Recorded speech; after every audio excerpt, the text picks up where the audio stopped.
Welcome in everyone from West Dundee. I am Mike Napolitano alongside Andrew DeBrooker, and we are here to cover the Central States playoffs here in 2026.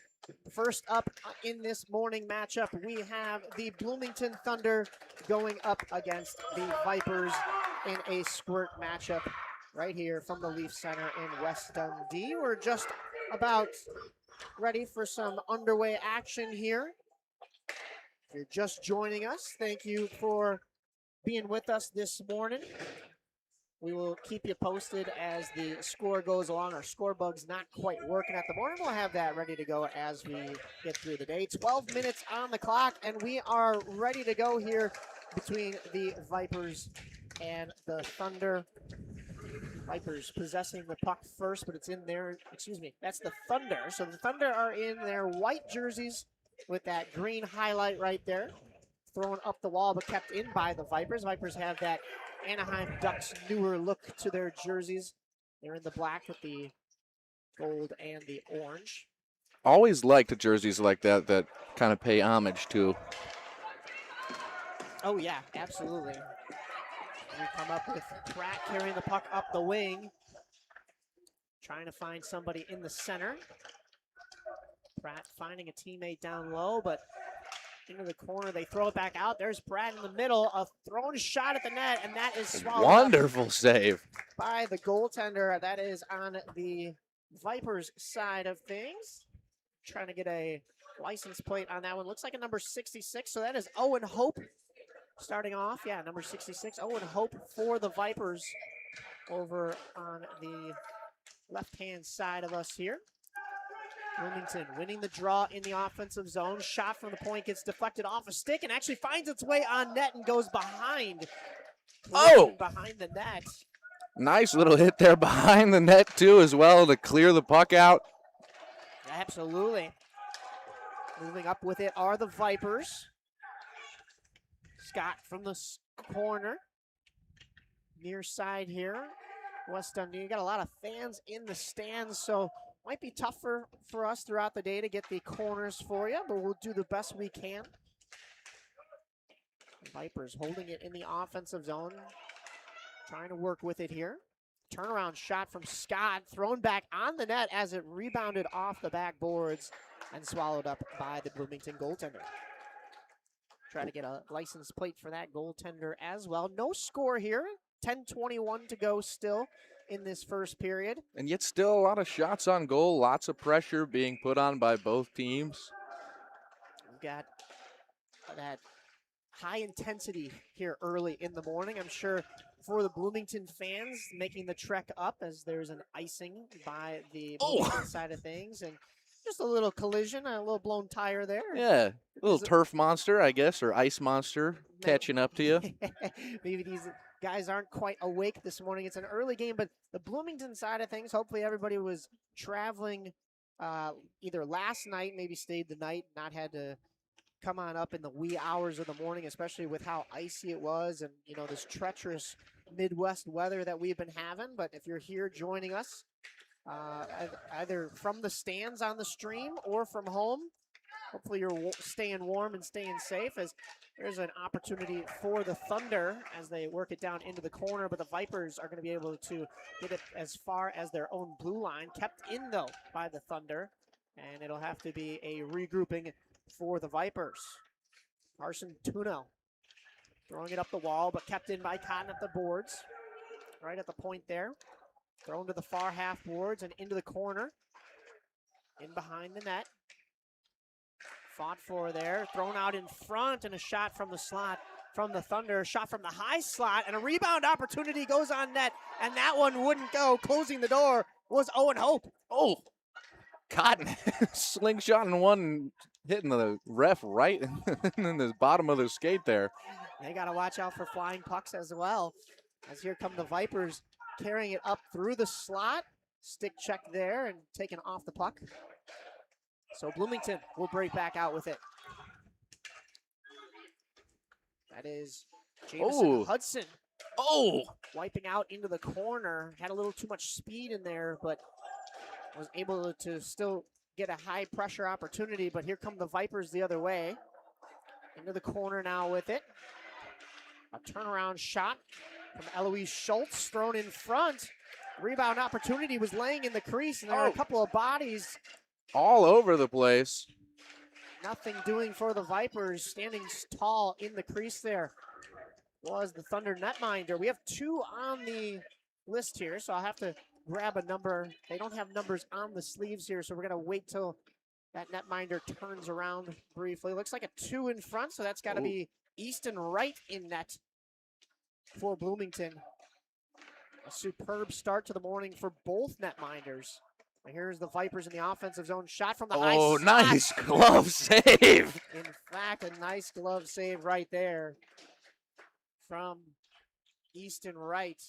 That one was coming high onto the crossbar. He made it look pretty easy, pretty routine.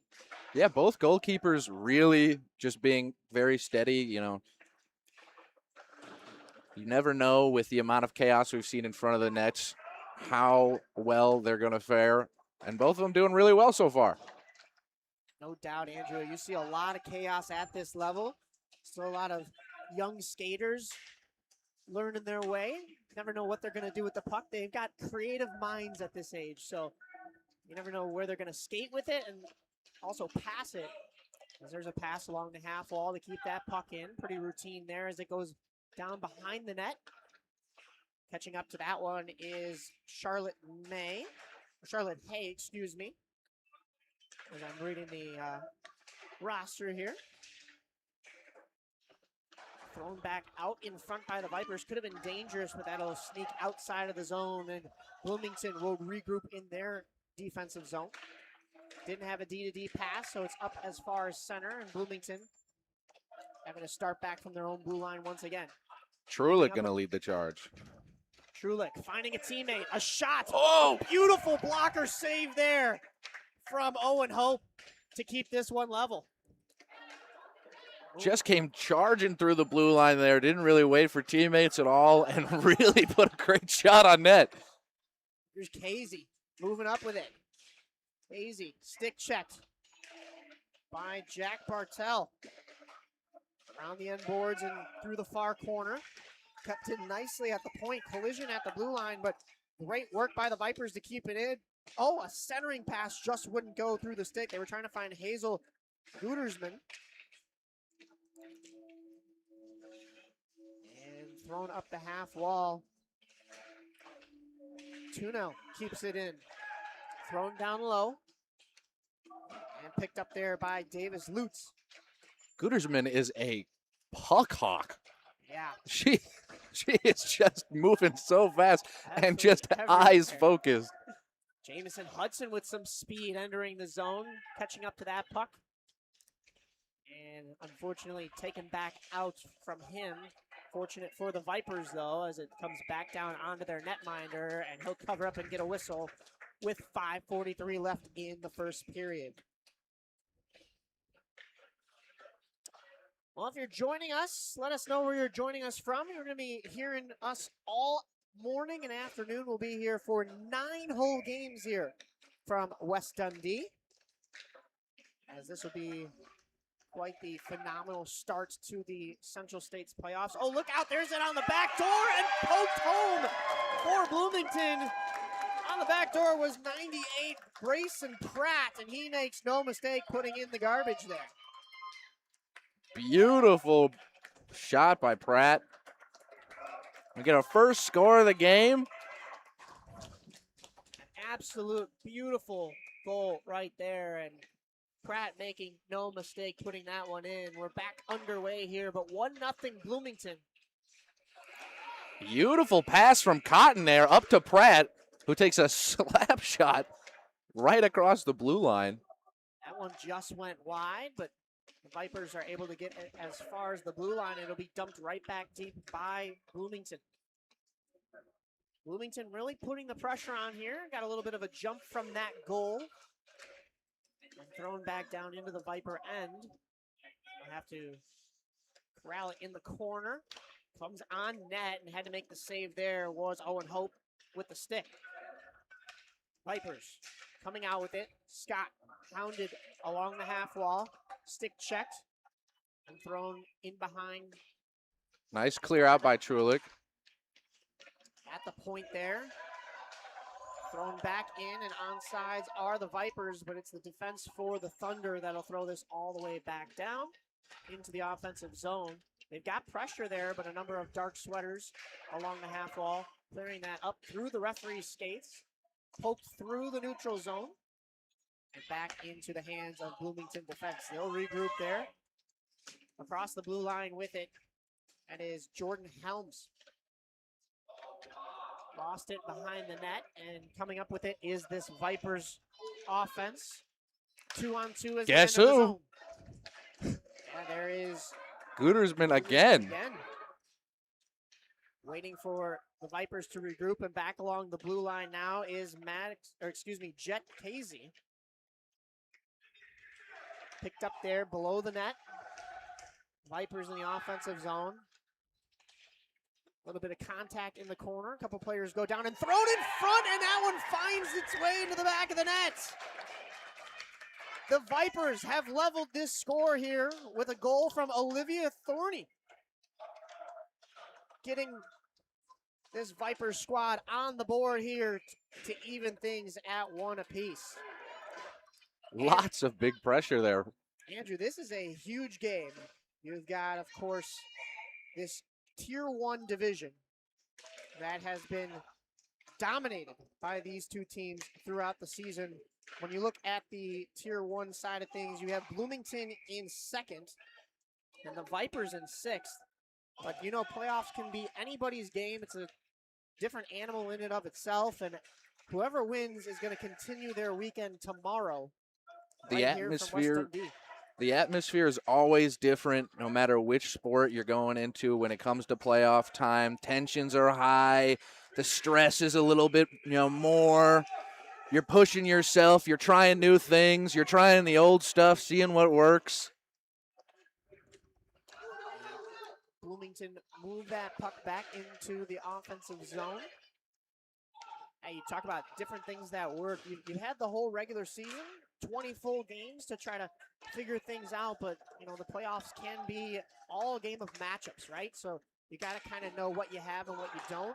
You may have lost some games during the regular season because you were experimenting with lines, experimenting with different combinations, seeing who's comfortable with what, especially at this age. And it comes down to, do you know your team well enough when it comes to playoff time, and can you execute that game plan? And we see a 1-1 score, so the Vipers team, who may have been sitting in a 6th seed, it's not surprising that they're holding their own in this game, and we've got a very tightly contested one on our hands right away early in the morning here. Bright and early and a nice matchup.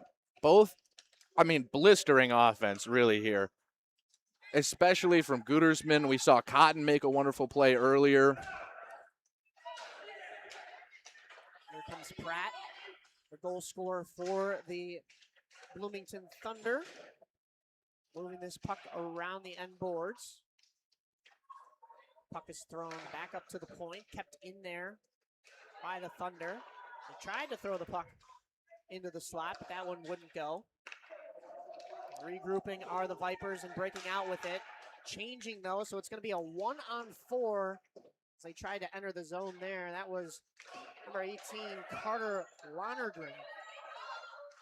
Just didn't have enough help there. Tried to get that puck deep, but here come the Thunder the other way.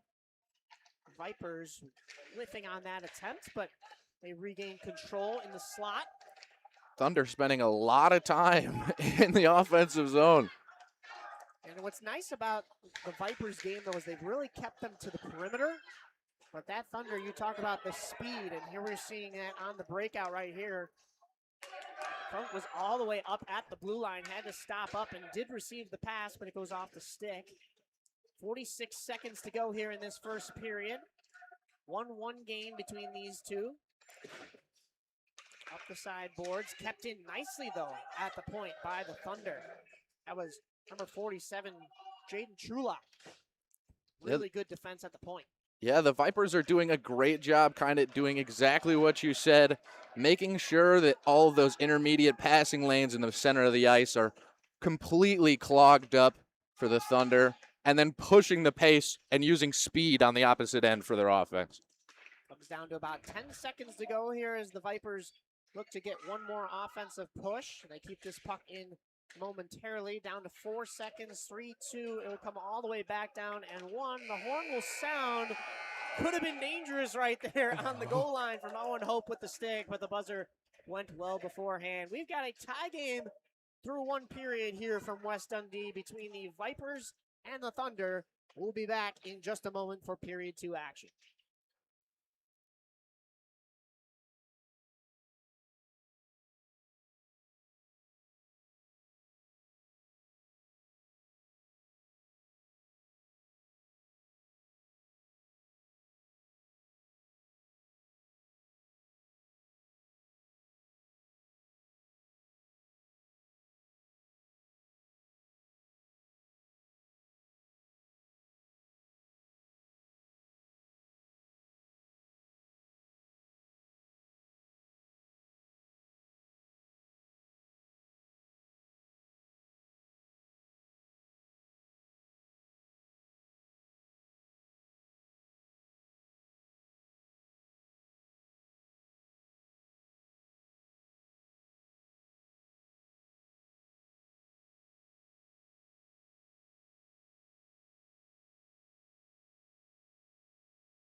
Back underway here for period 2 between the Thunder and the Vipers. 1-1 the scoreline between these two teams in this Central States playoffs. Mike Napolitano alongside Andrew DeBrucker as we embark on another 12 minutes of action here between these two tightly contested teams, as that one is flipped down on net and another stick and glove save from Owen Hope. Andrew, we were talking about how these two teams somewhat far apart in the standings when you look at the seeding wise, because it is a 2 versus 6 matchup, as the Bloomington Thunder are sitting in second place, the Vipers sitting in 6th. But you take a look at the actual numbers: 15 wins, 4 losses, and 1 overtime loss for Bloomington. As for the Vipers, 11 wins, 9 losses, and that will be their 20 games right there. So honestly, just about 3 wins separating these two, and then of course you have that overtime loss factored in for Bloomington, so much closer than the seeding would actually tell you. Yeah, it seems that the top of that the Squirt League and the is really highly contested, especially if there's only 3 games separating these teams. Yeah, it makes us wonder what we've got for the whole rest of the day. If we're going to see, of course, a 3 versus 5 matchup, and then I believe a 1 versus 7. So, I mean, we're going to have quite the day slated full of hockey here.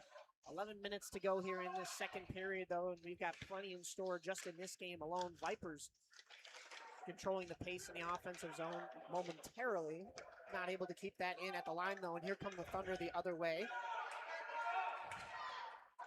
Muscling through the slot was number 16, Jamison Hudson. They're not able to go. Here comes a 2-on-2, though, for the Vipers. What a glove save. Yes, a beautiful glove save there from the Bloomington goaltender, Easton Wright. 10:32 left to go here in this second period. We don't have shots on goal, but I don't know about you. I'd say pretty even. Pretty even. Seen a number of good looks on both sides. Both teams came to play ready this morning early on. They had the early game. They knew they had to wake up, eat a healthy breakfast, and get things started right away. Lot of grit in these kids, because I'm not sure if you would have asked 10-year-old me to get up at 6 a.m. and go around and play some hockey, I would have been too up for that. Well, they say the legs feed the wolf, and the legs got to be ready here for this early morning contest. as it is turned over there by the Vipers. Bloomington not able to get out of their zone. Collision along the half wall, and that one comes down onto the net, not able to be gloved cleanly by Wright. So we play on here from the corner. Thrown in front, backdoor option was stick checked nicely by Jordan Helms. Back in front, a flip shot, and that one, I'm not sure if that caught the glove or just the side of the net there. It looked like it caught Wright's glove from where I'm standing. That was a great opportunity for the Vipers. They tried to move back across the blue line again, and that'll be offsides as they do bring that back in, not able to regroup. So we'll get our first offsides whistle of the day here. 9:27 in the second period between the Vipers and the Thunder. Yeah, some very disciplined teams so far, and really doing a great job at not impeding, but really playing to a lot of force towards the boards. Face-off is one forward by the Vipers, but corralled momentarily by the Thunder. This gets thrown all the way back down in there, and they'll regroup. Trying to throw that puck along the near side wall. Both skaters go down there. Thrown back out into center. Vipers go D to D. Up to the blue line. Carried in there by Olivia Thorney. She's the lone goal scorer for the Viper side of things. Back in that first period. Joe now moving it up 3-on-2 if they hurry, but collision at the blue line. The parents wanted a call right there. Even some of the benches were up in arms, but incidental contact at the blue line. We play on. Here comes the Thunder the other way, though. Vipers were changing. They do have men back on defense, though. Thrown back out off the end boards and having to sprawl out to make that save was the Vipers goaltender, Owen Hope. Yeah, Trudick with 2 shots on the net there, really putting pressure on Hope. Scott elects to slap that one out of the zone. It goes as far as center and almost picked up there by Kristen Nguyen. The Bloomington Thunder back into the zone here. Shot from the point, redirected by Pratt up front, but that goes wide. Vipers desperately trying to clear that from their own end. That one sneaks past the stick at the blue line, and going D to D now at their own blue line are the Thunder. Trying to move that puck up was Trulock. And stick check there, good stick lift there from number 98, Jet Casey. Thrown down low in the Bloomington zone. Bloomington desperately trying to work the wall there. They're not able to momentarily, but the Vipers will keep this puck in. Yeah, Kazel just making sure to keep himself in the proper position, keeping the puck inside the offensive zone, keeping the pressure on.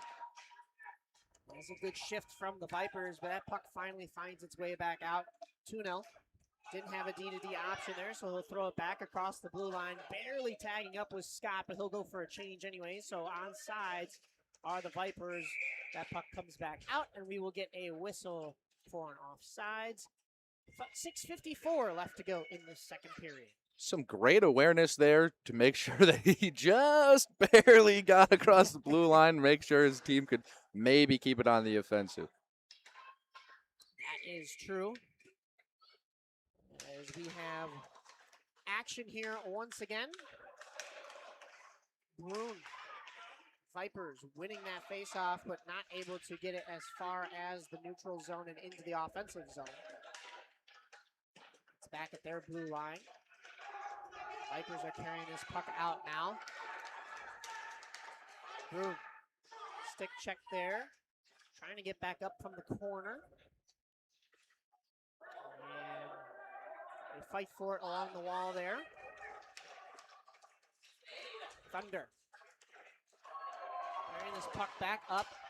Cutting to center, but didn't have the puck with. And all alone in front was the Thunder, Jordan Helms. And that puck almost found her off the pads, but that'll be saved there on the rebound attempt from Owen Hope. Yeah, Trulick leading a nice offensive move there. You couldn't tell until she didn't have the puck until she moved away, and it was wide open. the score line. 6:08 to go here in this second period. We get a full sail change from the Vipers. Brand new line out there in their defensive zone. Bloomington wins the draw, though. Thrown in from the point. That just goes wide of a diving Hope. Vipers moving up with it now. Able to clear their end. Puck is thrown back into the Bloomington side. It'll have to be played by Wright, and he'll just elect to take the whistle and glove that down. 5:48 still on this clock.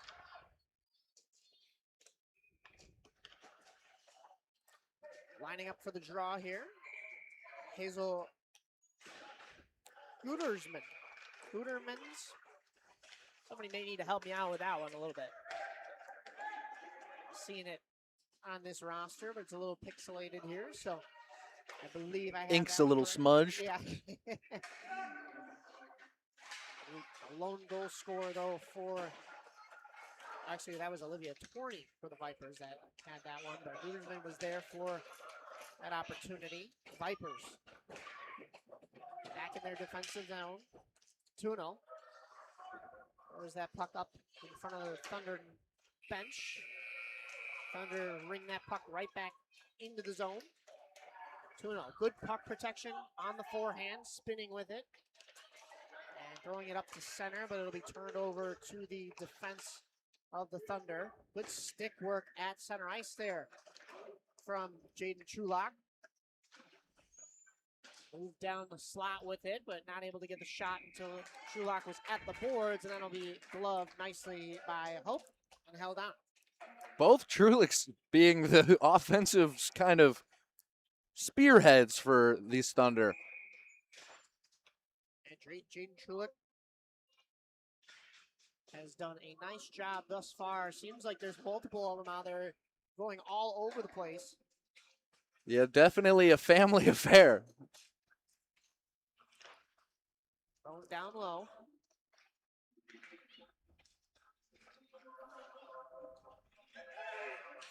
Trying to clear the zone. He will, but Hudson not able to hold on to it. Bloomington turns it over in their own blue line. Scott just had that puck evade his stick. Finn down low again, though. He's going to get there first. Trying to get there once again is Finn, but it'll be carried out by Bloomington. As far as center, will be playing a little catch with the Vipers' defense and thrown all the way back down as far as the red line, so no icing there. Thrown up the wall and carried out by Sommer. A nice clear out by the Thunder there. Not able to keep it in their own zone, though. Immediately pushed back for the Vipers. Vipers throw a shot wide. It'll ring all the way around the end boards and up the near side wall. Here comes Bloomington out with it once again. 2-on-2 if they hurry, but good tracking back there was Eloise Schultz.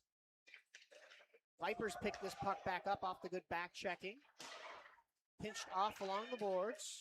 Stripes was trying to get out of the way there, and it'll be turned back over. Cox trying to move up with it, and that'll be an offsides on Pratt. So our first offsides for the Thunder. 3:17 to go in this second period. We'll get a face-off. Andrew, these two teams, like we were saying earlier, not too far separating them in the standings as far as wins go, but seeding-wise, it looks as though we're having a difference in matchups. But I think the scoreline here, staying at 1 goal apiece, has really shown the determination from both of these teams to stay in this tournament. We've got 3 minutes to go in the second period. Both teams, they were aggressive, you mentioned, in that first period. They both gave up a goal for it. I think they've kind of settled down here in this second period. Still had their looks, but definitely a little bit more conservative on the chances, and definitely some solid defending going on, even more so in this second period. Yeah, it's been really excellent to see the amount of glove saves. We got a big sprawl earlier from Hope.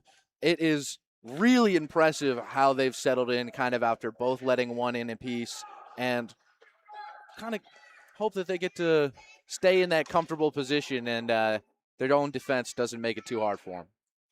Because this is the playoffs, we will have to have an eventual winner. Can't just have a tie, so Even though I know the next game is supposed to start, there's like that 10-minute leeway just in case. Of course, you need an ice resurfacing as well, so it would delay a couple of the games, but we'll stay on for the entire morning slew of games on this same stream until we switch over to the afternoon side of things. So be sure to keep checking the page here. We're going to have 3 streams going on today, one from here at West Dundee, one from Romeoville, and the other one from Darien. So be sure that you know the right stream and where your team is playing. You can tune in. It'll either be the morning or the afternoon stream. A little hint, it'll be the one that says live and also the location that we're at. But Finn moving up with it. Nice toe drag, almost able to evade a defender. Almost found help in a teammate. That was Kristen Nguyen. Thrown back down low. And that one is picked up by Ethan Chihawk. Chia doing a nice job of not letting his goaltender move too far out, stay comfortable. Good defensive work right there indeed. They're able to clear the zone momentarily, and now they'll move back up with it. Joe moving up are the Thunder, and glove down in the crease there from Hope with 55.7 to go. I almost said the Bison because Bloomington, if you didn't know, has a new ECHL team as of, I believe it was last year was their inaugural season, so this will be their sophomore season. The Bloomington Bison feeding, of course, the Chicago Wolves, and Chicago Wolves, of course, now feed the Carolina Hurricanes. Later on, we're going to have the in-game host of the Chicago Wolves joining us on the broadcast, Hannah Arbitman. She'll be doing a couple of games with us this afternoon before she goes and hosts the Wolves game tonight, but very talented, and I'm sure knows the system down in Bloomington fairly well. Maybe she'll be seeing a couple of these young skaters here in the next couple of years playing for either the Bison or going up and playing for the Wolves. Maybe even if they're lucky enough. Oh! What a shot and what a glove save from Hope. Absolutely robbing the Thunder right there, but boy, oh boy, what a shot there from Jamison Hudson. Hope heard you were talking about, the future and heading off to higher things, and he thought he'd show you what he was worth. Exactly. I got to give some love to this Vipers side as well. Beautiful shot, like I said, from Jamison Hudson. Maybe that's a future Wolf right there. But the Viper stung first, and Hope makes the save. 16 to go on the clock. Thrown to the high slot, right at the top of the circle. A shot from the Vipers. From the Thunder, but the Vipers clear. And they'll be able to carry this puck out. 3, 2, and 1. We will have a tie score after 1 and a tie score after 2, with it still being 1-1 between the Vipers and the Thunder. We'll be back, myself, Mike Napolitano, and Andrew DeBrucker, for third period action from West Dundee in the Central States playoffs here from Stream Sports Midwest.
Just about ready to be underway here for the third period, but it looks like we're going to get a goaltending change in a tie game. That's an interesting move here. Oh, no, just kidding. Maybe just an equipment check. That is still Easton Wright on the Bloomington side of things. So the Thunder and the Vipers back to do battle for this third period. A 1-1 score between these two teams here. We're slowly getting this score bug to cooperate with us this morning. There we go. That looks a lot better here. 1-1, as you see there. And we are into the Thunder zone. Casey from the corner, trying to throw that in front. No luck, as the Thunder will clear this back out.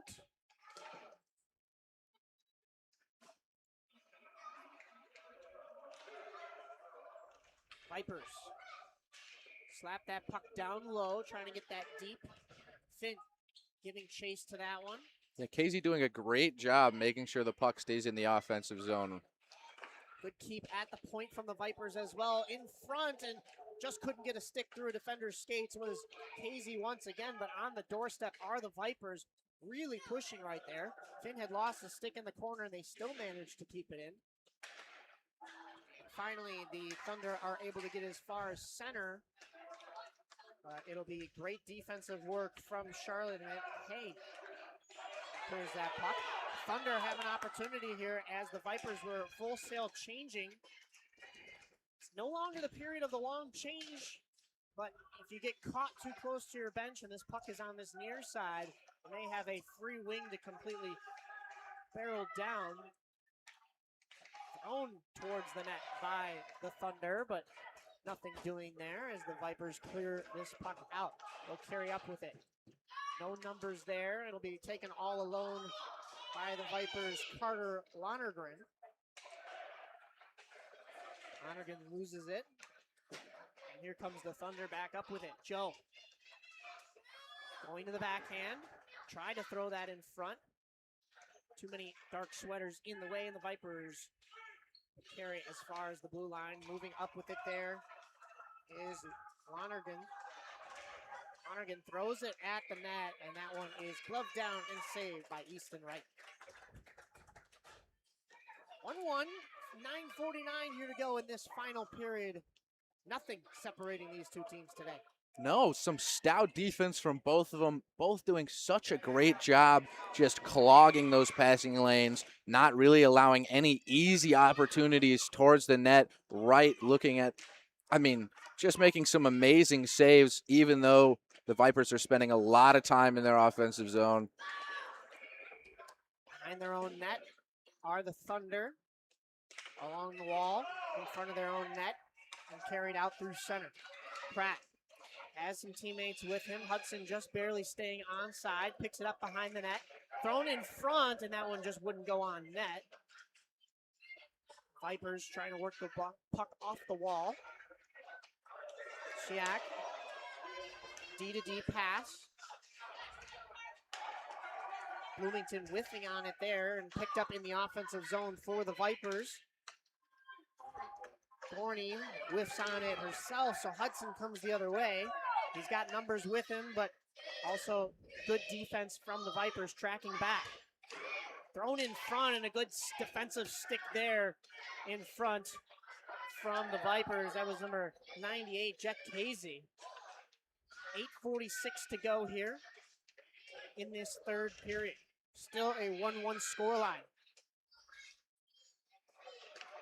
Behind the net, Charlotte May. Back down low again as Bloomington keeps it in. Thrown to the point. Bloomington trying to get set up now. Long flip shot came down almost like a changeup, and having to sprawl out for it was Owen Hope, but nothing doing it, goes wide. Yeah, Trulick putting a nice little pass in there just to try to get it right in front of the net. Hope not allowing any of it. Cotton will come back to retrieve this in his own zone, but it's an icing with 8:05 to go here. Still a 1-1 score line here from West Dundee.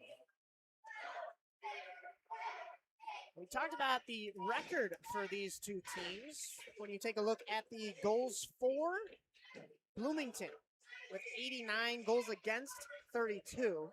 Vipers 49 and 44. So the Vipers don't score as often, When you talk about goal differential throughout the season, they've also held their opponents to a lot less. So knowing that this is a 1-1 game and no team is really getting that good of a look with some great defense going on both sides, despite some really good offense, you could kind of imagine that's the type of game the Vipers want to play. And we saw some really good opportunities from them here in the third period.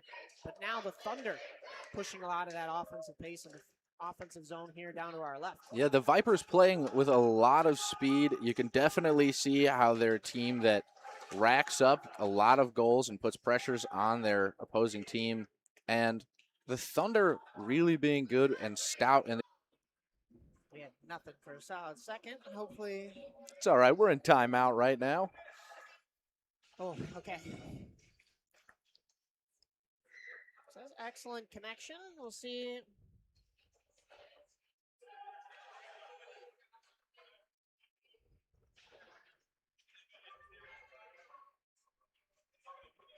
And we should be back live there. Apologies for the technical difficulties here, but we should be good to go here. 19.2 to go between these two teams. We do have a penalty on the Bloomington Thunder. So for the last 19.2, and if it doesn't happen in this last 19.2 into overtime, the Vipers will be on the power play.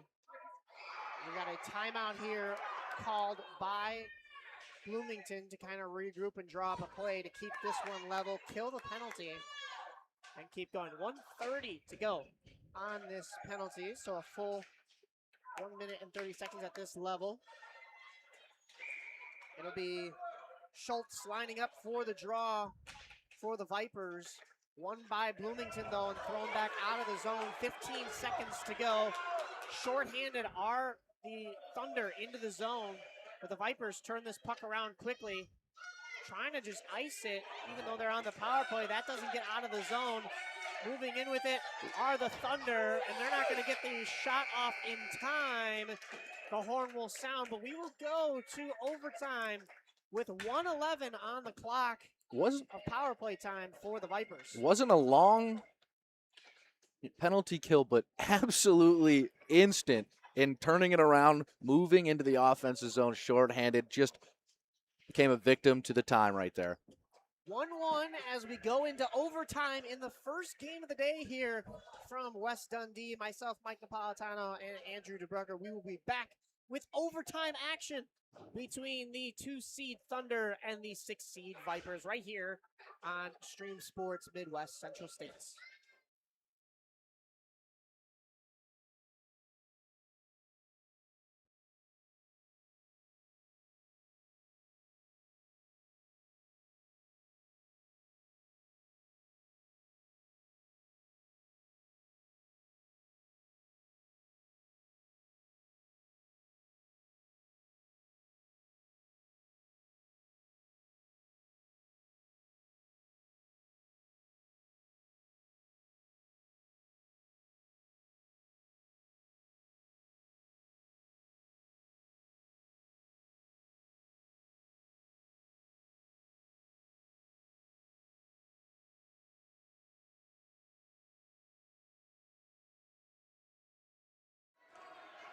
Lining back up for overtime. We've got 3-on-3, but it'll actually be 4-on-3 with the power play in favor of the Vipers. A lot of open ice out there.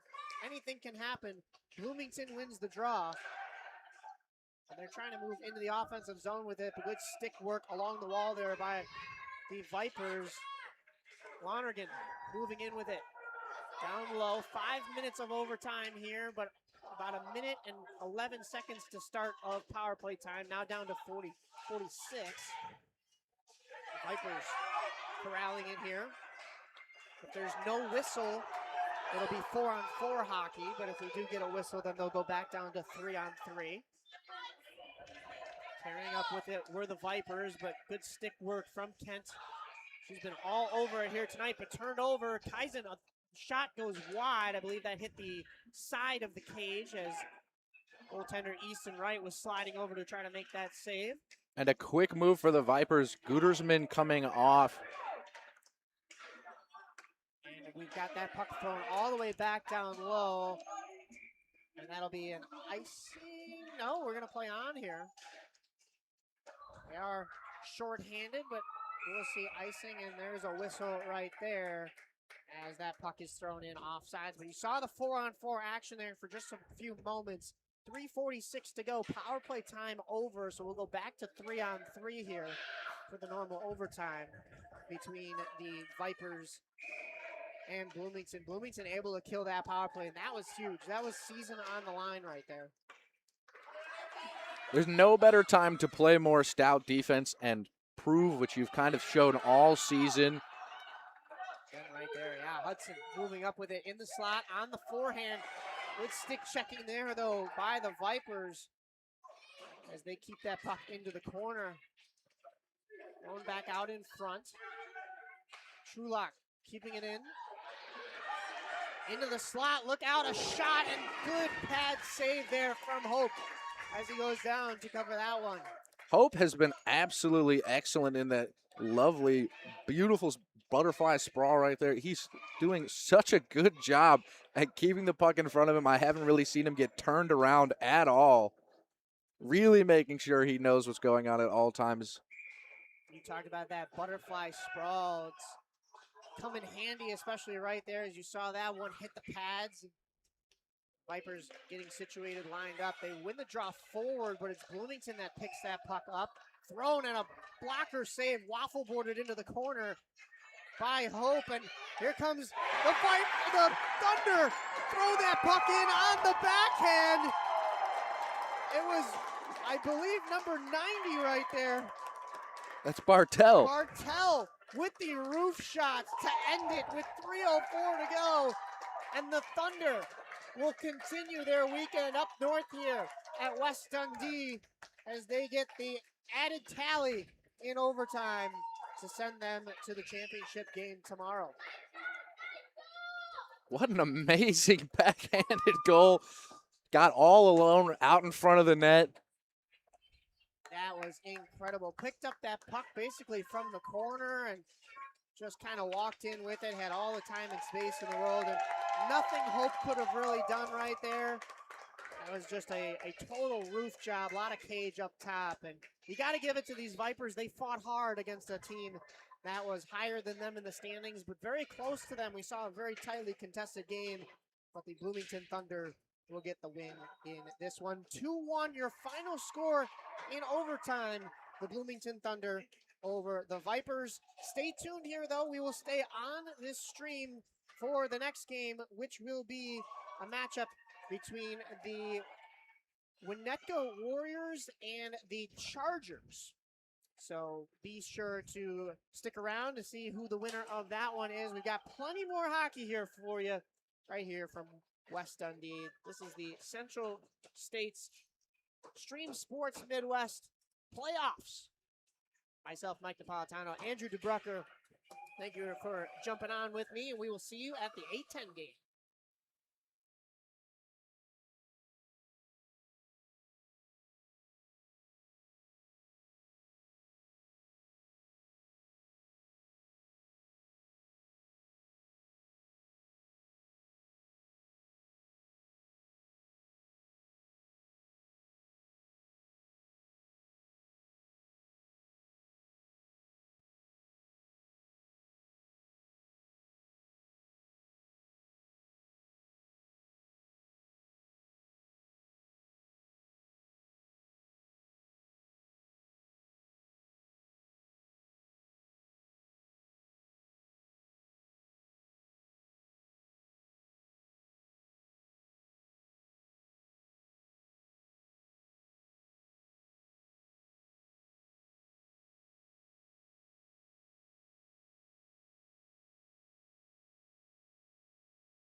Welcome in, everyone, from West Dundee Ice Arena here in, well, actually, Leafs Center, Canlin Ice Arena here in West Dundee. Myself, Mike Napolitano, and Hannah Arberman on the broadcast here today.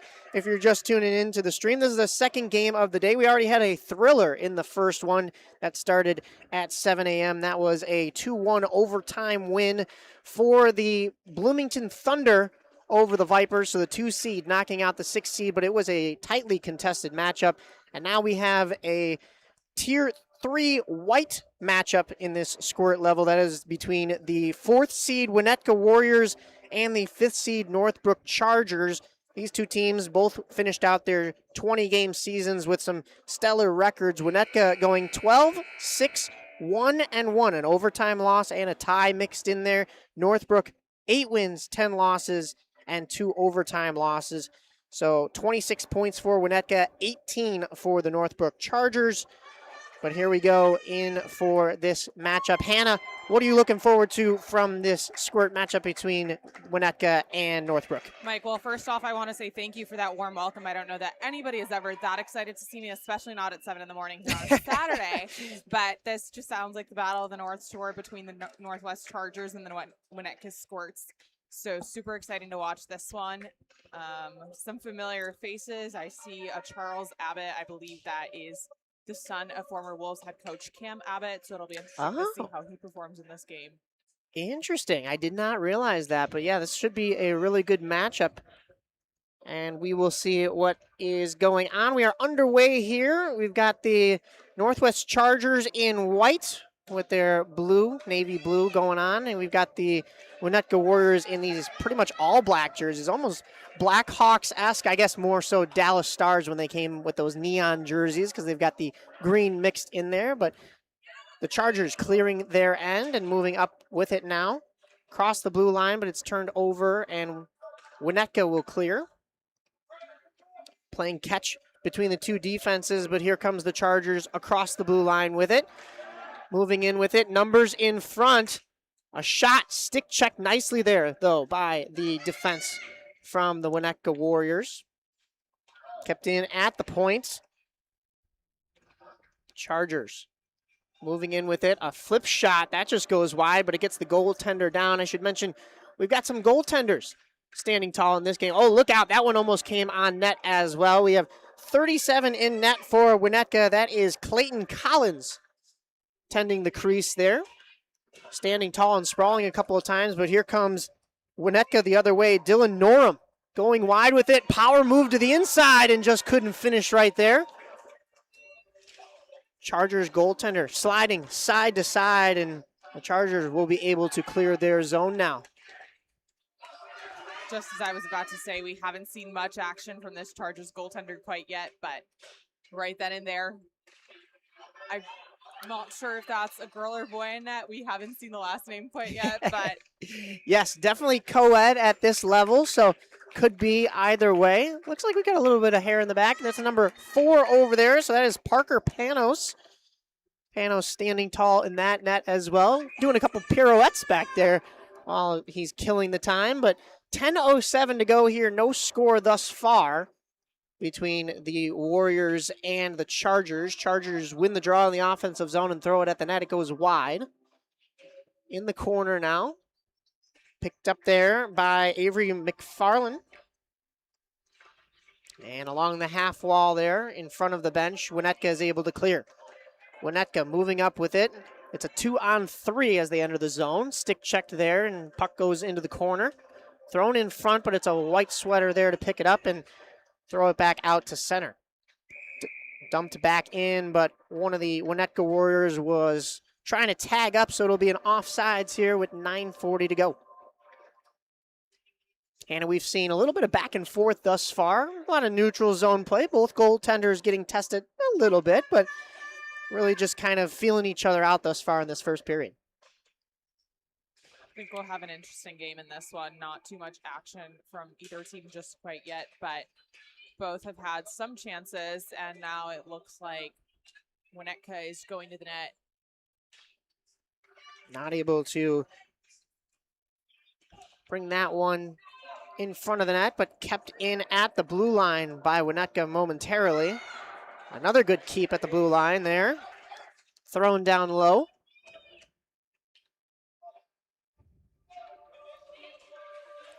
I'm going to jump in with a hot take here if you let me. Yeah, absolutely. I feel like there maybe needs to be a certain point at time where teams transition to playing on a full sheet of ice. I think this game would be I think the score would look different if the ice was smaller. Well, you know, this age group, they're still kind of coming into their legs a little bit, especially on skates. So absolutely, they got to get that, got to get on their horse a little bit. Here comes number 58 into the zone for the Warriors. That is Patrick Graham throwing that puck in front. Nothing doing there. Kept in and falling down are the Chargers, not able to clear. They'll pick up the puck along the half wall and in the corner, and a hard flip shot that's kept in beautifully again by Bobby Turner, thrown at the net, and having to make the save there was Parker Panos. The Northwest Chargers defense looks pretty good there. We saw a few looks from them. Look out, here comes streaking up the middle. The Chargers, a backhanded shot, and keeping with them and covering that near far side post for our vantage point was the goaltender for the Winnetka Warriors, Clayton Collins. Great save there. You know, I love goaltenders, so seeing them in action to me is master class, regardless of the level. I think it takes a lot of courage and a lot of confidence to be the backstop for your team. Especially at this level. We were just talking about how many kids are still trying to figure their legs on skates, and to have to do that with a bunch of pads on, drop down into a butterfly. We saw some incredible butterflies in that first place, or in that first game between the second place Bloomington Thunder. But here comes number 1, Dylan Norum, streaking down the side. We saw that speed from Dylan earlier. We just couldn't get to the net on that opportunity. But yeah, you got to really give it to these goaltenders that have the big pillows on and can't always drop into that butterfly perfectly, but have stood tall thus far in this game as well. Andrew DeBrucker is on the camera for us. He and I saw some incredible goaltending in that first game, and between this three-man team, I don't think we're going to be disappointed all morning, as there's a save from the Chargers. 7:16 to go here in this first period. Still no score. Face-off will come to the stick side of the Chargers netminder, Parker Panos. Center's tied up, but it's the Chargers that'll get an extra piece of that. Not able to clear it momentarily, but kept in by Winnetka. Thrown at the front and down in the butterfly. It was a good thing he was Parker Panos. I want to quickly give a shout out to all the hockey parents in the stands today and all those listening from home. I think it takes a lot for you to be up this early on a Saturday, drive the kids. It's dedication on your end and a lot of time commitment. So thank you all for doing what you do. Just as I say that, one of my good hockey mom friends comes over to say hello. Always fun to see her. Yeah, we were giving a shout out to the hockey parents in that first game because it was Bloomington. So, you know, that trek is got to be treacherous. Hopefully they came in Friday night for these games and didn't have to deal with too much of the weather here in Chicago. But they get the win and they're moving on, so they'll extend their weekend. So the drive was probably worth it for those Bloomington fans. As far as Winnetka and Northwest here, the Chargers, probably a heck of a drive here to West Dundee as well, so they want to make it worth their while to come back tomorrow. As here comes McFarland up the wing, thrown into the center and into the far corner. Winnetka trying to turn that puck back around. It gets as far as the blue line, but a really nice keep by McFarland, keeping it down low for the Chargers. Picking up that puck is Ileana Falk. Fighting for it along the boards there. She goes down, but wins it to her teammate. Thrown from the point. Eldridge with a shot. That one wouldn't go. Eldridge again hits his own teammate, though, as that puck finds its way along the half wall and along this near side glass. We were saying this in the first game, and a little bit here in this second game is, you know, it's a little bit tough for, you know, us to see camera-wise along these near board, just the way that West Dundee's rink is set up. Plus, we have a lot of excited fans in the stands, but not their fault. It's just the way that the schematics are. So we're going to do our best to get you the corners of these rinks, but bear with us. I've definitely been at tougher rinks. As here comes Dylan Norum again, muscling through, and collision as the back checking from Ileana Falk. That'll elicit a penalty, though, and we will get our first power play of this second game.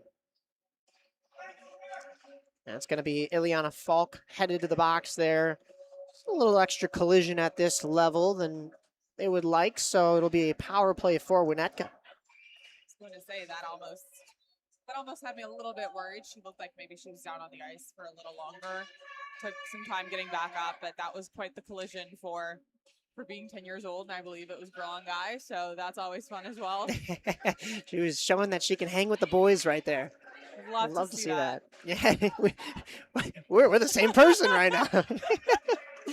Moving up with it now is Becker. Beautiful pad save there from the goaltender on the Warriors side of things, Clayton Collins. Down low in the corner. Winnetka picking that puck back up and trying to throw that all the way around the end boards. Along this near side here. Carried out by Winnetka, stick handling through one and through another. That is Patrick Graham. Patrick Graham into the corner. Great puck possession as he's able to take that almost from center ice right around the back of the goaltender. A lot of back checking going on too, or stick checking at least. So, yeah, great possession there and keeping that in for Winnetka. That puck will sneak out and have to be corralled D to D by the Warriors. They throw that puck back in, and that was short of center, so we are going to get an icing here with 3:56 to go. 16 seconds still on the Winnetka power play, but it hasn't been able to create much in the offensive zone, so they'll have a draw in the defensive zone with the final 16 seconds of this man advantage. Hannah, you are set to do a Wolves game later today. That's right. So you'll be with us for the morning and a couple of these games, but then you're heading over to do your in-game hosting. I saw the Wolves got the victory last night, I believe, out in, was it Grand Rapids? Grand Rapids, yes, against a very good Grand Rapids team. Grand Rapids has had a historic run this season, but has struggled in their last several games, and the Wolves definitely took advantage of that last night. I believe the final score was 6-2, resulted in a goalie change for Grand Rapids in the third period. So the Wolves kind of exploded offensively, and it's always really good to see that. Some awesome AHL action, and we'll get to more Wolves tonight. But yeah, Grand Rapids for a long while there, they only had one loss on the season. I was talking a little bit about, we had Bloomington in that first game. The Bloomington Bison are the ECHL affiliate for the Wolves, I believe, still. Is that still? I want to correct you there, Mike. Unfortunately not. It's the Greensboro Gargoyles.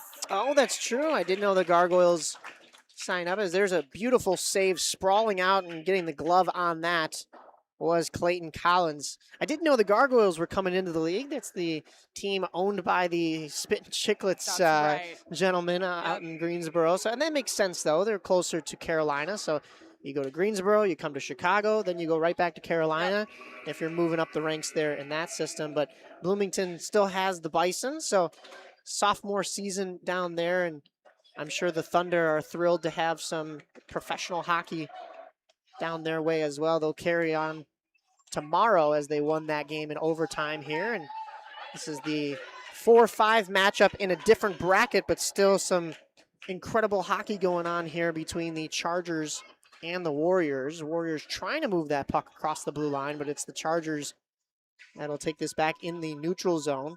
Two aside as they battle for it there along the boards, and it's thrown back to Eldridge. Eldridge trying to stick handle through a few, and it's Winnetka that'll carry this puck up past the red line. Norum, we've seen the speed and the puck protection, shouldering off somebody right in the corner there. Norum just trying to keep that puck for his team, and just some incredible stick handling and poise with the puck as well. Can we talk about that confidence from Avery McFarland to get right back up after that shoulder check, and she was right back in the action. Oh, and later. Look out, that one squeaks through, but Sprawling out was Panos, and that one finds its way in the back of the net, and helmet taps for number 86, Cece Kellop, who was on the back door and was able to just poke that puck home. And we have a break in the tie here in the second period. Winnetka with the first goal. So they weren't able to convert on that power play, but they get one there. As you mentioned, though, McFarland, some great, what do you want to call it? Some great physicality in the corner and right back up on the skates, which was nice to see. Unfortunately, that finds its way into the back of her net, but Winnetka had a great push in the offensive zone there, and they're back on the attack here once again. Winnetka trying to keep that puck along the wall. Thrown into the slot area, moving in with it, and a grade A opportunity there on the doorstep for the Warriors. They just couldn't put that one home. It was number 58, Patrick Graham. We've seen a little bit from him earlier today, and took that one right into the house. Maybe it would have been a little bit too close in tight with the goaltender, Peros, but that's the room that he had to shoot that puck. Chargers pick this puck back up in their own zone. Thrown out as far as center, but it'll go to the Warriors' defense. Stick handling with it there was Nellie Frank. Trying to find a teammate, but it's turned over in the neutral zone, and the Chargers are able to dump this puck down deep with just under a minute to go here in this first period. Winnetka along the half wall. Just trying to figure out their options and get set up here as they move the puck into center ice. That is Amon Richard.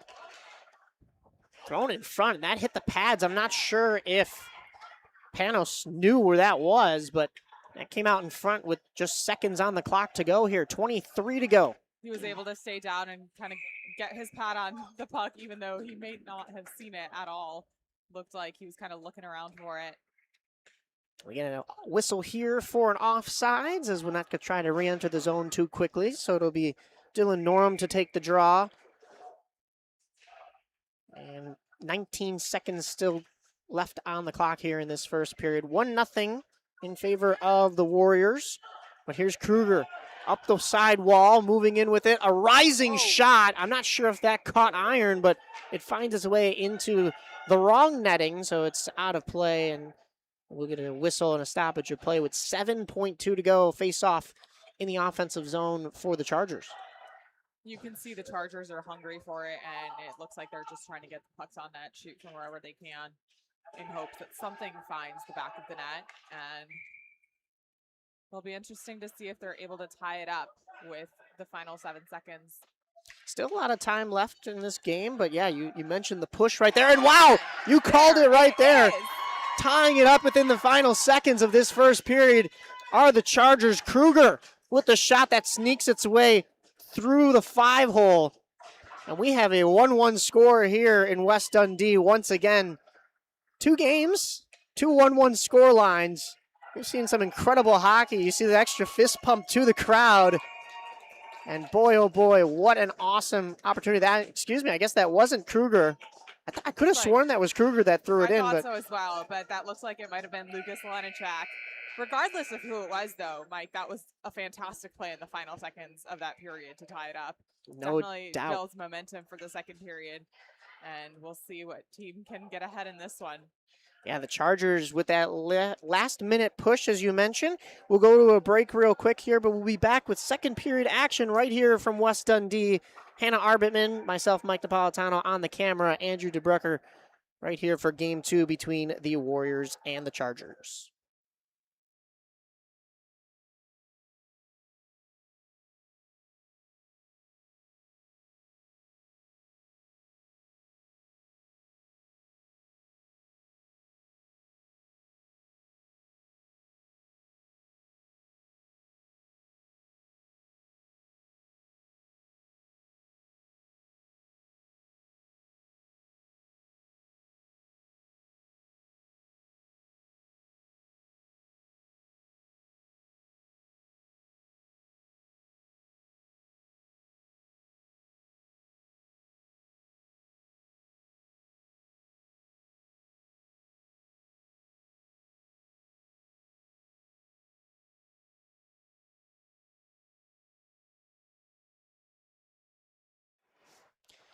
Back underway here in period number 2 between the Warriors and the Chargers. We have a 1-1 tie through 1. That's what we had in that first game. Andrew DeBrucker and I commenting on the fact that we've seen 2 games now, 1-1 through 1. We'll see, last game was 1-1 through 2 as both teams kind of settled down and figured each other out. 11:35 to go here in this second period, and we have an icing call, so that'll bring the draw all the way back down into the Chargers zone. A lot of excitement in the rink today as we have another game going on just behind us, and the fans in that one are definitely keeping the teams hyped. Or the other way around, but the fans have been loud and proud all game, so it's always interesting to see. Fans in this one are showing out as well. We have a full crowd beneath us, and they definitely were just as excited. We had a couple of young Leafs players coming up to us before our first games. They were warming up here on the concourse, and they said, "Are you broadcasting our game?" I said, "Unfortunately, we're on this rink, and we don't have you on the schedule." I think we do have a Leafs team later on in the day, Yellow Jackets versus Leafs. I'm not sure which division that is in, but yeah, West Dundee over here at the Leafs Center has 3 rinks. There's one that we can't see past this wall that says NIU Huskies on it. We've got this center ice, and then there's one behind us as well. All 3 great places to watch some games, and we're here on this middle rink. I've had a couple of games on this rink myself. I wasn't quite this small. I was definitely slower, though, I will say. So, and Mike, you are an NIU Husky right now. I am, yeah. So, yeah, I should be supporting that. But here come the Chargers into the offensive zone, just breaking through the blue line, flipped down on net, and that is gloved and saved by Clayton Collins. 10:53 to go. And we see the Huskies play out of this rink. You see Fox Valley Ice Arenas where Aurora plays their games out of. So great ACHA hockey all throughout the Chicagoland area, just to name a few. And the Steel are also there, and they're going to be eventually moving to at USG Arena. That is the extension of Fifth Third Arena, which will be soon renamed Blackhawks Ice Center, right up the block from the United Center. So not just great college hockey, but also some great great USHL, I should say. There it is. Yeah, it took me a second there. You forgot what league that was. Nope. I was also listening to, I got these Meta glasses on. It was speaking to me. I was like, wait a minute. I can't multitask like that. For those that can't quite picture what Mike Napolitano looks like at the moment, he's got his glasses on, and he's broadcasting this game via glasses and the headset. Yeah, and I look down at his phone, and I see the sheet of ice. And I'm confused as to how he's having the sheet of ice on his phone. As we're live on Instagram, it took me a couple minutes to figure out that it was his glasses. I think the glasses are dying, though, but we've got a live going there, so hopefully get a couple more viewers coming in from the old Instagram, and we've got pretty big collision here along the near boards. Big collision. No call, though. We play on. Edwin DiMartino looks like he's flying into the boards. Thankfully, he's up and back in action. You see a lot of tough players out here that bounce right back up as there's a little blown tire in center ice, and they're still whacking away at it. That was Nellie Frank that was still down on the ground and had a couple of sticks slapping in front of her, but we continue. Puck is in the corner in the Chargers zone, and they'll carry out along the wall, find an outlet pass along the blue line, and right back to DiMartino there. Moving in with it, though, is Amon Richard. Amon gets it back, thrown off the back of the cage, and still controlling it on the backhand or on the end boards. Thrown back into the corner where it originated from. Chargers pick this puck up in the defensive zone. A flip just evades the stick at the blue line of Nellie Frank, and they'll have to regroup at center. Here come the Warriors across the blue line, moving up with it. Ward Oliver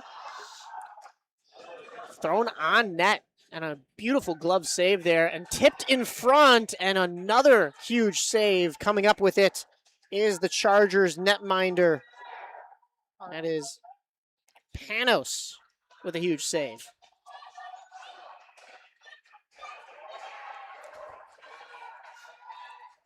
There's definitely been more action here on our right side in the second period.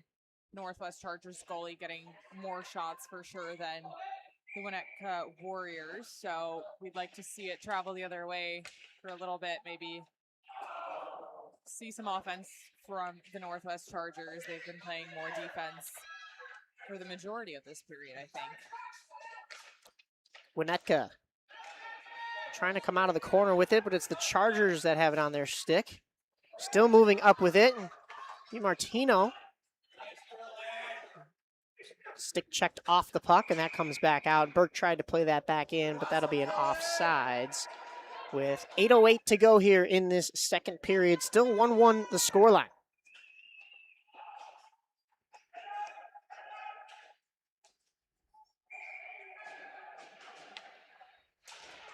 Face off. One back by the Chargers. At the blue line. It finds its way in onside.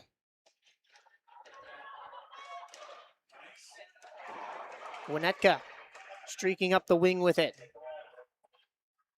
Going wide. Has the trailer option.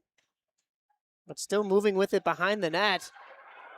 Tried to find a lane towards the crease, but just wouldn't go there. Chargers trying to get that puck deeper, but it won't go as far as center and back down into their end.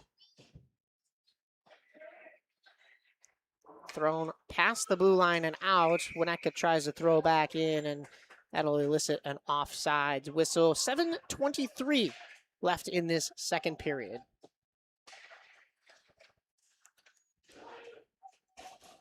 We've seen huge saves recently from Panos on the Chargers' end of things. Winnetka's goaltender, Clayton Collins, tested a little bit earlier, but the Warriors getting a little bit of a push as of late. They'll carry this puck in wide. A little bit of deja vu from the last play, but it's the Chargers that'll get this puck in their slot and try to clear twice, but that stays in. Dylan Norum. Puck protection from the backhand on the wing through a defender's legs, thrown in front. There were sticks there, but just not able to connect, and that puck finds its way back out into the neutral zone. Had to wait there was Teddy Price, and he just couldn't wait long enough as the pressure was coming. He'll throw that puck in offside. 6:54 to go here in this second period. And this Chargers defense has been tested a lot as of late. We've seen a lot of good puck protection from Winnetka, who are lining up on the wrong side of the draw there, but figuring it out there quickly was number 86, CC Callip. Listen, it must be hard when you're switching sides every period. Yes, this is the second period, so it's the period of the long change. It's a little bit tougher to get back to your bench, and you got to have that long trek there. So if you get hemmed into your zone, it's a little bit tougher. Oh, off the post with that shot. Maybe have been the side of the net as well. But a great effort from Amon Richard trying to take the 2-1 lead for the Winnetka Warriors, but this game stays level.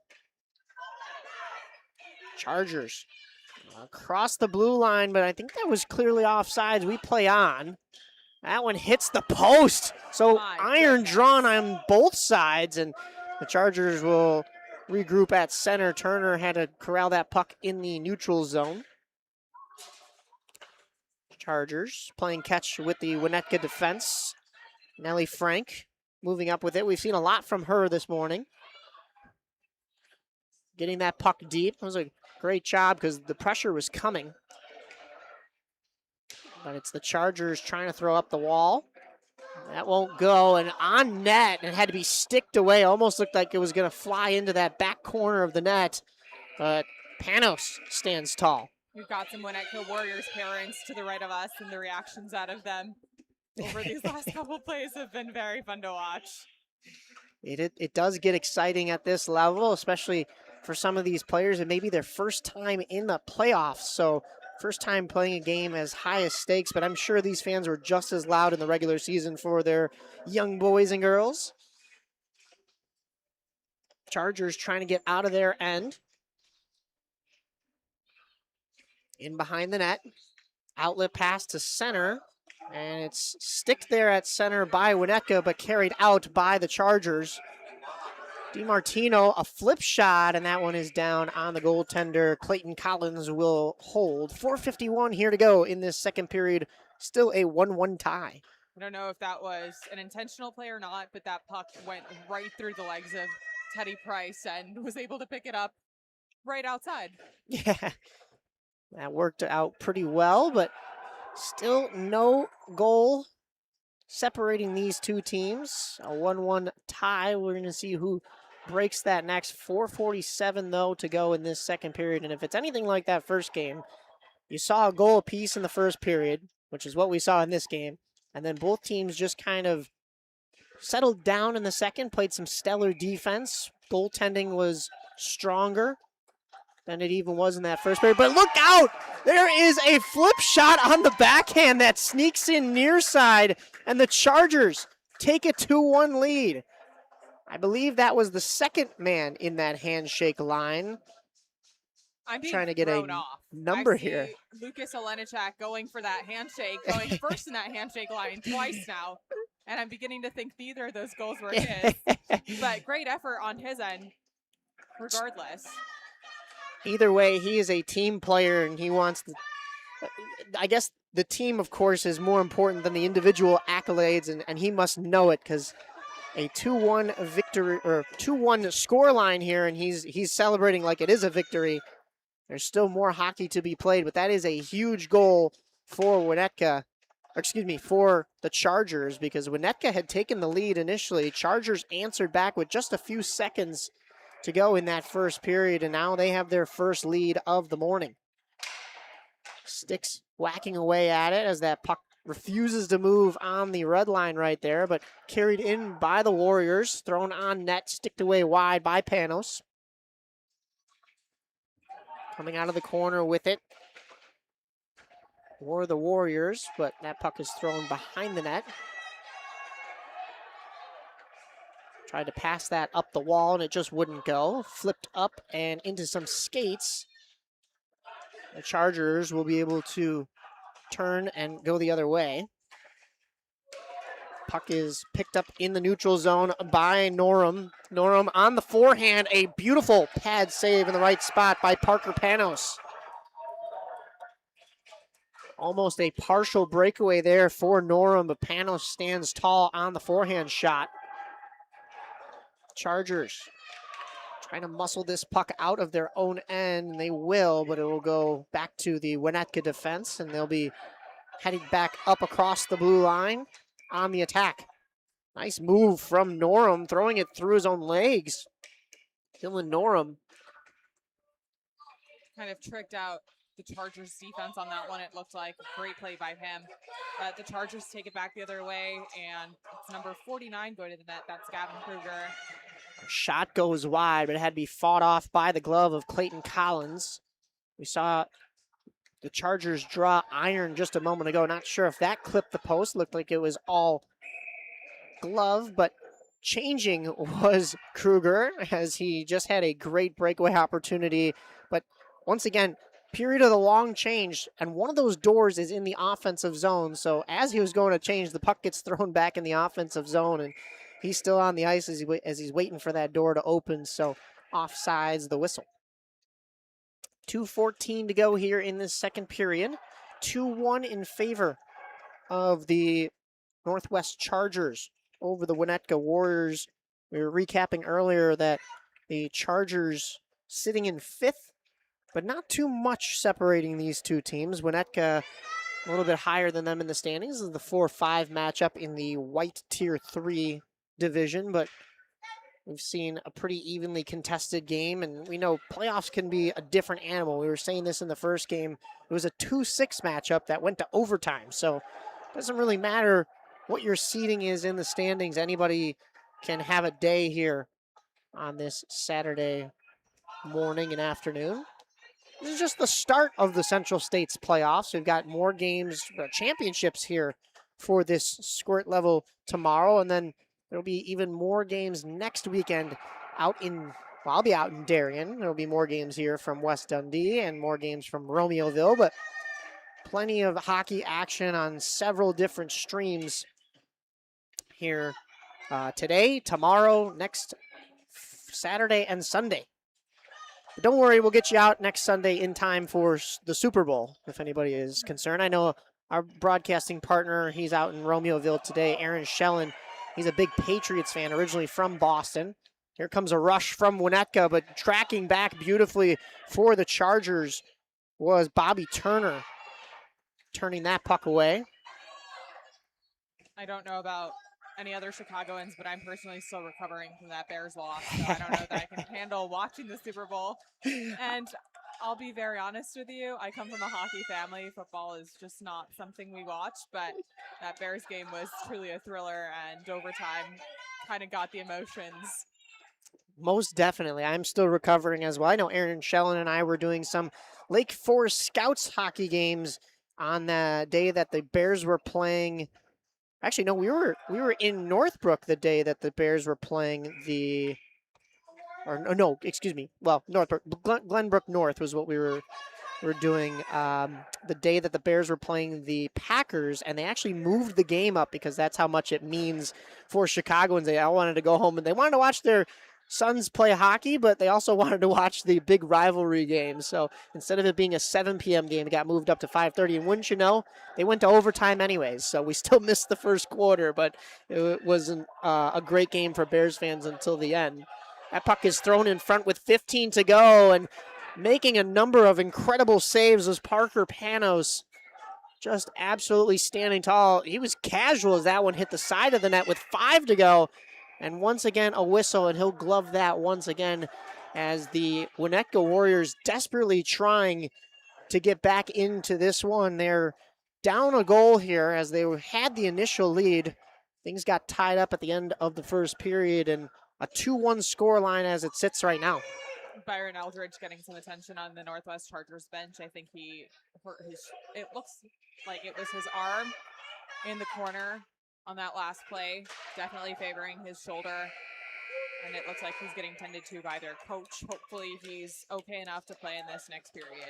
So far, so good. We'll keep an eye on it. He's on the bench standing up and stepping back out onto the ice as we break for the second intermission. We'll go into the third with the Northwest Chargers holding a 2-1 lead over the Winnetka Warriors here in the White Tier 3 division of Squirt Hockey, right here from the Leaf Center in West Dundee.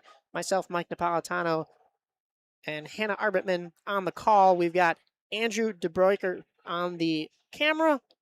We'll see you for third period action in just a moment.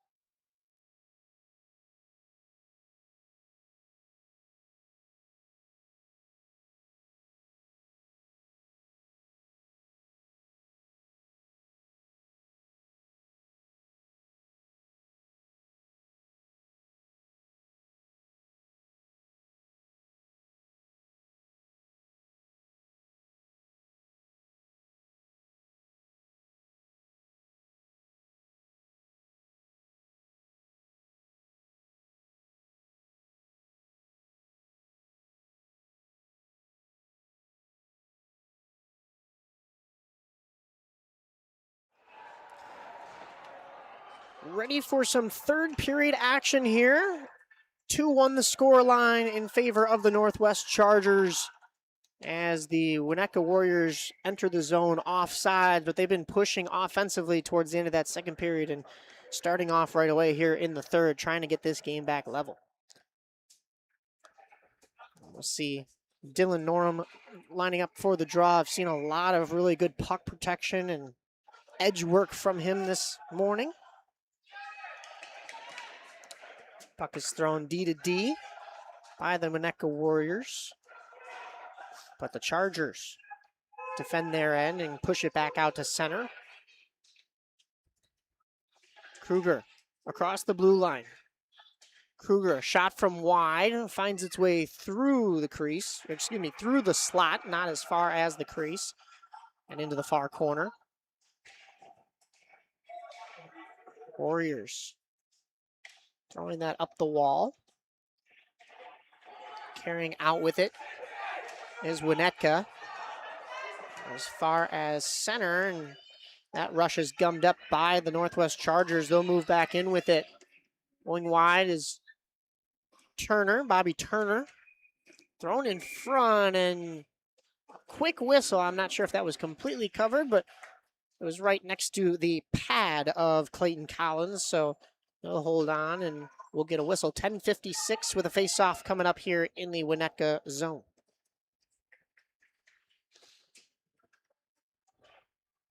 Hannah, you were talking about the Chargers' resiliency to get right back up after a little bit of physicality from the Warriors. It almost looked like they've slowed down the Warriors with how much they've been able to just get right back up. They also have the lead in this one. They had to claw their way to that as well, as they gave up the first goal, tied things up, and then scored one more time to take this 2-1 lead, as here comes Amon Richard up the wing. Stick handling, button hooking in the corner, thrown to the top of the circle, and a shot hits off of a defender's skate and goes wide. Chargers trying to stick check this one up the boards. And they'll carry it as far as their own blue line and then have that puck stolen at center. But look out, they win it back right at the far blue line, moving in with it. And good defensive work there from number 16, Teddy Price, from the Winnetka side of things, to keep that one into the corner. Winnetka pushes that puck up the wall, kept in at the point momentarily, but then finally thrown back into the neutral zone. Both sides swinging at it there in front of the Warriors bench, and that goes all the way down. We're going to get icing waved off there, as the Chargers will pick this puck up and try to carry out of their zone. They ran out of room there, though, and kept in momentarily by the Warriors, as the Chargers fight back for possession at center ice, changing hands a number of times there, and that puck finds its way into the corner of the Chargers zone. In front, a rising shot in and out of the glove, and going down to make the save was Parker Panos. But wow, what a frenzy in front of the net there. He really tracked that puck well. And Mike, I want to point out that I've been hearing some of my native language just beneath us. A little bit aggressive, I will say, but that's kind of the way that it comes off. Most of the time, I am a native Russian speaker, so I'm hearing a lot of, take the puck, take the puck. Hannah can translate for us here on the broadcast. We saw some signs out front at this rink, which I thought were pretty funny. Andrew and I were noticing them as we came in, that said, it was like a 6-point plan. The first point was, remember, these are kids. Remember, this is a game. Remember, they are not playing. It went all the way down. I won't list them all, but it went all the way down to they are not playing for the Chicago Blackhawks. So keep it classy, keep it clean. And, of course, parents are going to be passionate nonetheless. We saw a little bit of animosity or excitement, I should say, even in that first game. And I'm sure, when the stakes are higher at playoff time here, it's going to be that way, especially you hear the native tongues starting to get brought out. That's a good sign that you're trying to speak in code and send them a little bit of extra pointers, as that's one in the slot. A whiff on the attempt on the rebound, but the Chargers putting the pressure on. Winnetka almost in jeopardy right there, but they'll carry this puck out. Nice evasive move by one and by two. Carried up, that is Patrick Graham, stick handling through two and getting this puck deep into the offensive zone, but loses it in the corner.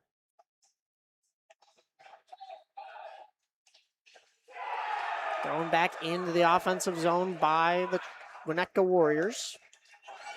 It'll come as far as center, and hanging out at the red line was the Chargers' DiMartino. Stick checked at their own blue line, and Turner moves in with it. Turner, a backhanded pass to the slot, and that just wouldn't connect on the stick. That was Lucas Olezniak. Kruger going wide, a flip shot. That one hit the side. I don't know if that was the jersey or the blocker of Collins, but it had to be fought off. Up the glass and out. as Winnetka can push this puck as far as center. Picked back up in the neutral zone by the Chargers, and here they come the other way. Fighting for it there as they move the puck into the corner. Thrown out in front, but no white sweaters there to capitalize on the opportunity. 7:10 to go here. We heard a loud buzzer. That's on the rink next to us, and I think everybody kind of just froze on the rink for just a half a second and realized, nope, not our game. That got me for sure. Had to look up at the clock. It was about 7:10, and I was like, wow, that was a very quick third period. But yes, we are in the third, and one goal is separating these two teams. It is the Northwest Chargers with the 2-1 lead over the Winnetka Warriors. That is the 5th seed leading the 4th seed. As we mentioned, very closely contested seasons between the two, and that puck moves across the blue line in an illegal fashion, so we'll get an offside and a whistle stopping play. 6:33 to go here. We've seen a lot of neutral zone play here in this third period, Hannah. It's been changing hands. Both teams really trying to find ways to enter the zone cleanly and pick up some sustained possession. Turned over in the defensive zone by the Warriors, but they'll get that puck back. Chargers, again, aggressive on the forecheck. The puck comes all the way back down, and we will get an icing with 6:06 to go here. The clock is still counting, though, so somebody's got to check that. I think you got to add about 5 seconds back onto it. It's showing 6:01 right now, but I think the referees are holding things up until that clock gets fixed. I saw the arm of the referee. Yeah, he's going to be skating over to the box now to just double check the time. Looks like they're agreeing that there will be 4 added seconds here. So it'll be 6:05 when we get things resumed. Face-off is to the glove side of the goaltender Clayton Collins.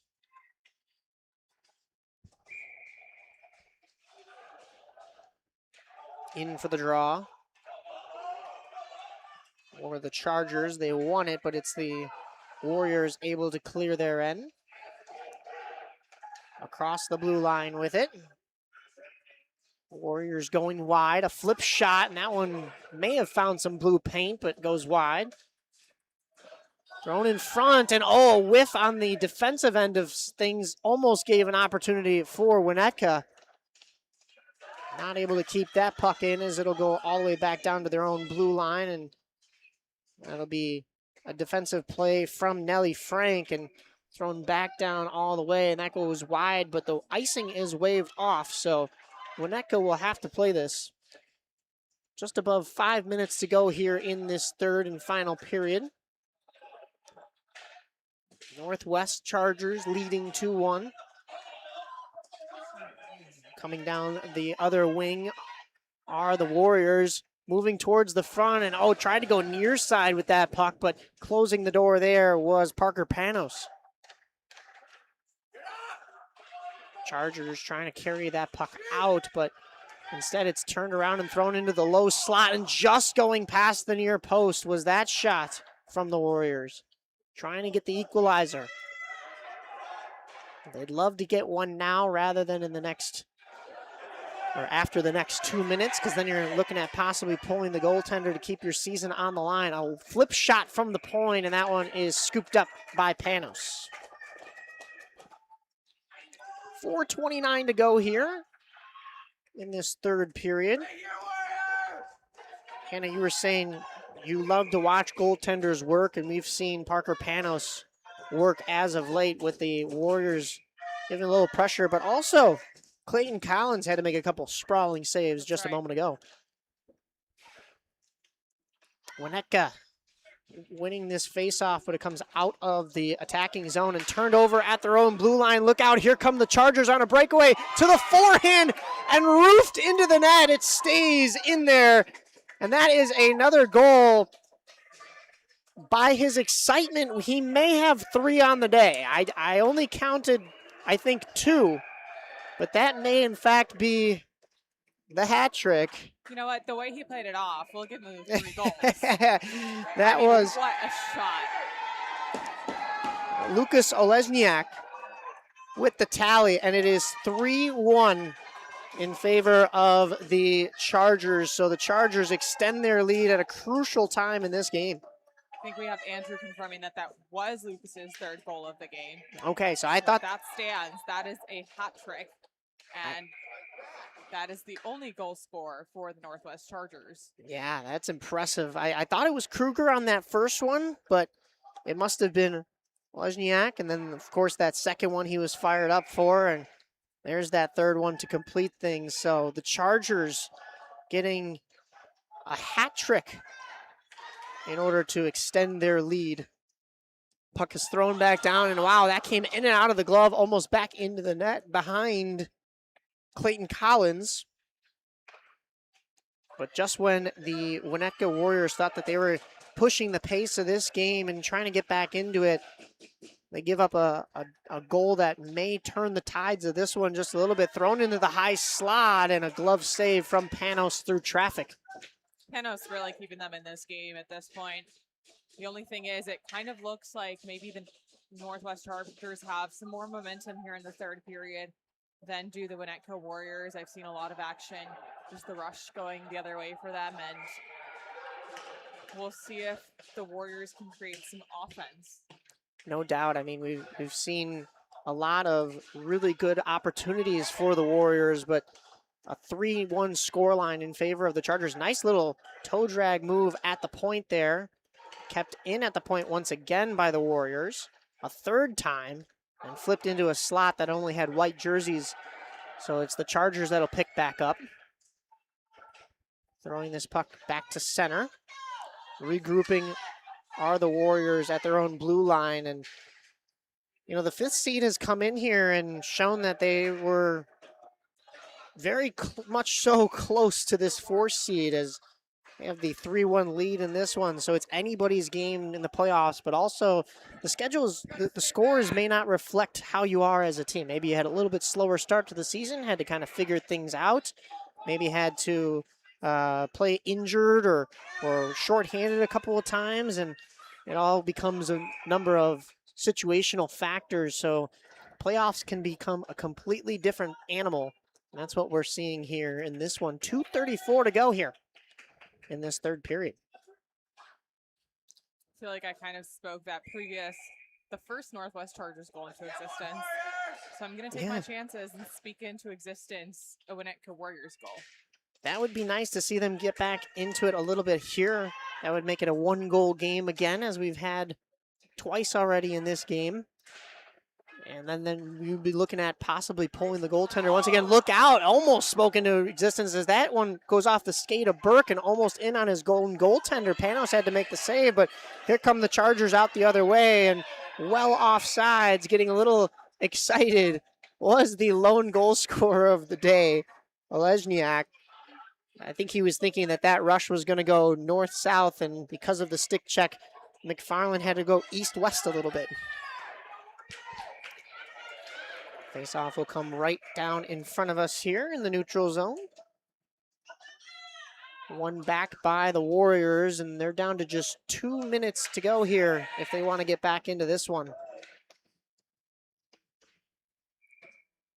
Battling for it aggressively in the corner is Nellie Frank, knocking down her counterpart over there. That is number 42, Ileana Falk. Another one. Another one, yeah, exactly, another one. We've seen both of them get up numerous times, and Falk went in for that penalty in that first period, but still able to stay on her skates after falling down a couple of times. So some tough play from Ileana Falk, and some resilience there from the Chargers throughout this entire game, but Winnetka in the offensive zone once again. Falk finds it on her stick and just pokes it as far as the far blue line, and she'll go for a change.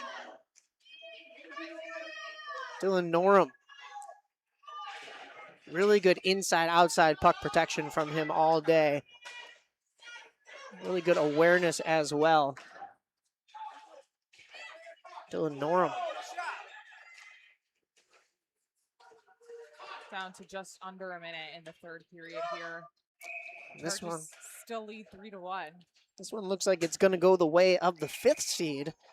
So we almost had an upset in overtime in that first game. We actually had a power play for the 6th seed Vipers that carried over into overtime, but that one was negated, and later on it was Bloomington that went down and scored. So in that Tier 1 matchup, it was the Bloomington Thunder as the 2 seed getting the win, and here we are going to maybe see a little bit of an upset. Timeout called, it looks like, by the Winnetka Warriors as they try to draw up something that'll get them within 1 here to save their season on the line. You see the coach on the far side with the clipboard. The Chargers side of things, seems like they're just having more of a discussion. It's probably like a just lock things down, don't let anything get to our net type of a discussion. I'm just noticing it kind of looks like some of the kids are a little bit spaced out. And I'm sure it's still very early. Maybe some of them aren't quite awake yet, even though, you know, doesn't look like it on the ice, I'll tell you that much. Yeah, they've played very tough and very hard. You got to think that, you know, they are awake and they're maybe just, you know, sitting pretty with that 3-1 lead, but you don't want to get complacent. 2-goal lead is the worst lead to have in hockey. Don't celebrate yet. We still have 49 seconds to go. Anything can happen here in the final 40 seconds of the game. We'll see if Winnetka can come close and maybe even tie it. Winnetka has the goaltender pulled. You see that empty net on the far side, so the 6th attacker is out there. They got aggressive right after the draw, and after that timeout, goes off the side of the cage, and Winnetka desperately trying to keep that from going in, but we have a different goal scorer for the Chargers. It's Avery McFerrin with the tally, making it 4-1, and that should seal the deal here for the Chargers. Look at that excitement from Avery. You love to see it at this level. Some of them are scoring their first goals. Of course, I'm sure they've had goals throughout the regular season, but first goals in playoffs when it means something, and that's got to have a good feeling attached to it. Looks like, unfortunately, at this point, the Winnetka Warriors are getting a little bit deflated. You can see a little bit of a rush, though, from the man who has broken through all day is Dylan Norum, streaking in there, but just not able to capitalize. As we've seen the speed, the great stick handling, and some incredible skills from him, but it's the Northwest Chargers that'll take the victory in this one. The 5 seed knocks off the 4 seed by a score of 4-1. Hannah, your final thoughts. What have you seen here today in this second game? I think it was a great game by the Northwest Chargers. There was a lot of momentum, a lot of excitement, and I think that's kind of what stood out, separated them from the Winnetka Warriors. Definitely some speed from Winnetka would have helped, I think, in this game. But I will say the Northwest Chargers defense and their goaltending really kept them in it. Of course, with their offensive game. Just a great game overall at this level. And we hope both teams, wishing the both teams luck. Way too early for this. I'm not. No, that's fine. Absolutely. The Chargers will move on and play tomorrow. We'll see who they are set to play and what game time that'll be at. But for Winnetka, their season comes to an end. But an awesome effort from them today, and awesome jerseys really on both sides too. We're getting a treat. We'll get a nice resurfacing, and then we'll be back up here on this same stream for game number 3. For Hannah Arbitman, my cameraman Andrew Bruckheimer, and myself, Mike Napolitano, or excuse me, DeBrucker, what am I saying? And myself, Mike Napolitano, we'll be right back here on Stream Sports Midwest Central States.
Welcome in, everyone, to the Stream Sports Midwest Central States stream here from West Dundee, the Canlin Ice Arena, the Leaf Center. Myself, Mike Napolitano, on the call alongside my color commentator, Hannah Arbitman, and our cameraman for this one, Andrew DeBrucker. We've got the Chicago Blues Squirt Blue Tier 1 versus the Chicago Jets Squirt Blue Tier 1. When you take a look at the standings, it is a matchup between the 1-seed Jets and the 5-seed Blues. So the Blues are going to have their work cut out for them, but we were just talking to one of the Blues moms before the game, Hannah. That was giving a little bit of insight for us, and of course, friend of Aaron Schellen and Joe Williamson as well. Yep, her son is playing on the Jets today, and we first off want to say hello to everybody tuning in. It sounds like a lot of people from out of state. I heard California, New York, South Carolina, so hello to everybody listening in from those states and the Chicagoland area as well. We did just speak with Shannon Ceppaletto. Her son is number 10, Brooke Ceppaletto, on the Chicago Jets, and her husband is on the bench coaching. That is Chris Ceppaletto. So hockey family through and through. They have some family members tuning in from all across the states. Hello to everybody there, as we already said. And we are just about to get underway. So, Mike, I'll let you take it away from here. I think I said Blues mom. I meant Jets mom, of course. I was looking down at the Blues side of things on our left side. But we are underway here in the first period. We only have one goaltender for the Blues named. That is Wojtek Waksamenski. Might need a little help pronunciation on that side. You know what? That's a Polish last name. Unfortunately. Oh, that one drills the post there. Early action on the Jets side of things. But yes, yeah, you're right. That's a tough Polish last name, so we might just be calling him Wojtek throughout the game on this one. But we apologize to the family of Wojtek, but unfortunately we cannot pronounce that. That one came up high on the Jets goaltender. Jets goaltender is Mason Zhu. So a lot of action early on the Jets side of things, and that's huge because I mentioned the Blues are the lower seed in this one, but already taking it to that 1-seed Jets side of things. The Jets, we've seen them quite often throughout this year, and it's been a really good program as here come the Blues on the other side of things. Driving to the net and in on the stick side, putting that puck in, and you get the little ice celebration there from number 5. That is Michael Casaccio with the tally early here to get the Blues on the board. We have a giant Blues fan group on our left side here, and they are ecstatic about that one. Hopefully the Jets can create some offense off this draw, but it's been Blues mostly in this one so far. That's impressive from the 5th seed to really take it with the energy in the offensive zone so early. Jets trying to move it the other way, but it's the Blues stopping that rush at the red line. Puck rolling on edge, but it's carried over the blue line again by the Blues. Jets struggling now to kind of get their game underneath them. Puck is loose once again and fought out by the defense. Kicked up the near wall here and out.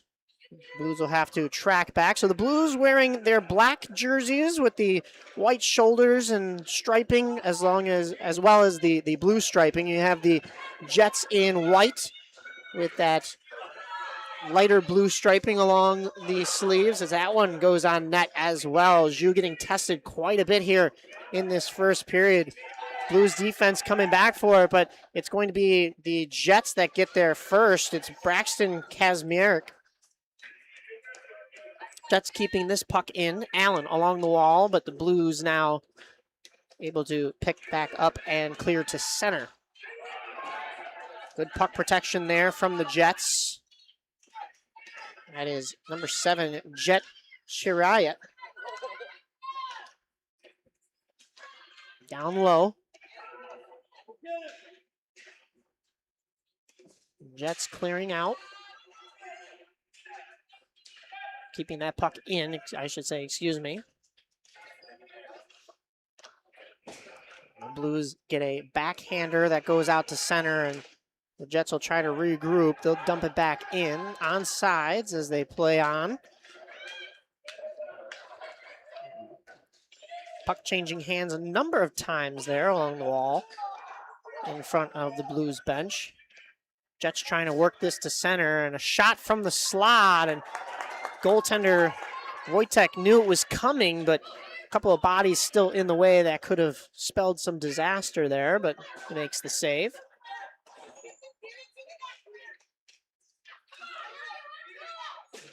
Blues throw it to the point, and the Jets keep that puck in. Jets trying to throw that down low, and good pressure from the Jets, but the Blues are going to eventually clear that puck, and the Jets just play catch with them and throw it right back up to the blue line. Moving in with it, Raylan Small throwing it towards the net. May have been looking for a pass in front there, but it gets redirected, and the Blues will carry this puck across the blue line, across the red and the far blue. Going wide with it.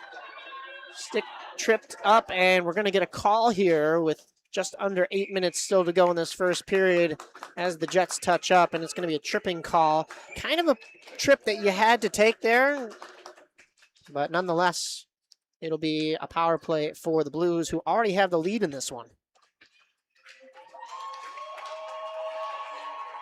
7:56 to go. I didn't quite catch, it looks like it's number 22 in the box, Connor Robinson. Here he goes by Robbie. That's right. The nickname. So you'll hear his family calling him Connor by his first name, but last name Robinson, everybody else screaming Robbie. 7:44 to go here. There's a 1 minute and 30-second power play, but here come the Jets shorthanded, streaking up the center ice, and stick checked there as they get into the zone. That's McCleary. Tangled up with Casaccio. It's a great effort there by McCleary. Yeah, you really want to play as far away from your own goal as you can on a penalty kill. So just even if you don't get the opportunity in the offensive zone, just kill some time and keep the puck away from your own net. Blues moving in with it now.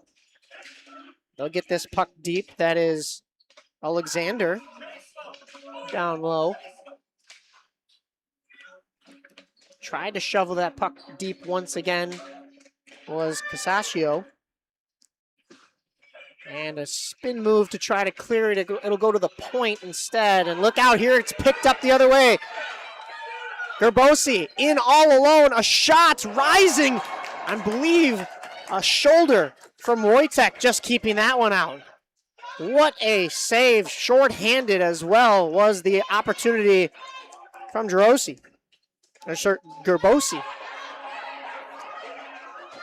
And the Blues, as they touch up, they have a player down, so maybe Phillip seems to be in some discomfort, so we may have to take a break here. Coach is coming out to make sure everything is okay. 6:21 to go here in this first period. We will be back in just a little while after this break.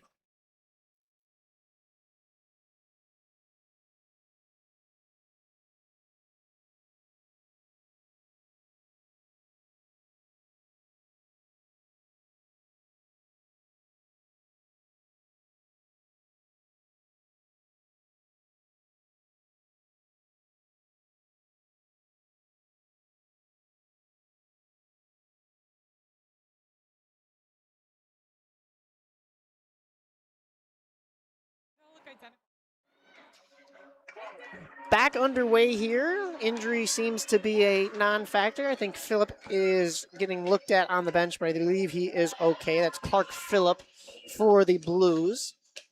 As this puck is in the Jets zone. Cleared out to center. And a whistle cuts the air as we are in offside, so we'll have a face-off. Jets trying to keep this puck from re-entering their zone. Lining up for the draw is Vinny Semrad on the Blues side of things. Jets win the draw and move up with it. Allen along the wall. Looking for a centering pass. He's got Kazmarek. And a shot just goes wide from Kazmarek. Flipped up and out by the Blues. This will go far enough, but not far enough for icing. Jets struggling along the wall to get it out, so it'll find its way back behind their own net. Held in at the point by the Blues. 3 aside as they fight for it along the boards right there. And that one comes out and back in by the Blues, so it's an offsides, and we'll get another whistle. 5:22 to go here in this first period. This Jets team, like I said, leading the division.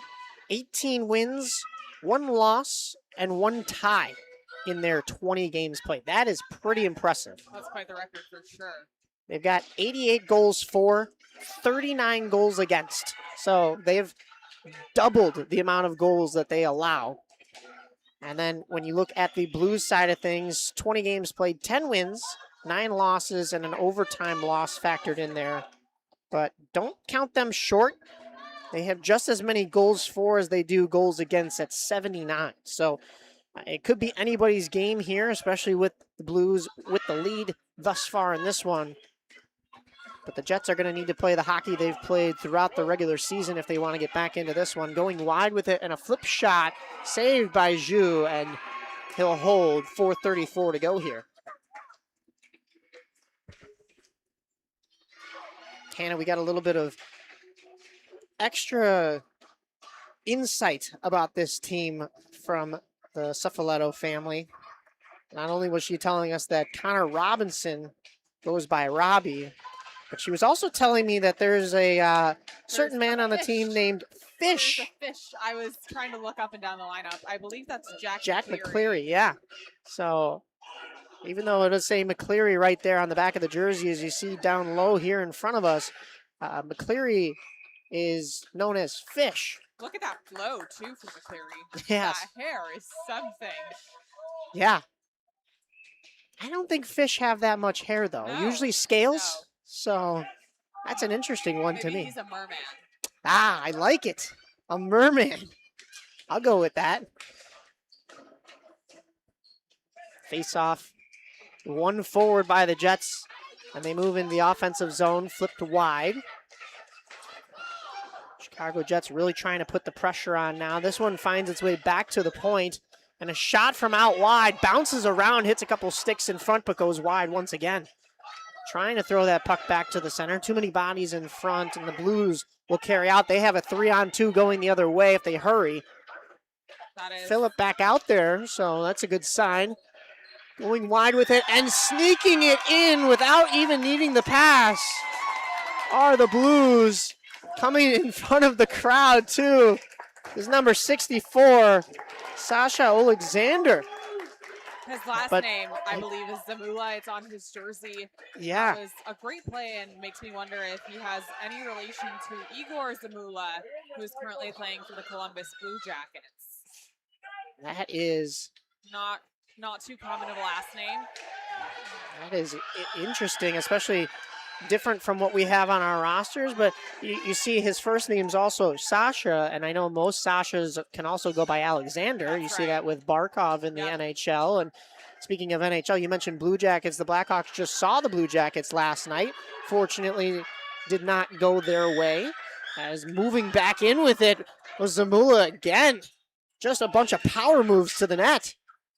As the Blues, I almost forgot to update the score here. It is 2-0 in favor of the Chicago Blues. So a matchup of the Chicagos here. And when we were talking about Chicago hockey, a 4-2 final in favor of the Blue Jackets last night. The Blackhawks were so close to tying that game up, but they give up the empty netter to seal the deal. And the Blue Jackets have been hot ever since signing Rick Tocchet as their new head coach. That takes a funny bounce off the corner boards and stays in for the Jets. So maybe a little bit of magic that they need. It's going to be kept in at the point. Tipped. Left all alone was Kazmarek, but just couldn't find the handle on it. O'Malley. Thrown in front. Kazmarek, the man in the middle, thrown in front, and that one finds the back of the net. Kazmarek has cut the lead in half.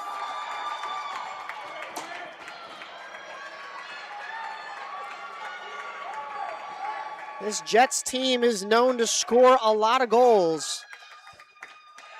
And it seems like the floodgates have started to open for the Jets, who have struggled out the gates thus far. But we've talked about Sasha Zamula, who has done some incredible work for the Blues. 2-1 our scoreline here as the Jets go back on the attack here, moving wide with it, and a shot on the near side hits the stick, and I don't think Wojtek knew where that was. Just under 2 minutes to go here in this first period. Mike, I almost want to disagree with you on that last call. It seemed like he did know where the puck was. He kind of just shouldered it right off, and the poise from him on that one, if he did know where the puck was perfect. But this has been quite an eventful period for the first, not very good with math, this is why I talk for a living, but the first 10-ish and a half minutes, we're down to the final minute and a half in the first period. The score is 2-1 in favor of the Chicago Blues. As that one is covered by Zhu on the Jets side of things. Yeah, he did know, I mean, he knew where that puck was, but it almost had seemed like after the rebound, I don't know if he was still aware, but he kept on that post for sure, and that's some great goaltending there from Wojtek, and keeping that puck out with, I believe, the stick and the blocker on that side. So we stay at 2-1, but the Jets once again moving in with it. But the Blues turning this back around. We have a very back and forth affair here. As at first it was mostly all Blues, but the Jets have seemingly come alive here in the last few minutes. Dire moments of this first period. And here comes Gerbosi up the wing. Only one, and then the goaltender to beat here on the forehand. And wow, what a glove save from Wojtek, flashing the leather on Gerbosi. My goodness. I wish there was a camera on our reactions on that last play, because what a save. No doubt. Gerbosi skating left, shooting right, but the goaltender still tracking with him is able to stick out the leather going the opposite way and make the glove save. What an incredible display from both sides on that last play. The Blues win the draw, but the Jets hold this puck in. Fish throwing that down low. And fighting for it in the zone. The Jets able to keep this alive. Some very passionate parents this morning as both teams are screaming, cheering for their respective players. Suffoletto with a shot from the point, finds a teammate in front, and a rebound opportunity was laying in the crease. And that one is swallowed up by Wojtek, as he wanted no more nonsense after that rush. And as you said, Hannah, it's only going to get louder here as people start to wake up a little bit more, games get later in the day. But we even saw some passionate families and parents throughout those first two games, and some exciting hockey as that one gets thrown on net. It's still loose, poked at, and the Jets have tied it back up. Gerbosi with the tally to tie things for the Jets as just a shovel goal in front, cleaning up the garbage, and it is suddenly 2-2 with just 11.8 to go. Wow. That is an incredible addition to this Blues barrage. Excuse me, this Jets barrage, and that one's thrown in with just seconds to go, and Wojtek had to make the save on that one again. Bounced all the way out, and the horn will end things, but what a first period. We've been through 3 games thus far today. All 3 have been tied after the first period. 1-1, 1-1, and now 2-2 going into the second. Hannah Arbitman, myself, Mike Napolitano, and our cameraman for this one, Andrew DeBrucker. We will be back for second period action here from West Dundee.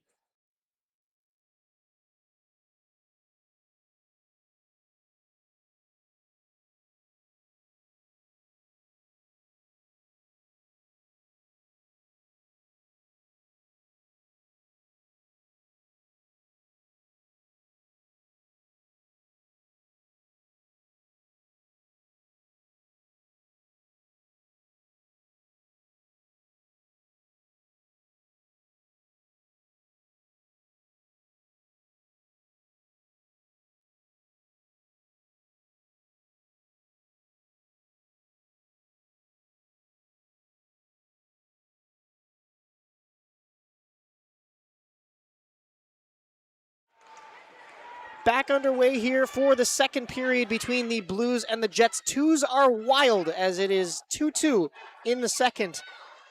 And we will switch sides so the Jets track this in their own zone. Carrying on up with it.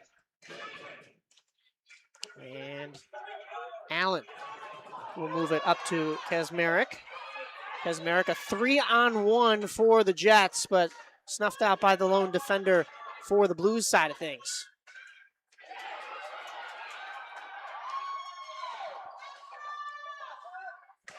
O'Malley trying to throw that puck deep. I think it's important to mention that these are squirts, but the age level, I don't know if you've heard, ranges from 9 to 11. And I think the developmental difference there, not only hockey-wise, but just physically is pretty drastic.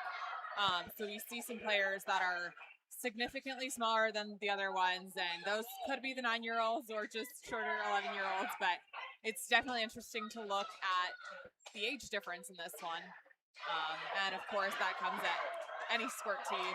Great opportunity there, but missed the net.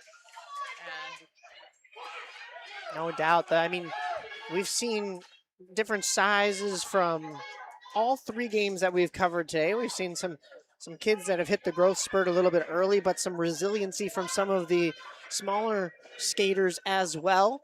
We've seen a little bit of co-ed throughout the day, and even in this game, it has gone back and forth, once again resulting in a tie score. So some incredible hockey throughout today. In behind the Jets end. They'll carry out with it. 10 minutes on the clock here in this second period. Moving up with it are the Blues in their own zone. They fight along the wall in front of the Jets bench there. Jets come up with it. No clear lane into the slot, so it's turned back around by the Blues, who carry up a number of Jet sticks to try to pass, and looks like they will regroup on their own end. Not quite able to break through that far blue line. Jets were changing right there. Could have been dangerous, and that puck is flipped up and into the Jets bench, so we will get a whistle and a stoppage of play. 9:23 to go here in this second period.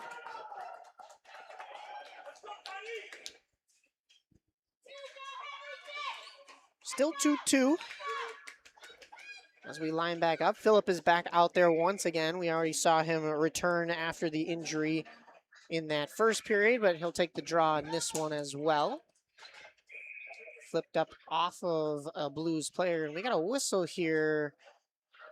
I'm not sure what that was for. Are we getting a, nope, we're just gonna get a face-off here at center ice. May have been thrown back in offsides, I'm not sure 100%. But back underway here from West Dundee. 9:12 to go here in this second period. Phillip carrying this puck up. Casaccio thrown at the net. And rung all the way around. Jets will be able to clear their end. It's a 2-on-2 going the other way. Moving in with it for the Jets is looks like their winger, Eli Allen. Kept in by Robbie. That's Robinson at the point. Down low with it are the Jets. Turning around with it, and I think that went in. I'm not sure if the referee saw that. That rattled through something. And the Jets turn around with it once again, and they had it in the slot, but not able to connect. We're playing on here. I would surely be looking for a goal call if I was on the Jets bench right now. That definitely went into the net, just kind of bounced right out of the netting, which you never see happen. I believe that was our very own Fish that shot that puck, and against all laws. Knew it went in, had the arms up already, and I guess maybe it just hit the crossbar, but it looked like it went in and back out, and a shovel shot from the Jets, TJ Gerbosi. And you can see the frustration in Fish right there as he slams his stick. He was definitely looking for the goal, and rightfully so. What a back and forth contest, and the My Jets have goodness. definitely been pressuring here. Won by the Blues, and it'll come all the way back down the length of the ice. Looks like we'll have another icing here. 7:40 on the clock.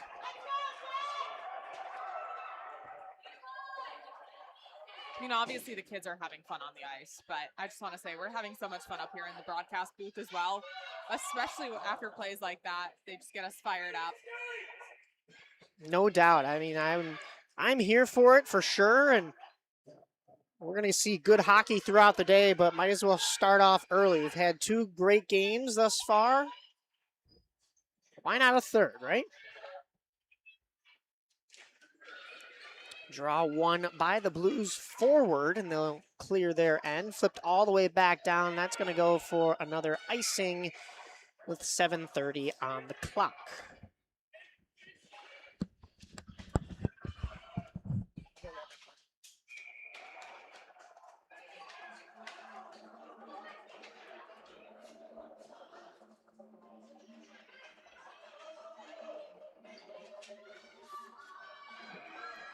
Face-off draw in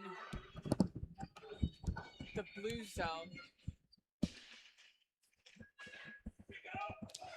Jets back on the attack now, thrown towards the net, and down in the butterfly to make the save was Wojtek.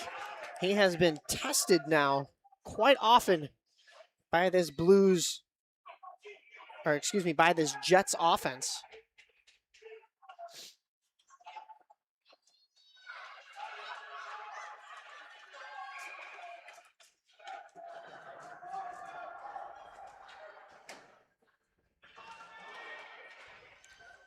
Face off in the Blues zone. Kicked out by the Blues as they carry it up. Sumrad thrown towards the net, but good defense there from the Jets keeps it from going in. And thrown all the way back down the other way. Not going to go far enough for icing, waved off by the referee, so the Blues will have to play it. Thrown out in front and turned over, and had to be sticked away by Wojtek in order to keep that one clear. Blues now with numbers, moving up with it. Zamula.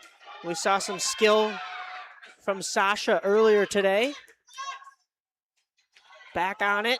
Stick handling through a few. Almost had a clear route to the net, but just couldn't find the handle on it. Finds its way into the corner. Zamula slap shot from a tough angle. That goes wide after it rings around a couple of bodies. And here come the Jets the other way. The Jets could have numbers. Moving up with it, Cefaletto. And not quite able to get past the Blues defense. Madigan along the wall there, pushing that puck into the Jets zone. Flipped out by the Jets. They play catch with the Blues defense. Madigan at the blue line. Has Matteo with him through one, and a shot that just hits the glove, and the rebound opportunity finds its way in for the Blues. A beautiful play that was followed up by good teamwork, and the Blues have regained their lead.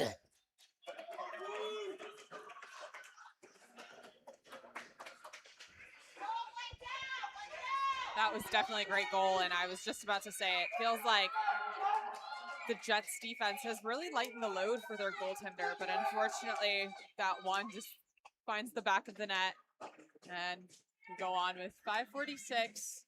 The Blues now have a 1-goal lead over the Jets. But judging by the grit of this team, I really think the Jets can tie it up and maybe even pull it away with the win, so we'll see. Still a lot of game left.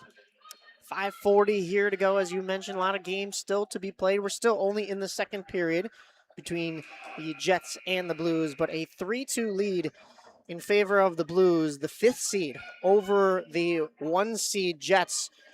The Jets have outscored opponents more than 2-1 throughout the regular season, and they found the handle on it a little bit here towards the end of the first, start of the second period, but it's the Blues that have struck right back off of a nice play really facilitated by Zamula. Looks like they maybe lost the puck there a little bit. And that one's thrown down into the blue zone and flipped out into the Jets bench. So Again. yeah, that Jets bench has been active, and not in the way you would think we would be talking about that, but in that way, I guess, in that sense as well. But it's just so that the puck keeps finding them over there. So we'll get a face-off in the blue zone. 5:11 to go in this second period. And here come the Blues on a break. Catching up to them, though. Good defense from the Chicago Jets. Jet Chariot. Oh, that's cool. His name is Jet, and he plays for the Jets. I know, I love that. That's too perfect. Jets moving up with it, though. Could be a 3-on-2 if they hurry.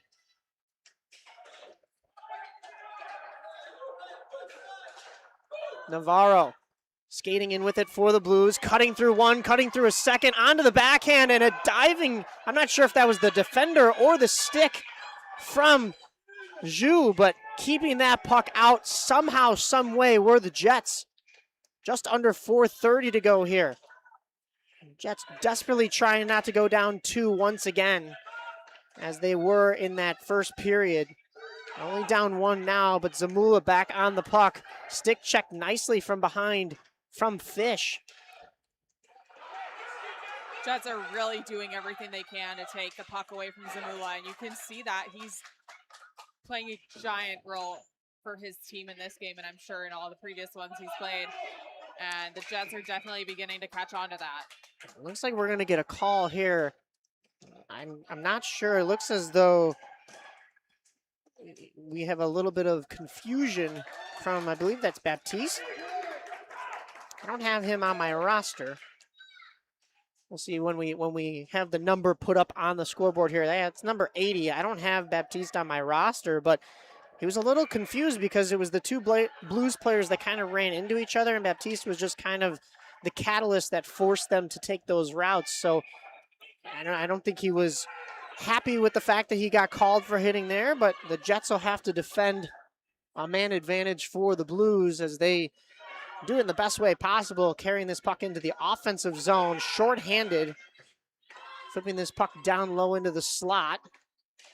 Still with it there, a couple of stick whacks, but here come the Blues the other way. Zamula has been dangerous all morning. Cutting to the middle, to the forehand, and he tucks it in. What a display of hands that was from Zamula. Sasha Zamula with yet another tally to extend this Blues lead, and boy, oh boy, do we have an incredible game on our hands here. 4-2 in favor of the Chicago Blues over the Chicago Jets, the 1 seed.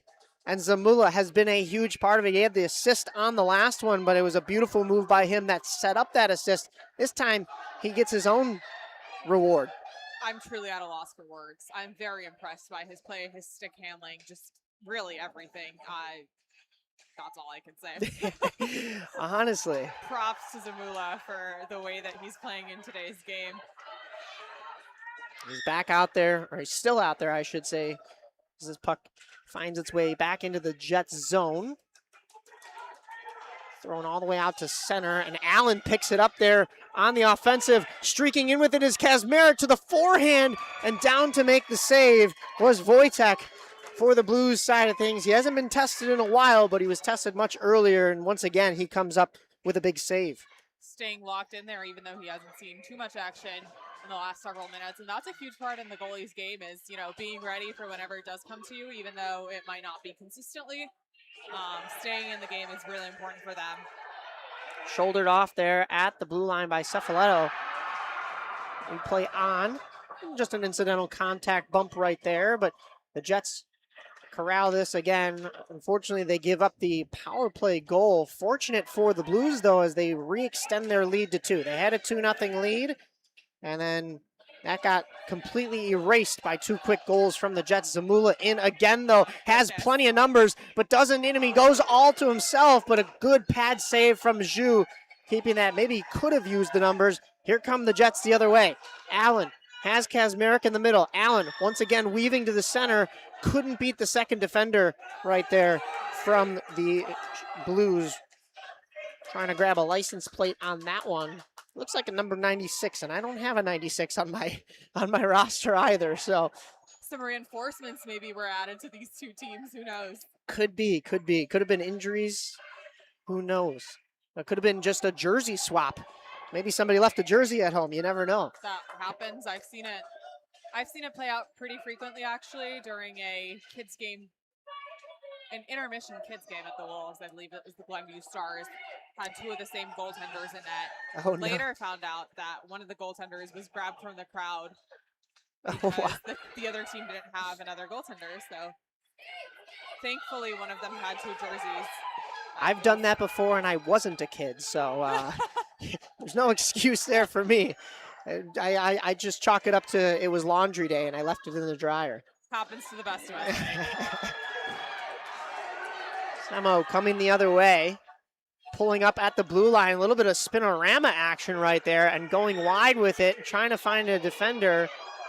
A little bit of incidental contact there. Some of the parents wanted a call. It seemed as though just the defense from the Jets was moving in on the defender there. And we're going to get a whistle, though, as he is still down in the corner. Whistle probably should have come a little bit sooner, but we'll take a knee here, and it seems like the coaches will come on out to make sure everybody's okay. We'll step away for just a moment right here on the Stream Sports Midwest Central States YouTube, live from West Dundee at the Leaf Center. Myself, Mike Napolitano, Hannah Arbitman, and Andrew DeBrucker on camera.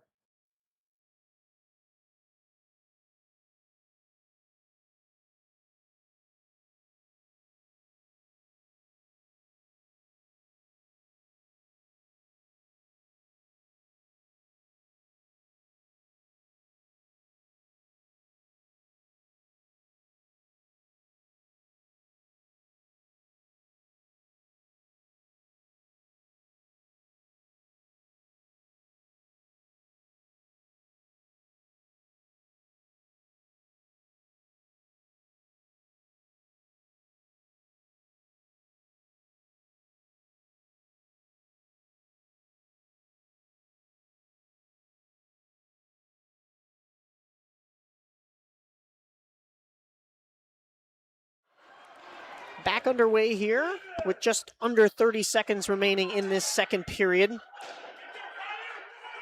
Blues in the Jets zone, trying to find a way towards the net. Semrad seems to be okay, as he was able to skate off by his lonesome after that collision earlier that stopped play.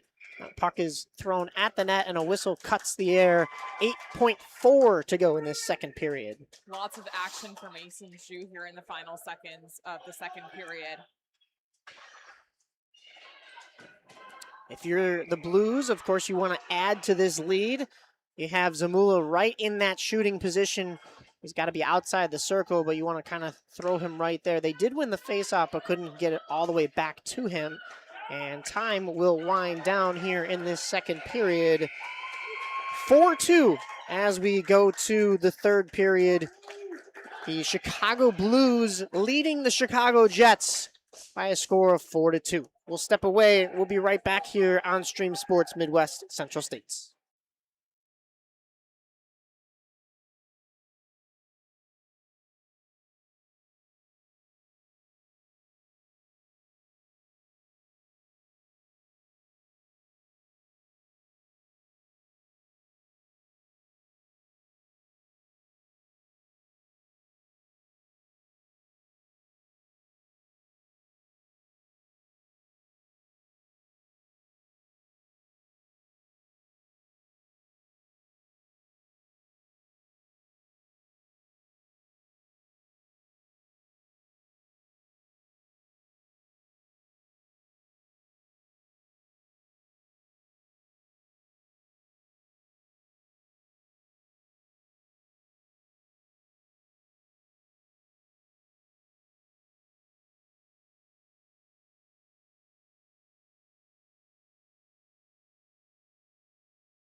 Back out here for the third period action between the Jets and the Blues here from West Dundee. As the Blues are leading the Jets, the 5-seed Blues are leading the 1-seed Jets by a score of 4-2. We saw some epic hands from Sasha Zamula that has really helped this Blues lead. I think a huge part of what can help the Jets in this period is really shutting him down, not giving him the opportunity to score. Yeah, you really got to make sure you've got eyes on him at all times when he's out there on the ice so he doesn't hurt you. Almost a good keep there from Cifaletto, but had to clear the zone, and they'll regain the blue line, but sticked away by the Blues. Chaos at the blue line, but the Blues prevail and keep that puck on the stick. Navarro, a flip shot that comes high into the chest of the goaltender Zhu, and he's able to stomp on that and get a whistle. 11:04 to go here in this third period. Face-off will come to the glove side of Zhu. Semrad back out there, that's a good sign. Went down with that injury earlier on in that second period, but it's back out there. Kazmarek has Allen. These two have been in 2-on-1s all afternoon, just not able to pull any triggers. That puck goes wide. Back out is Bouffis. And Jets carry this back up the wing. They have a man in center, but they ran out of room before they were able to make the pass. That's off the back of the cage. O'Malley gives chase to that one. And the Blues trying to move back out with it. They will. You see that green tape there from Semran as he flips it into the offensive zone. Somebody is Kazmarek down. lost a glove out there. Got it back. No. Not able to stick check at the blue line, though, and that'll come back out in possession of the Jets' defense.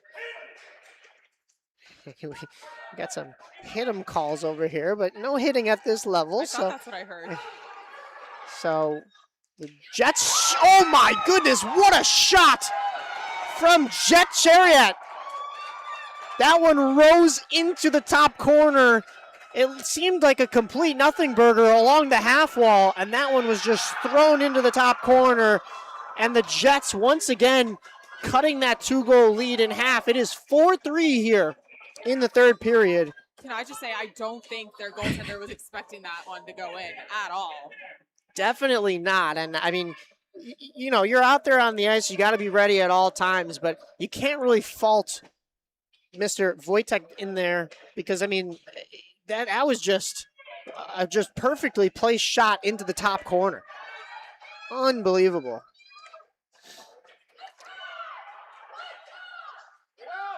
Jets now putting the pressure back on into the offensive zone behind the net. Kept in beautifully at the blue line momentarily, but here comes Phillip the other way for the Blues, trying to beat the last one for the Jets. That was Nora Buhan, who had some stellar defense, but look out, here come the Blues again. Stick handling, had a wide open net, and just put it wide was Zamula. He had the goaltender Zhu beat, threw it through the blue paint, and it found its way through the other side. 8:46 to go. Jets trying to still chip away at that 1-goal lead and not give up another one. They're able to clear their end. It goes as far as center, but Zamula's on it once again. Two Jets collide. Zamula through a third. Zamula across the blue line. And collapsing along the boards are the Jets. But the Blues still in possession. A turnaround shot right point blank from Phillip, and Zhu is down to make the save.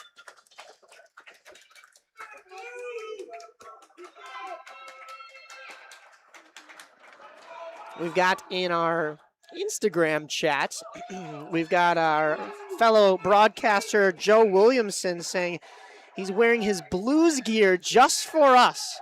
He is a native of St. Louis, but this is the Chicago Blues, Joe. Wrong Blues, Joe. Wrong Blues. I'm sure a lot of the Chicago Blues parents aren't actually rooting for the St. Louis Blues. I would hope not, Mike. Being Chicagoans, although I will say I've always been a Carolina Hurricanes fan as a Chicagoan, so There you can't go. judge anybody there. That bodes well for your Wolves tenure as that puck is thrown into the slot by the Jets, and it's at the top of the slot, and that shot gets stuffed by good defensive work from Matteo. Jets down low. Robinson. A little bit of an extra shoulder from Robinson, and we're going to get a call there as the Jets touch up. So Robinson's going to go to the box. As looks like everybody is okay. As that was once again Semrad that went down, but I believe that's actually Jonathan Navarro. oh, actually, you're right. Yeah, that is a 48, not a 56. So, yeah, Navarro taking the brunt of that hit, but it'll be the Jets on the penalty kill. Just as they were looking to get back into this one. They still have time, 7:33 to go here in this third and final period, unless we need overtime. We did so in that first game of the day. And we'll see. The Jets have already fought back from a 2-goal deficit to tie things up. They found themselves in another 2-goal deficit, but cut that in half. So 4-3 the scoreline in favor of the Blues, as the Blues will go to the man advantage. Still 1:12 left, but it's the Jets carrying out of their own zone. Moving up with it, through one, through another, and a shot from, once again, a tough angle. It was Chariot. He had that goal that found the top corner from the half wall to make it 4-3. I was trying to do that again, but this time short-handed. Phillip into the zone now. Thrown down low, in behind the net.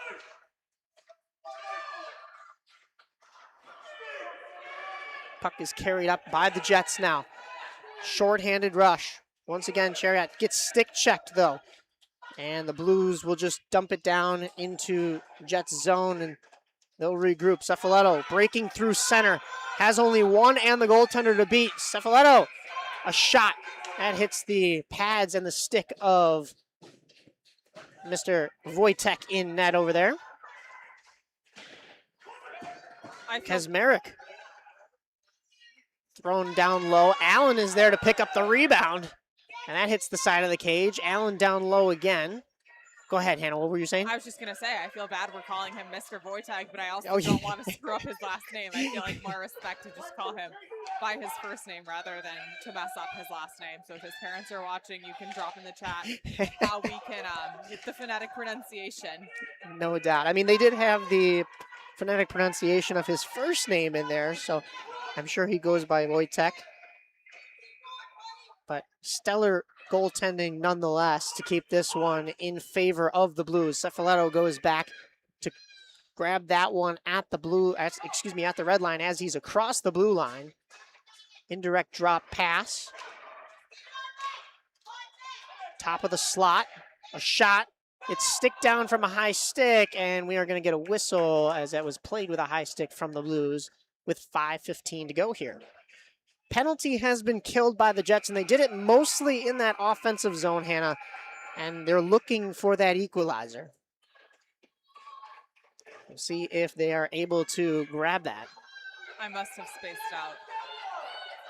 I didn't realize they were on the penalty kill. They were just for a little bit. That was that hit by our buddy Connor, I believe it was Connor Robinson that went in for the hit. Moving around one. Semrad, a shot. Blues had it on the side of the net, but just couldn't find the trigger. Lots of defensemen in the net over there trying to keep the puck out. Great teamwork on their end to help their goaltender Mason Zhu, who's seen quite a bit of action throughout the entire game. Semrad, yard sale as a glove and a stick go flying from Semrad. He just tried to take a route that got him crossed up between two defenders, and the train tracks were there legally. 4:35 to go, though, as the Jets ice it. This faceoff will come all the way back down to the side of Zhu. full-sail line changes from both sides as we get 10 new skaters out here.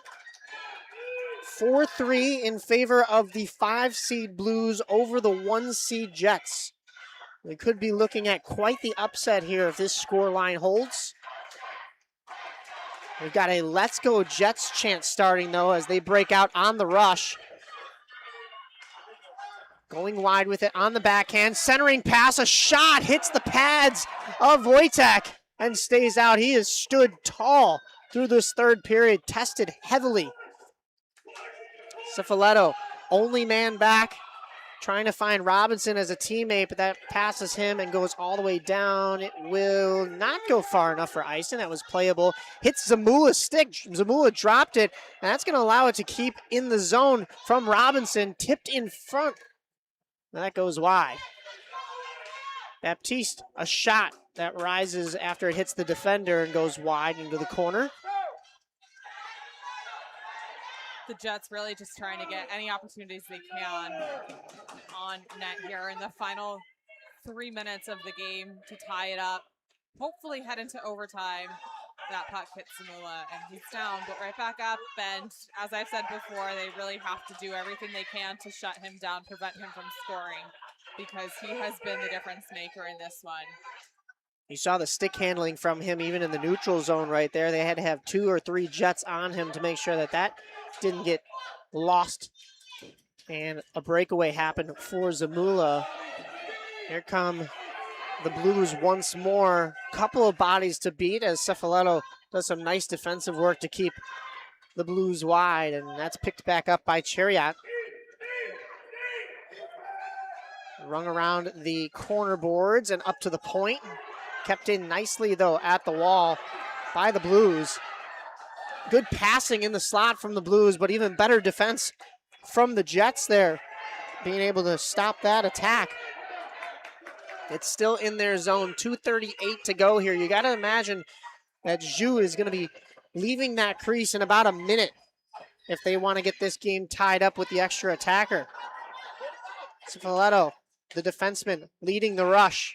And, ooh, that was a close offsides call. I think it did actually pop over the blue line, but it was so close.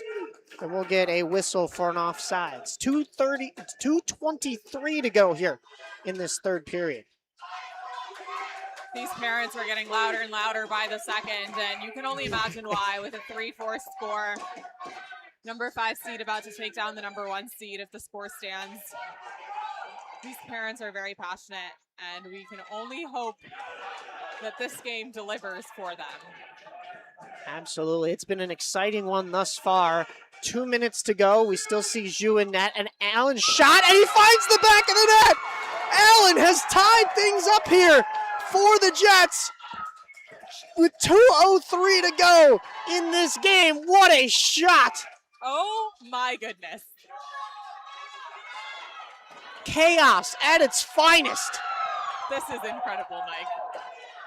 Eli Allen making this a 4-4 game. The Jets have come back from not one, but two-goal leads on this Blues squad, who have really tested the number 1 seed thus far today. So this is anybody's game. And they are hungry for more. You can see the grit. They're out there tapping their sticks. They want this game. Kept in by Gerbosi with that pro stock stick. If you notice the end of that curve, it's got that blue tape on it. Almost looks like that Patrick Kane curve. Navarro going wide with it, evades one check. Chariot is there to pressure him in the corner. Chariot picks it up. Good puck protection as he spins there, but ran into some more trouble, able to steer away from it. Chariot up to Gerbosi. Baptiste cleared into the offensive zone. Gerbosi with 1:15 to go. All alone, flipped towards the net. That's through the blue paint and wide. And we've got the Blues carrying this puck out of their zone. Chariot keeps that in, thrown down low. Turnaround shot from the low slot, and that just wouldn't go. 55 seconds to go here in this third period. Tie game, 4-4. No goaltenders had to be pulled. with that late goal from Eli Allen to tie things up for the Jets, as that comes all the way back down, and it comes through the crease, through the wickets, and hits the post. That could have been the difference. Zhu didn't know where that was, but it stays out with 30 seconds to go here. Madness. Wow. Baptiste into the zone. Thrown down low. Blues are going to recover with about 17 seconds to go if they can get this puck out and get one last rush, but they're going to just flip it down. Cefaletto able to keep that along the wall. Moving up with it. Took some contact from Phillip at the blue line. Kept in by Gerbosi. Gerbosi through one. He's all the way through. A shot hits the crossbar with no time on the clock. Otherwise, that would have been a buzzer beater. What are we witnessing? What chaos. We are going to overtime. We are going to a fourth period of hockey here. 3-on-3 overtime for the second time in just 3 games here today from West Dundee. We'll be right back with overtime here on Stream Sports Midwest. Myself, Mike Napolitano, Hannah Arbitman, and Andrew DeBrucker on the camera here from Game 3, the Blues and the Jets.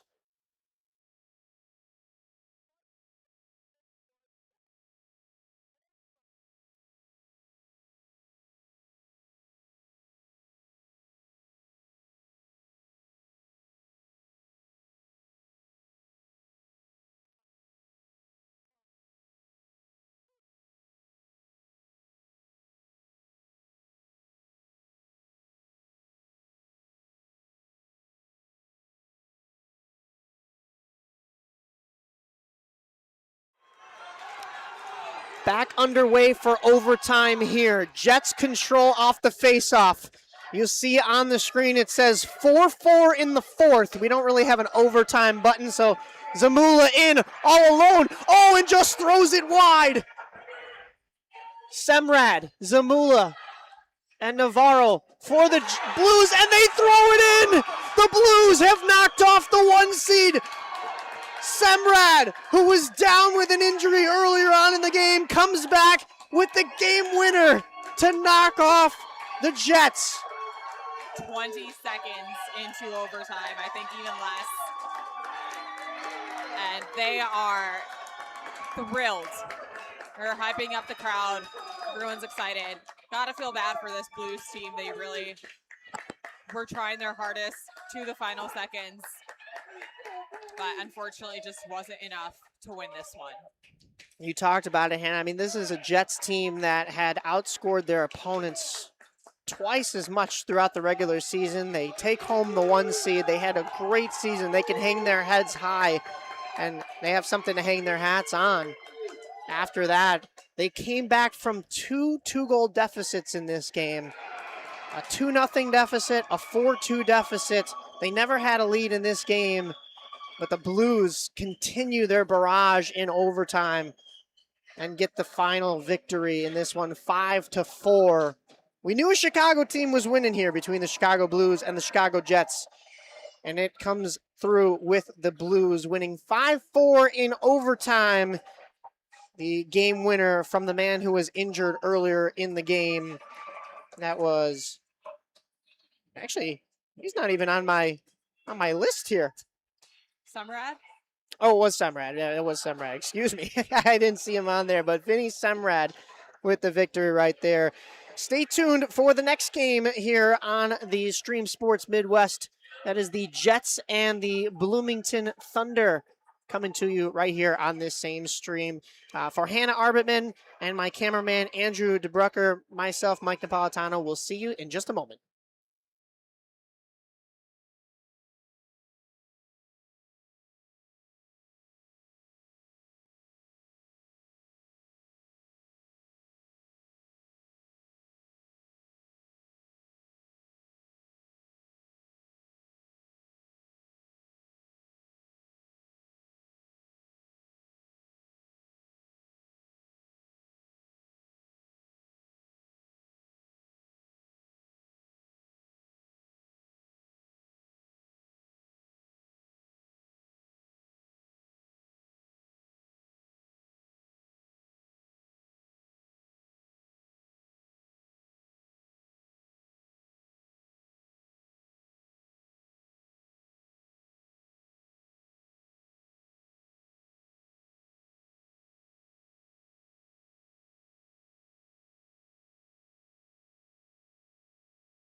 Welcome in to the Stream Sports Midwest Central States YouTube. I am Mike Napolitano. I'll be joined shortly by Hannah Arbitman and my cameraman, Andrew DeBrucker.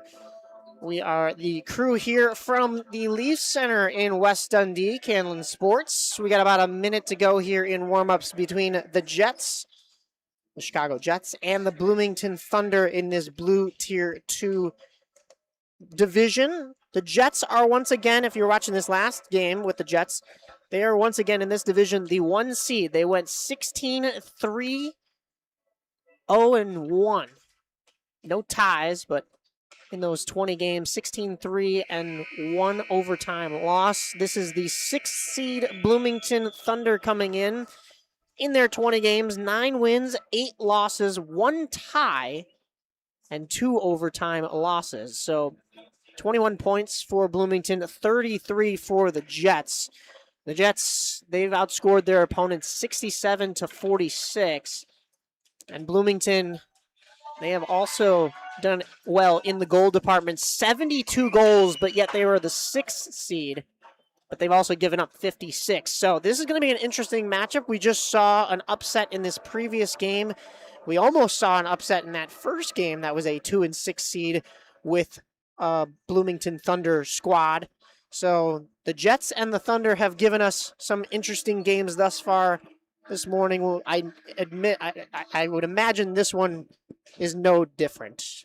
Hannah, welcome on into the broadcast. What are you expecting out of this Tier 2 Blue Squirt matchup? Good morning, everybody watching. Good afternoon to those of you on the East Coast. Mike, not expecting a whole lot, honestly.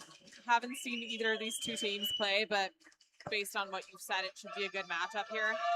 And maybe even some higher level hockey than we've seen previously, as this is Tier 2.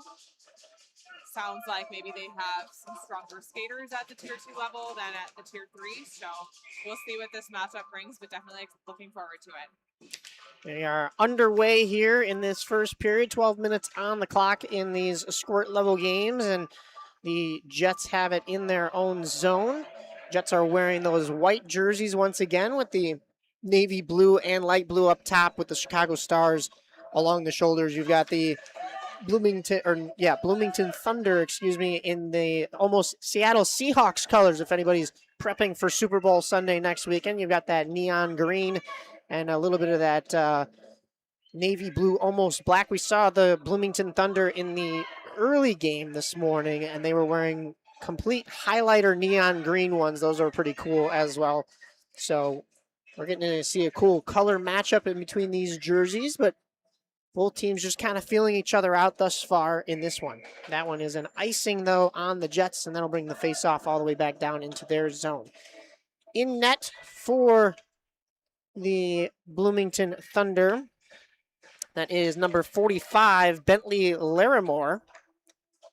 And over on the Jets side of things, looks as though they only have the one goaltender listed, but I don't believe that. I have to wait to see if he turns around. It should be a number 7. That should be Charlie Galliner on there. And yes, that is, in fact, Galliner in net. Kept in at the point by Bloomington. Along the half wall. Turned back around by the Jets, but still not out.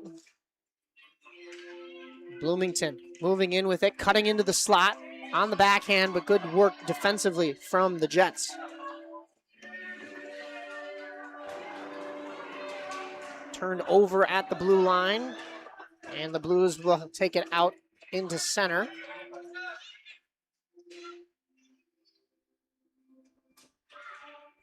Battle along the glass right in front of us here.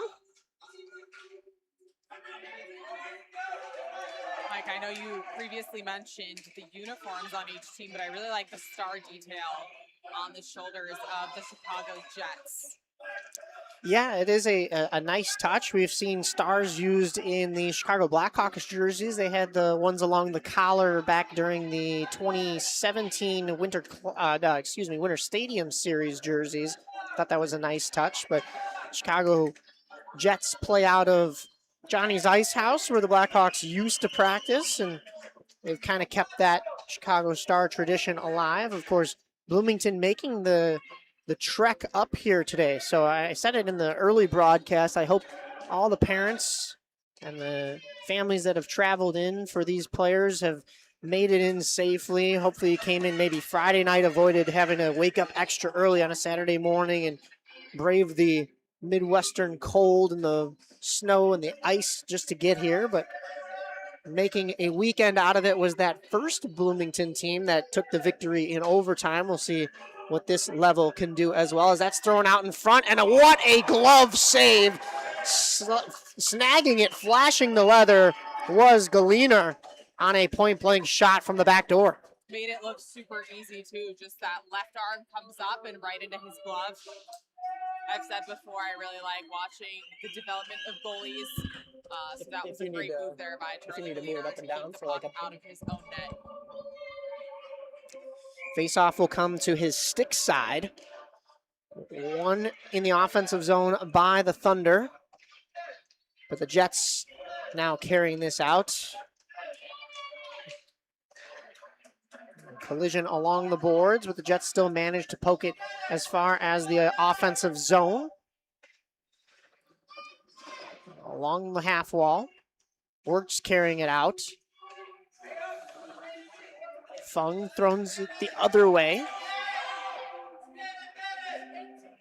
And the Thunder will regroup down low.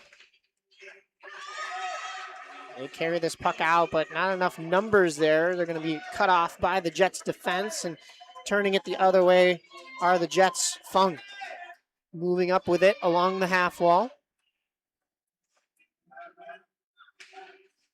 And pinched off there in the corner, so here come the Thunder on a 2-on-1. Good stick work defensively by the Jets once again, clearing that puck all the way back into the Thunder zone. So they'll go with a stretch pass through the neutral zone. That's picked off, and here come the Jets on the rush. A shot hits the pads of the goaltender on the Bloomington side, Larimore.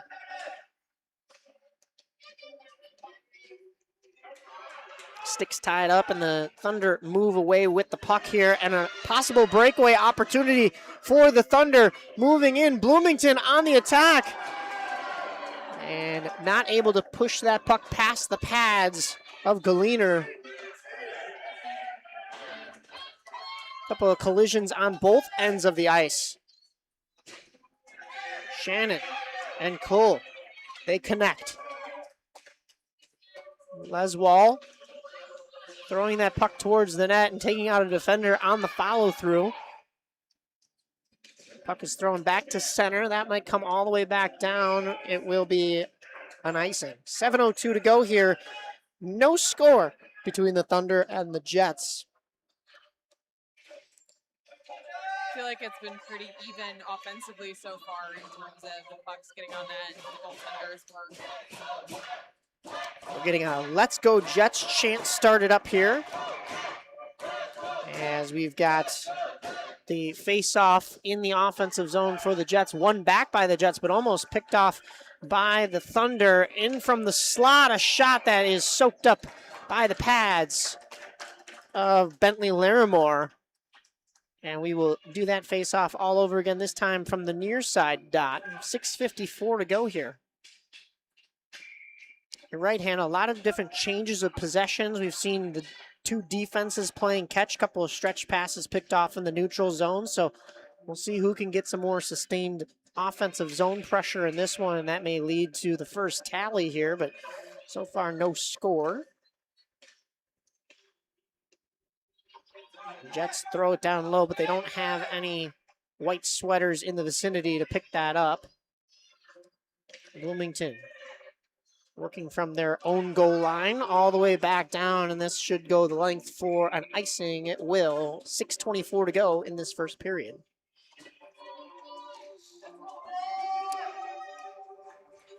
Full sail line change for the Bloomington side of things. We also saw a little bit of a change on the Chicago side, and they will line up for the draw. Leswall will be on for the Jets side of things. And for Bloomington, They win the draw. That was number 18, Gabriel Shannon.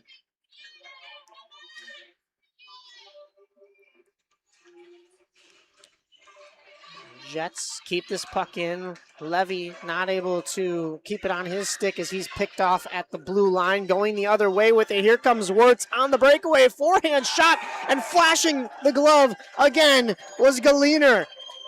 Great save there by Galiner, but the effort on Wirtz on that breakaway, Mike, was also worth mentioning. Yeah, he didn't have too many stick handles, just kind of kept it simple, and sometimes that's what you got to do. Gets the power in the shot off, but just a better glove from Galiner on that one, but a great shot, as you mentioned, from Gavin Wirtz. But Galiner, we've seen that twice from him now. Honestly, he's got a windmill on one of those. He's earned it. Jets trying to clear their zone. They will. Could be a 2-on-1. It's going to be at least a 1-on-1. That is Paige Eliason, a shot, and that is soaked up by Larimore. We'll get a face-off. 5:40 to go here in this first period between Bloomington and Chicago. The Jets a draw in the offensive zone. The skater who had the breakaway opportunity, or at least that one-on-one opportunity, Paige Eliason, takes the draw, but it's won by Bloomington. Finds her along the half wall. Tried to go D to D, but ran out of offensive zone, so that'll be carried back out into the neutral zone and turned over at their own blue line. Jets will have to scramble. And turned over once again. Bloomington still on the attack now. Carried out of the zone. There comes number 55 for the Jets, Josh Vanikarin. Thrown out in desperation by Bloomington, but it's kept in by Fung momentarily until his pass is picked off. And here comes Nilsson the other way. Nilsson trying to slice through the defense and just couldn't get through the top of the slot there. Kept in and then poked back out by the body of the Bloomington skater. And here comes Vanikarin again. Trying to muscle that puck again down low. Stick is in the midsection. I don't think we're going to get a call here. I didn't see any official with their arm up. However, these parents were surely looking for the call, and it seems like the team as well. Yeah, Bloomington side of things did want a penalty there. It just seemed a little bit of incidental contact against the boards after both players had arrived, but that's up to the discretion of the referees. Thrown in front, Jets couldn't quite connect on the opportunity, and it's Bloomington headed up the other way. Jets pick this back up. Have to go wide from their own net. Thrown in front, good stick in front to not let that go on goal. Evading a couple of stick checks and moving out with it is Fung. Fung through another. No, not quite, as that is thrown in by his teammates after he was already in the zone, so that'll be an offside whistle. I know I briefly talked about the difference between the Tier 2 and Tier 3, the skating. And I don't know if you're noticing it, but they definitely look a lot more confident than some of the previous teams we've seen this morning. Just faster on the ice, more aggressive on their skates, and I think that's kind of the difference maker.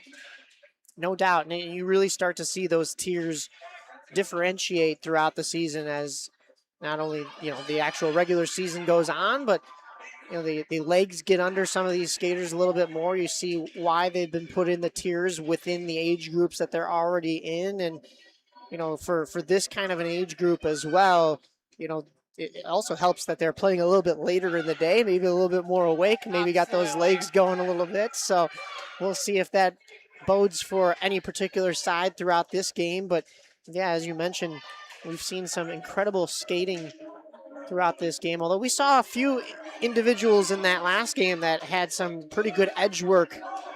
But at this level, you're just mostly looking to try to stay up on your skates, be able to carry the puck with you, and score some goals, which we haven't seen yet. That I wasn't impressed by what we saw in the no. matches at all. just noticing the difference, obviously, between these teams. Right. And honestly, anybody from any tier can get to any level. It's just about how much work you want to put into it.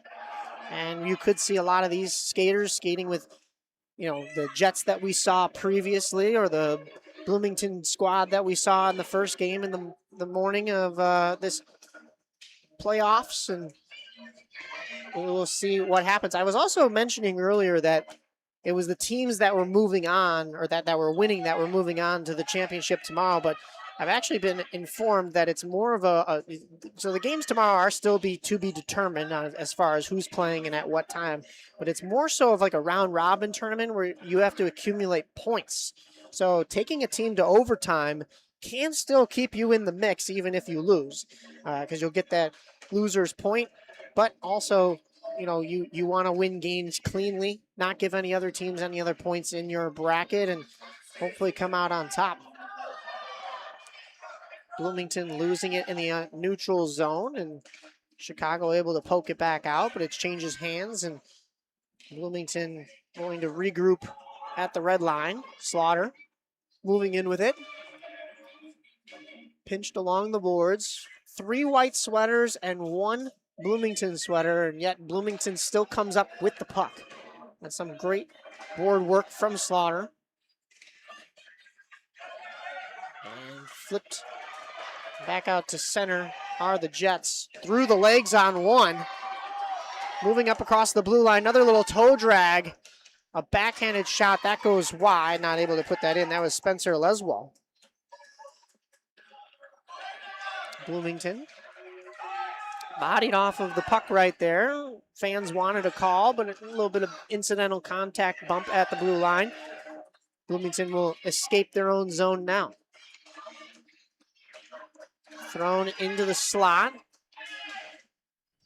as there's more contact at that far blue line. Here come the Jets on a 4-on-1. A shot from well outside the slot, and that goes well over the net. 12 seconds to go in this first period, and we will get a whistle for an offside as Fung tried to carry that puck back in.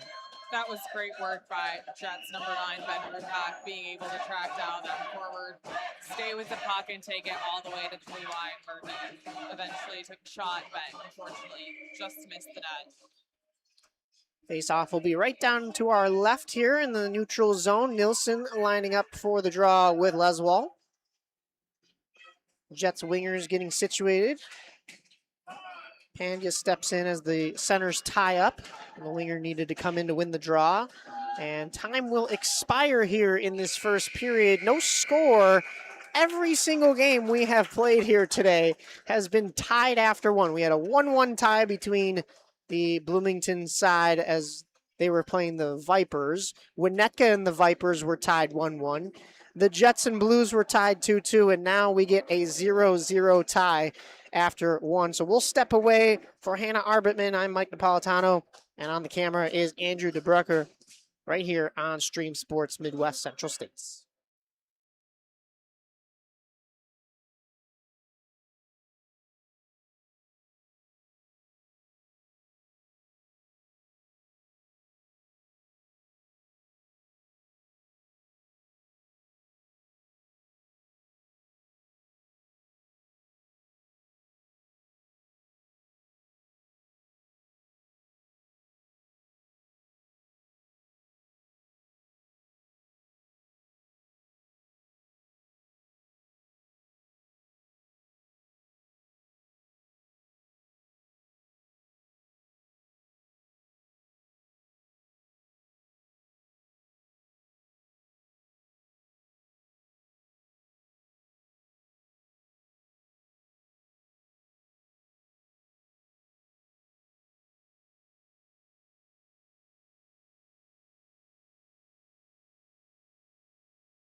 Ready to drop the puck here for period 2 between the Thunder and the Jets.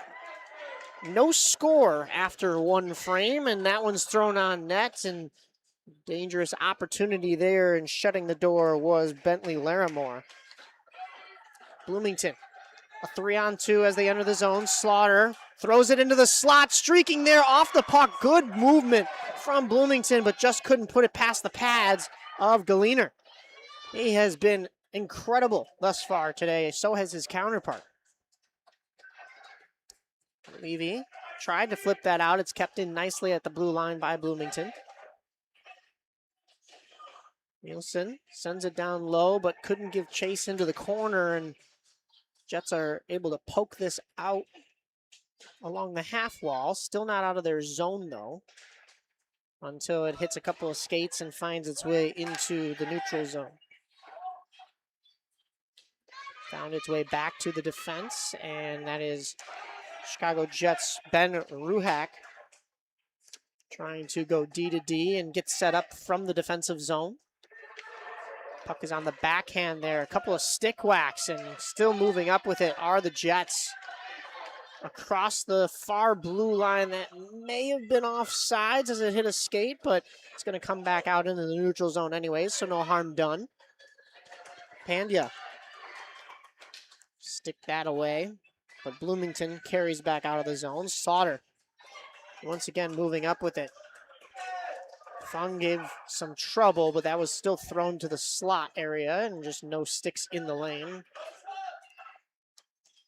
Oliver Piachanowski, a tough angle shot from the side, and that had to be saved by Galiner, and we'll get a whistle. 10-10 stopping play.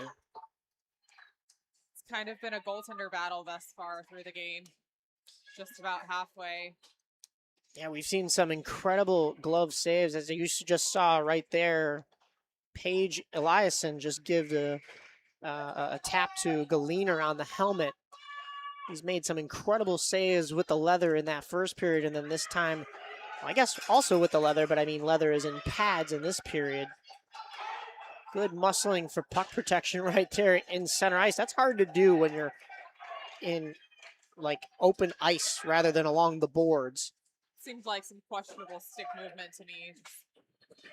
Could be, yeah. Still no calls in this game. We haven't seen a penalty yet. I would imagine, you know, the physicality is starting to ramp up a little bit here. A couple of stick infractions here, maybe once or twice, and destined to get a call eventually. But both teams kind of playing a little bit precautiously, just because of the fact that it's a tie game. And as I say that, it comes in on net, and it's poked in finally by Wirtz.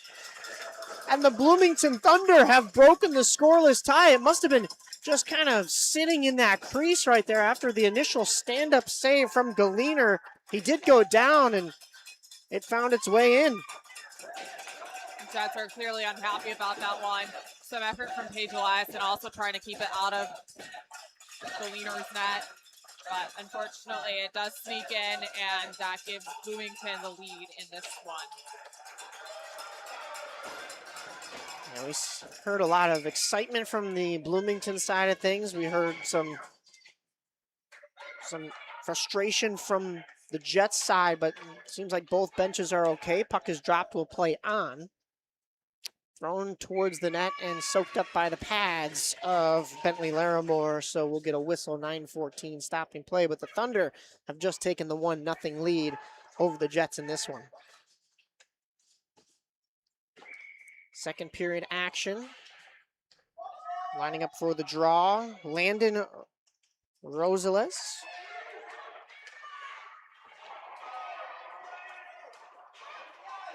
Rosales, excuse me. He flips that back towards the offensive zone, but it stays along the red line. Rosales still fighting for it there. He finds his defenders. And the defenseman able to clear from their own zone. A couple of pushes there from both sides, and mostly from the Bloomington sides of things. That was funny. It was in the skates of Piachanik, excuse me. His name is Oliver. Oliver. We're gonna go with Oliver on that one. He That's was sandwiched in between and two he Jets players and trying to shove both of them away as they were all battling for the puck. That was quite the sight. it's kind of like a Dustin Bufflin scenario where he's just being able to ragdoll both players while still keeping the puck at his feet. Slaughter throws it into the crease, and there's Oliver once more, a point-blank shot, and that is saved by the glove and the arm of Galiner. Another great save by Charlie Galiner for the Chicago Jets. That's a huge save right there in order to keep them within one, as Bloomington has taken that 1-0 lead, but the Jets looking to still be that top seed in this division.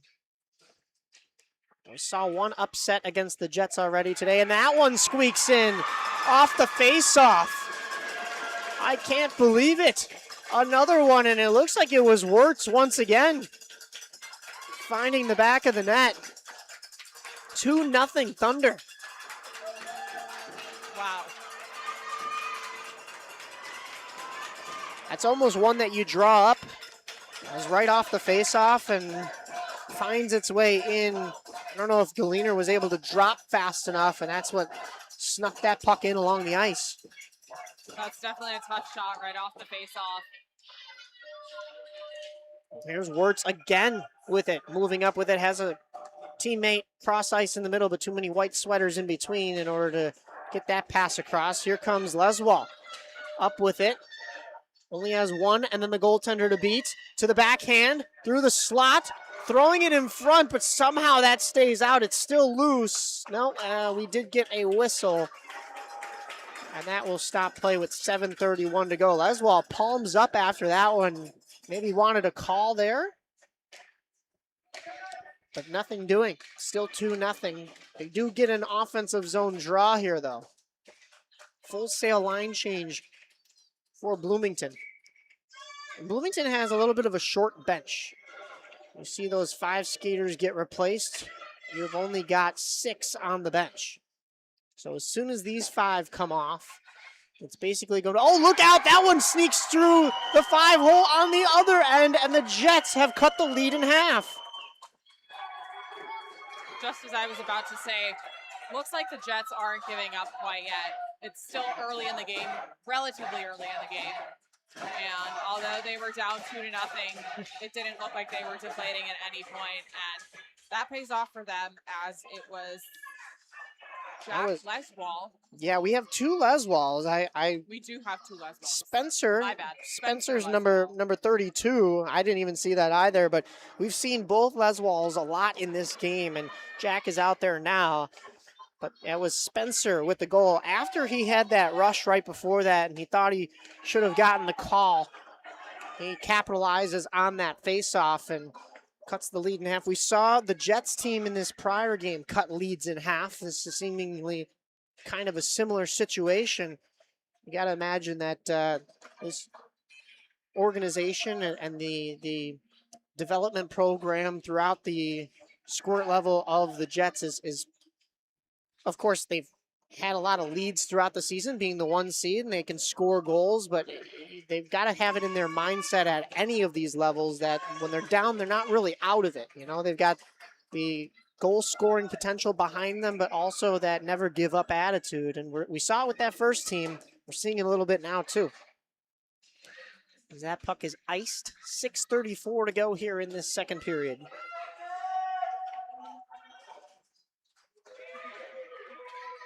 Nathan Dickin will go to the draw, but he goes by George.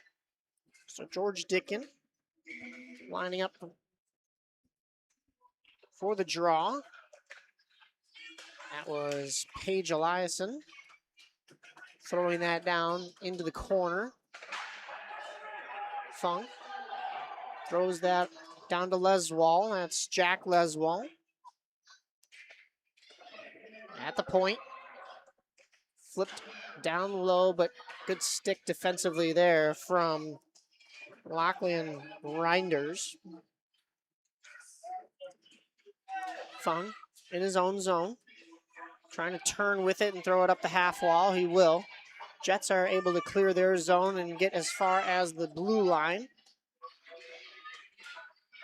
Tried to throw that puck even deeper, but a whiff from Paige Eliason, and she did a good job of getting that puck deep, just couldn't get the handle on it at the very tail end. That one's thrown at the net once again, and there will be a whistle stopping play as we get a goaltender save from Bentley Larimore. That was some good action from the Jets on that last play. We saw a lot of puck movement, trying to move that puck along the board and then trying to pass it back for that potential goal, but a great save there by Bentley Larimore to keep his team ahead. That is a huge stop right there. One more goes in, and you're looking at a tie game once again. Had the one sneak through not too long ago that cut the lead in half, and you know, the 2-goal lead is sometimes the worst in hockey because you can either get a little complacent, or the way I like to put it, the team down 2 goals starts to go, all right, well, we just need one to cut the lead in half. Then we need one more to tie things, right? So as that one's poked at in the crease and laying out in a complete spread eagle butterfly was Charlie Galiner. That's the exact situation that we saw with the previous game, where the Jets were down 2, cut the lead, eventually tied it with just about 2 minutes remaining, but didn't have exactly what it takes to finish it out against. That was against the Chicago Blues. Yeah. Yeah, Lots of hockey here. They had a huge goal towards the end of that game to tie things. And it looked as though it was going to be a miracle situation for the Jets once again as they erase a 2-0 lead. They erase a 4-2 lead. Then they go to overtime and unfortunately give up the game-winning goal within that first 20 seconds of overtime. But we've seen a similar resiliency from this Jets squad. And yeah, when I like to put it, you know, you've got the team that's leading 2-0 or has a 2-goal lead, and then they can maybe get a little bit complacent and play on their heels a little bit. But you also have the team that gets that extra jump, at that extra pep in their step when they go, all right, we're down 2. We really got to start working right now. Cut that lead down and then, you know, just chip away at things. And that seems to be the situation that the Jets are in at this level as well. 4:34 to go in this second period. Face off to the stick side of Bentley Larimore. George Dickin around behind his own net, pivots and goes back the way he came. Gets it out to Wirtz. He's got a couple on the day. Wirtz spins with it, trying to find the man in the middle. He does. Number 99, a slap or a half clapper off the pads of Charlie Galiner. That was from Caleb Springer, who is typically a goaltender. But he's skating out in this one. A shot, and that is saved. Some extracurricular activities by the net. I don't think anybody's been meaning to push and shove each other down to the ice, but that's just kind of the roughhousing that you see at this level. And I think you and I are going to have to start playing goaltender in a little bit here as we have some we've got mini sticks action right behind us. Yeah, some shinny going on the concourse over here. I did see something come over our way. I think. Yep. Did they hit you? Just right by my left foot. I believe they are playing with stick tape. It's not a puck.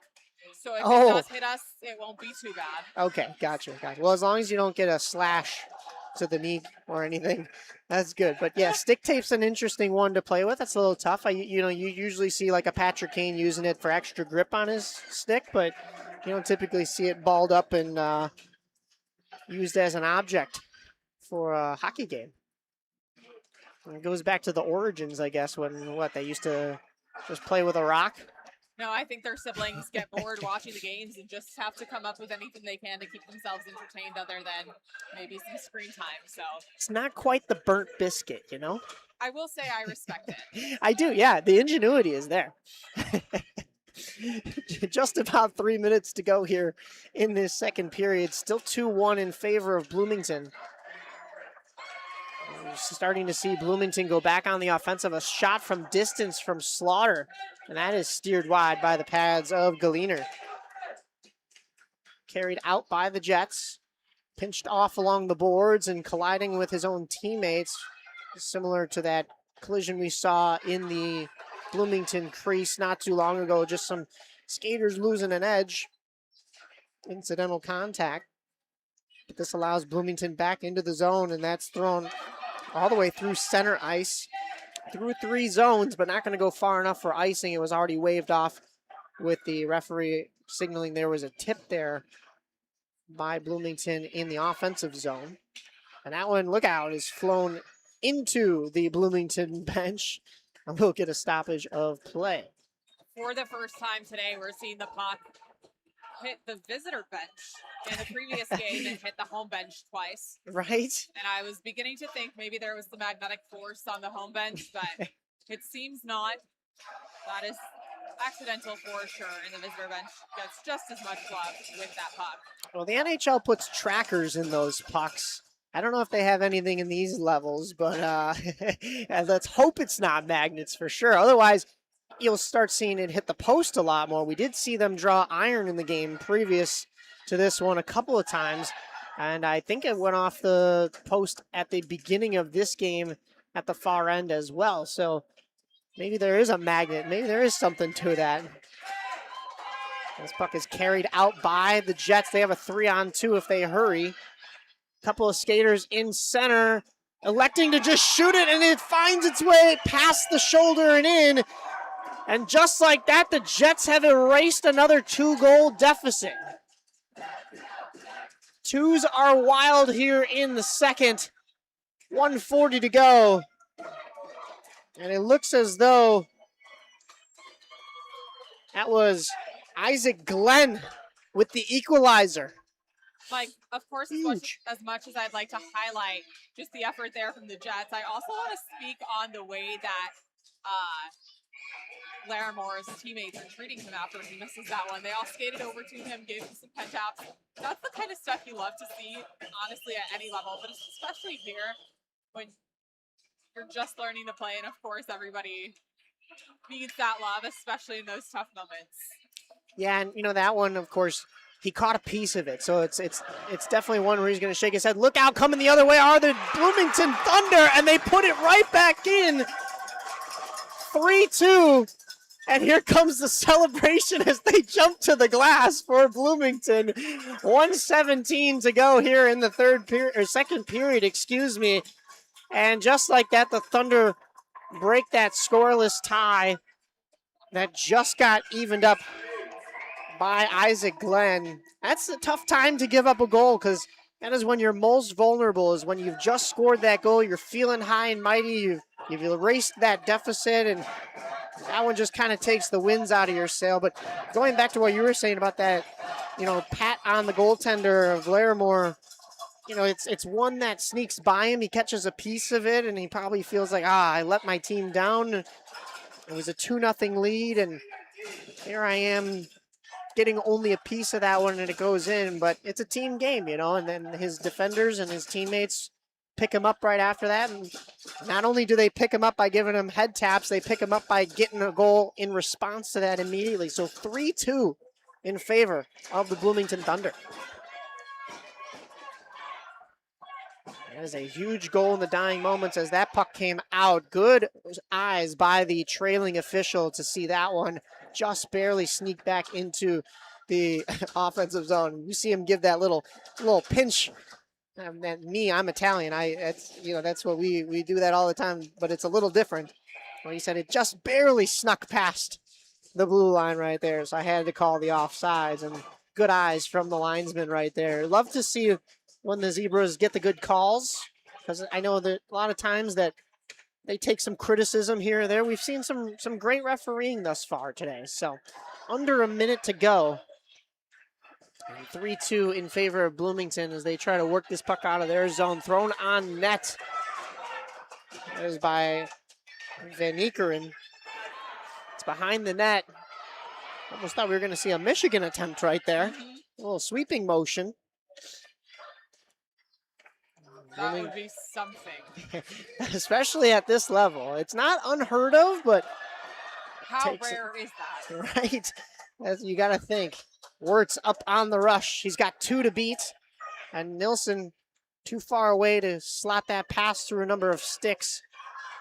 8 seconds to go, and the Jets are not going to have enough time to get too far into the offensive zone before the time runs out. They'll shoot it, but the buzzer sounds. 3-2 after 2 in favor of the Thunder. We go to the third period. Hannah Arbitman, Mike Napolitano, Andrew DeBrucker, right here from Stream Sports Midwest Central States at West Dundee.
About to drop the puck here on period number 3.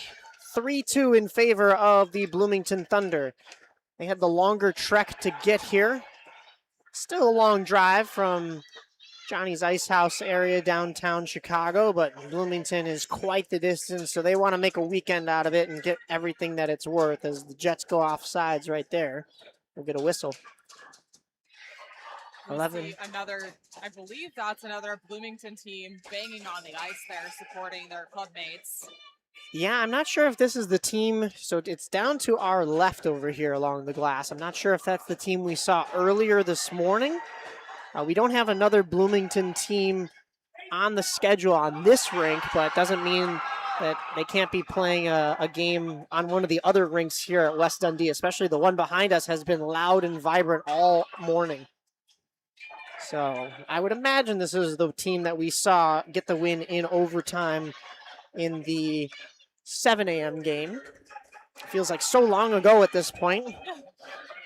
We're already here at about 11:30 in the afternoon. If you're just joining us, there will be one more game here on this morning stream, and then we will switch over to another stream for the afternoon games. It'll still be on the same YouTube channel, though, so if you're looking to see some more hockey or you've got a couple more teams or players you have to watch, it'll still be here. We've got 3 streams going on at the same time, so make sure you just pick the one that does not say Darien or Romeoville, because we are here in West Dundee at Canlan Sports Center, or as many call it, the Leaf Center here. Jets carrying it around behind their own net, trying to break out with this puck. Turned away from danger, and they'll look to poke it off of a couple of Bloomington skaters and get it out to center. Nicely evaded a stick check at the blue line was Paige Eliason. She'll take it around behind on a wraparound opportunity and just couldn't get the full 360 on it. A very impressive move nonetheless, and you can see. Oh, look out! It went off of Levy's skate, and a redirect finds its way into the back of the net, and the Jets have tied it once again. So much going on. So much going on. It's hard to keep track. You see one impressive play, and then all of a sudden there's a goal, and you missed it. You were talking about that Paige Eliason. She had that really impressive wraparound, and then next thing you know, the Jets are throwing it back on net, and it just hits Levy's skate when he's in the lower slot, and the goaltender, Bentley Larimore, was already committed to that initial shot, and it just finds its way past him as he's sprawled out in the crease, and we have a tie game once again. There's just that never say die attitude from these Jets teams this morning, and it's really keeping them close in all of these games, despite being the favored teams. You know, they're the 1 seeds coming into this, and yet the goal scoring that we've seen from both the Jets team prior to this and this team have not been as prevalent here today, as there's a tripping call. So the Jets, with that last goal and a little bit of momentum, are going to go to the power play as well. Tree. No, excuse me. 9:35 here, but it is tree in the third. A tie game here. And the Jets have a 5-on-4 advantage face-off to the glove hand side of Bentley Larimore. This Bloomington team better look out for what's coming from the Jets. Just scoring the goal on the man advantage, as Mike has mentioned. Yeah, this is the perfect opportunity for them to take the first lead in this game. And sometimes, you know, when you give up that goal, you got to be careful not to also give up the penalty right after. That's exactly what happened, as we have Gabriel Shannon in the box. And what happens is you get a little frustrated, maybe you get a little bit tired, maybe you've been out there for a little bit and you just had that goal scored on you. You can't get too tired and complacent, because if you make a mistake like that, then you're going to go to the box and give the other team a little bit more of a boost. But there's a lot of open ice out there. It's not unheard of to see some shorthanded goals at this level as well. So if Bloomington can figure things out, they could go the other way. But here come the Jets into the zone, and what a shot from Paige Eliason! Skating left, shooting right over the glove hand of Bentley Larimore, and the Jets have taken their first lead of the day. A strong shot from Paige and a great celebration as she heads to the bench. Wow. Unbelievable. Bloomington side upset because they didn't think that penalty was supposed to be called in the first place, but we go to that power play, and man, the Jets have just electrified this crowd to our right-hand side. You even see the center going in for the draw, just pumping his arms. That is Rosiles, excuse me. I want to call him Rosales, but it's Rosiles. Back to 5-on-5 action. 8:20, 8:19 to go here. But it looks like we're going to get a penalty called on the Jets now. So a little bit of life in the Bloomington side of things. That is Fung headed to the box. I didn't quite see what that was. I missed that as well. It may have just been a little bit too physical along the boards. We're going to get not a full-sail line change for the Bloomington side, just a couple of the forwards here. They've got 6 skaters out there right now. They got to figure that out before this draw happens. 6-on-4 would be very interesting. I don't know if you want to pull the goalie just yet, but that would be the only way you can get that 6-on-4. 8:09 here to go. 1:19 on the power play as it just begun for the Bloomington Thunder. Jets trying to clear their end. They will. D-to-D pass in the neutral zone. Here come the Thunder along the half wall into the zone down below the net. Jets pick this up, and they'll clear this puck past their blue line, past the red line. Try to go right up the gut, but too many dark green sweaters in the way there. And here comes Bloomington. Nilsson lost it in his skates for a second, but it actually helped him puck protect around a defender. And we get a whistle for an offsides. 7:24 to go and only 35 seconds left on the Bloomington man advantage. The energy is picking up. It is crazy in here We on have both sides.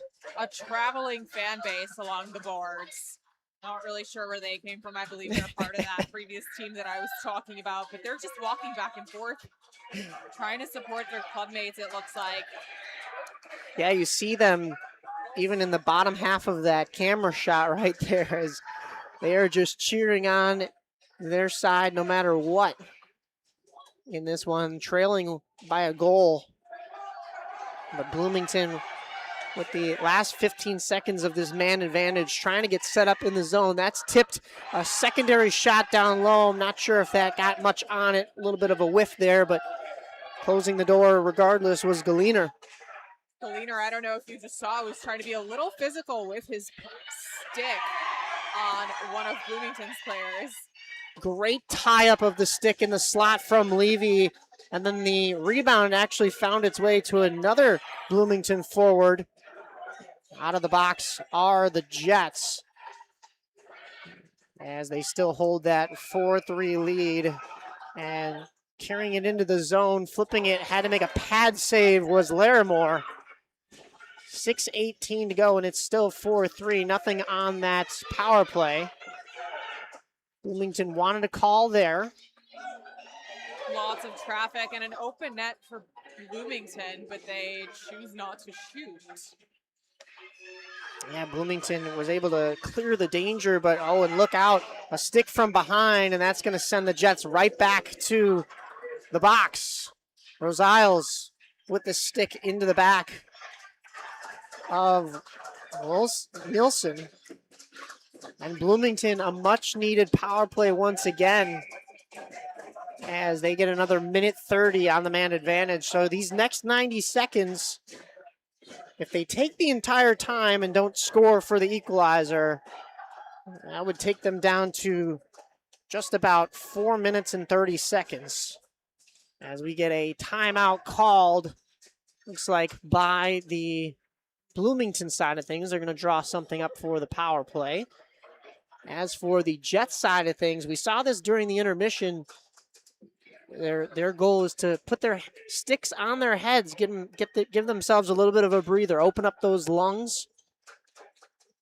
It's not the Jets that have the short bench. We were talking about the Bloomington side having the short bench, but hey, any little bit helps, right? You know, you've got maybe a couple extra skaters, but also you want those skaters to have the oxygen flowing. You don't exactly have the oxygen tanks at this level, right? So whatever can help you breathe. No smelling salts here, nothing of that nature. But I think Bloomington understands how crucial it is for them to score on this power play, really capitalize. That's what gets them back in this game and gets the tie here. No doubt. You have to convert. This is a prime opportunity. You missed the first power play. Maybe you gain a little bit of momentum, but you go back to the power play here. You want to capitalize because, like we were talking about, you're going to be down to just 4 minutes and 30 seconds and trailing a goal. That's very close territory to eventually having to pull the goaltender after you've had a lead throughout this entire game. So big power play coming here for Bloomington. One forward by Eliason, but that goes to Bloomington. Bloomington trying to keep possession deep in the zone. It's tied up in the skates, and the Jets are able to clear this puck back down. Bloomington blue line to blue line. Stretch pass through the neutral zone. It's poked down low into the Jets' end, but able to pick that up is Fung. Fung knifing through, carrying over the far blue line, shorthanded. A shot, and that one, I don't know if Slaughter took some of that off of that, but it knuckled its way on into Bentley Larimore. Definitely looked like Slaughter caught a piece of it. And that buzzer made me think that was the end of the period. We have been hearing the buzzer from the other rink all day, even through our own headphones. It's so loud in here. And that one's thrown through the blue paint, but up in the air, and that doesn't find its way into the back of the net. But Bloomington looking to get set up now in the offensive zone.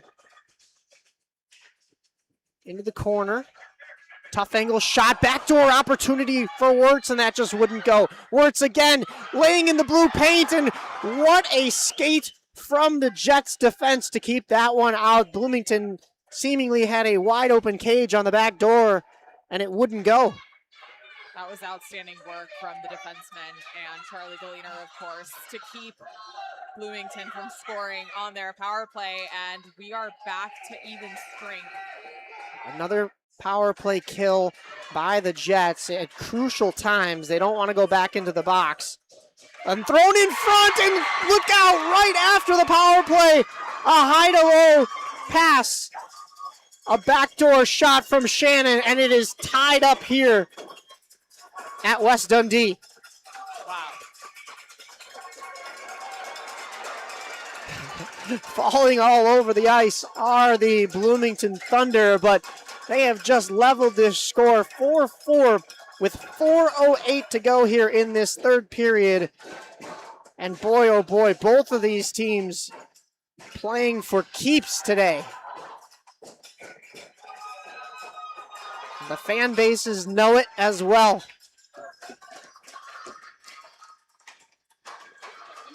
Nilsson winning the draw and moving forward with it. Thrown back up the half wall. Collision there, but nothing doing as the Jets will pick back up in their zone. Ricochets off of the Bloomington defenseman and stays in the zone. 3:40 on the clock.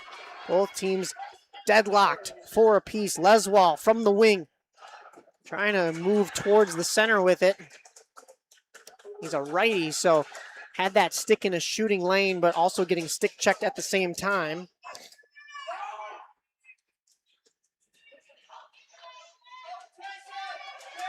That's George Dickin picking that puck up in his defensive zone, trying to find an outlet pass. He'll get as far as the blue line, but stay in. Jets 2 aside as they battle for it along the half wall next to all of these Bloomington players and fans up against the glass, excited for their side that has just tied things up. Under 3 minutes to go here. Nilsson behind his own net, looking for that outlet stretch pass. It'll finally make its way out, but it's in the hands of the Jets defense. They'll go D to D. Talbert shoveled on the backhand, and here come the Jets. Those Isles into the zone, muscled off by Bruin Slaughter.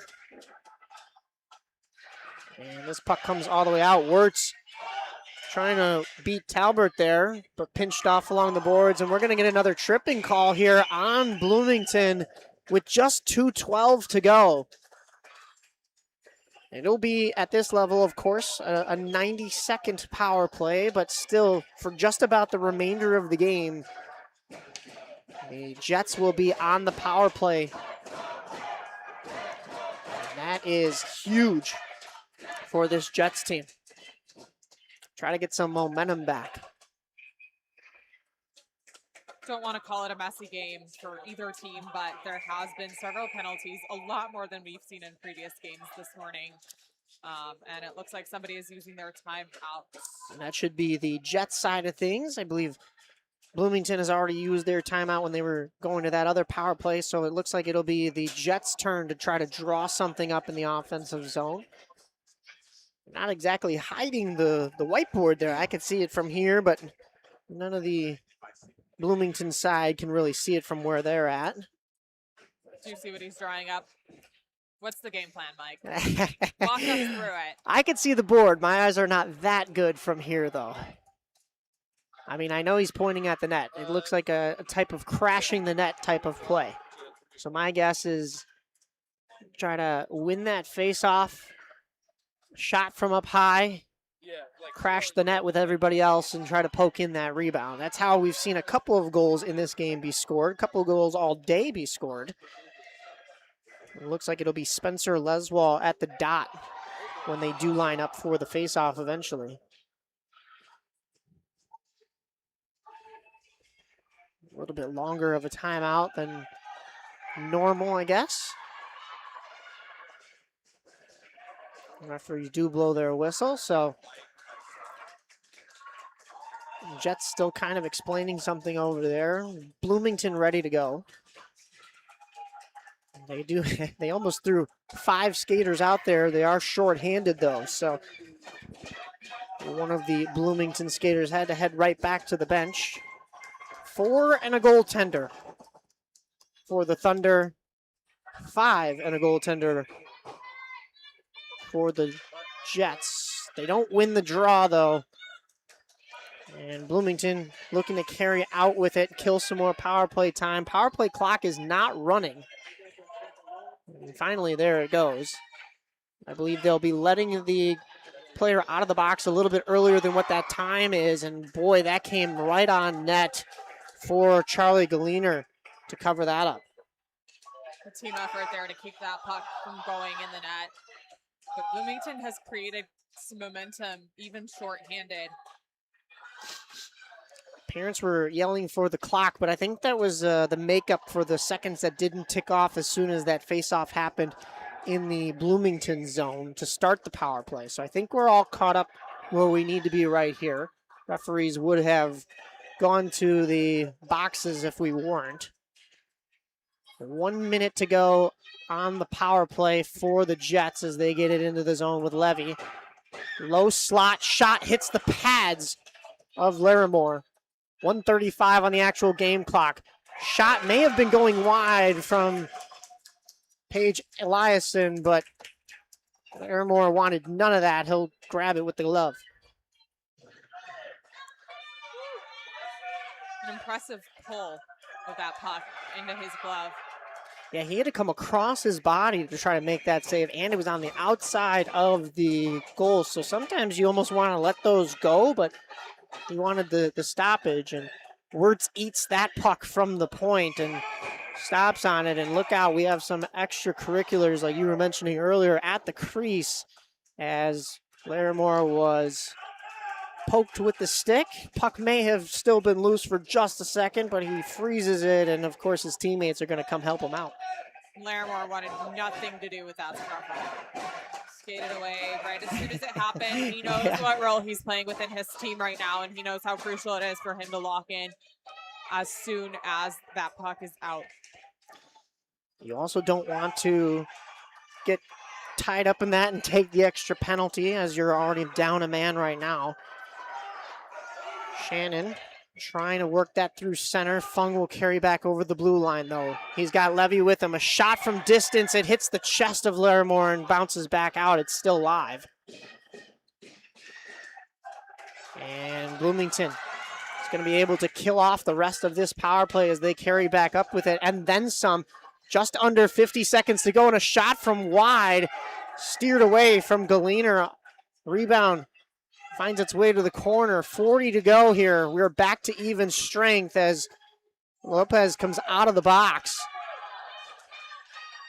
Look out, here comes Bloomington the other way. They have a breakaway with just 30 to go. Bloomington, Wirtz, a shot, hits the pads, and the rebound goes wide. Slaughter not able to keep that in. 22 to go here. Flip down into the neutral zone. Wirtz once again with 14 on the clock. Moving in with it. And taken down in behind the net. And we're going to get another power play here for the Jets. And they'll blow the whistle with 1.9 to go here. It's going to be a power play, but it looks as though it'll carry over into overtime. So 2 times today now we have seen a 4-on-3 going into overtime. It was a tough collision there along the boards. And they stay down for a couple seconds. Bloomington's bench is not happy with that ref's call. Yeah, they're arguing with the official there, but the official is saying that was behind the net, and you're going to get the old can opener on him underneath the crease like that, and it's going to get called every time. That is Oliver in the box. And the horn sounds, and we will go to overtime for the third time out of 4 games thus far today. 4-4 your score. And it is the Thunder and the Jets here on Stream Sports Midwest. Hannah and I will be back in just a moment. Stay tuned for some overtime action.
Ready to drop the puck on overtime here. The Jets will be on a 4-on-3 power play for the next 124 here in this fourth period, as you're seeing it on your screen. It's 4-4 in the fourth, but that really just means in overtime. Next goal wins. It's street rules, how you play out in the cul-de-sac when you have to yell car every once in a while, right? Bloomington trying to get in with it, stick in the skates of Bloomington, and the Bloomington bench was not happy with that one, and so were the fans in the stands being vocal about it, but Ruhak pinched off along the boards, and the Jets not able to get in on their power play. It's been mostly Bloomington despite the man advantage for the Jets. That pops out back to center. Across the blue line now. Bloomington off the boards and back out. 36 to go on the man advantage, and look out, here comes Bloomington the other way. A lot of open ice for the Thunder, still carrying it in this overtime period. That was Liam Nilsson with a great opportunity. Met with some pressure there in the Jets' end and wasn't able to take the puck all the way to the net. And I want to mention that just before overtime began, it almost sounded like it was an NHL arena in here. I'm not. Oh, absolutely. It was so hard to miss the cheering that was going on the other sheet of ice just behind us, but you could almost imagine how loud it was in here. This place is rocking, and understandably so. This game is fantastic. The game behind us sounds like it's going just as well. Levy going to the box to change, but if he was paying attention, he may have had a breakaway there. But he was already being told from his coach to get back to the box, as that penalty has been killed off. So we haven't had a stoppage of play yet. Still not. And look out, the Jets have it, throwing it in front with no goaltender in the crease. So we have a 4-4 game here in the fourth period, aka overtime, and it is 4-on-4 hockey. Until now, we can go ahead and take a skater off on each side, as that power play had ended. So you put the extra skater out there, but that offsides call will elicit a whistle. 2:53 to go here in this overtime frame. It's anybody's game still. Bloomington killing a crucial power play in overtime. They thought they would get one of their own. That puck is dropped. That is Spencer Leswall with it. Leswall sends it down low. Schmid there to pick that puck up. 2:37 on the clock. Breaking out with it along the boards are Bloomington. They'll actually just elect to dumped that the distance. It will find its way to the defense of the Jets. Moving up with it with the backhand, and we are going to have an interference call on Glenn, who took down Shannon in the corner as Shannon was trying to give chase to the puck carrier, and Glenn will head to the box. This game is no joke.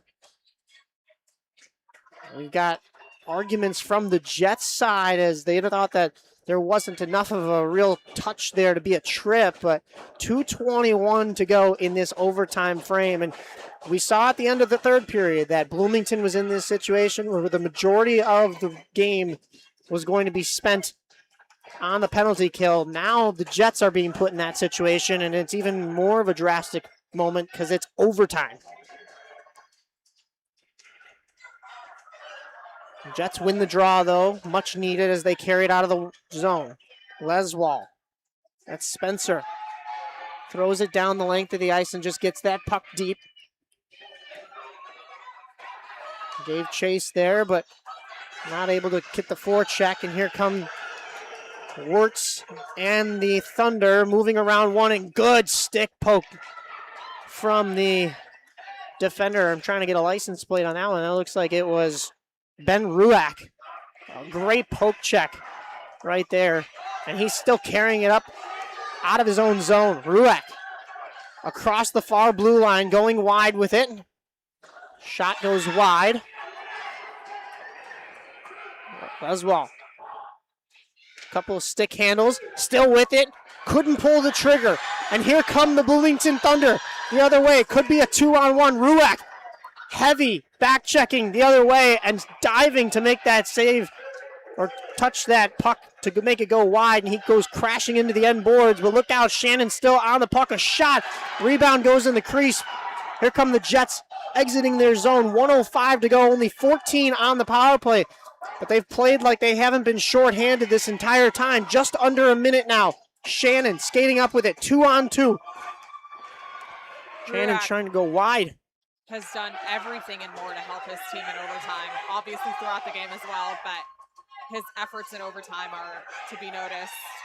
What a shift from him and Leswall, as those two have done everything to try to keep that puck as far away from their own net or just stop rushes, back check hard. 30 seconds to go. They've killed the power play off, and we've spent most of this overtime period in 4-on-4. The Jets pulling their goaltender here. I don't see a delayed call, so they're just pulling their goaltender for the extra attacker with 15 to go. They flip it down the wall.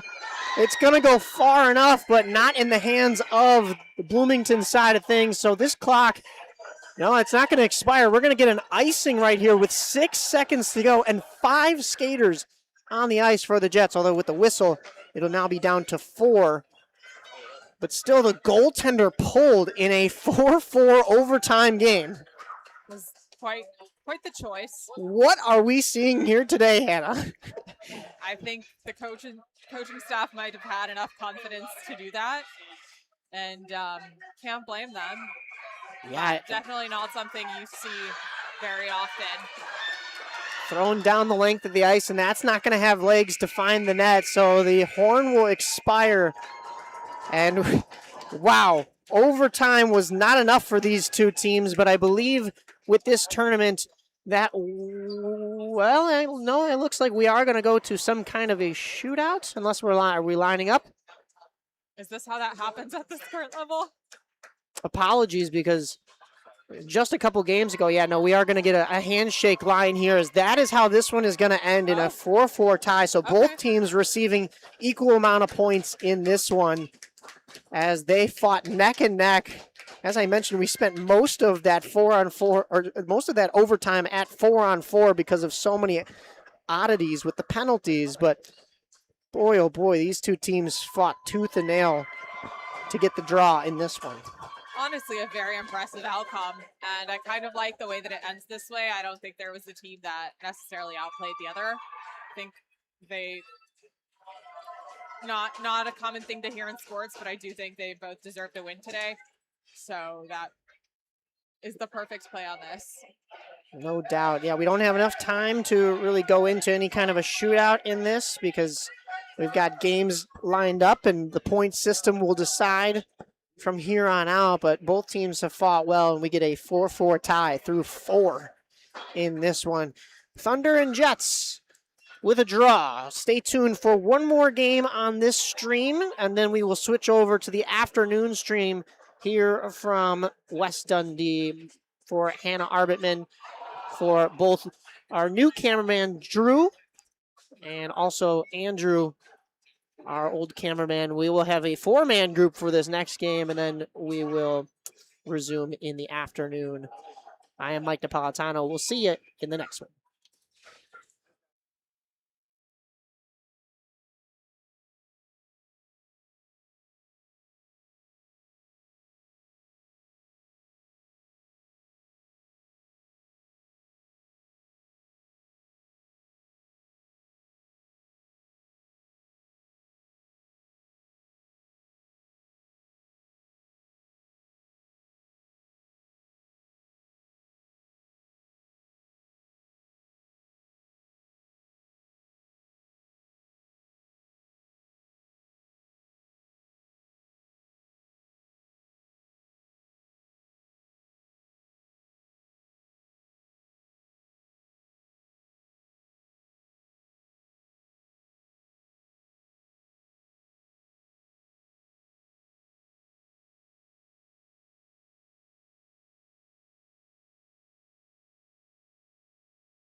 everyone, and welcome in for today's matchup between the Romeoville Huskies Squirt Blue Tier 3 and the Vipers Squirt Blue Tier 3.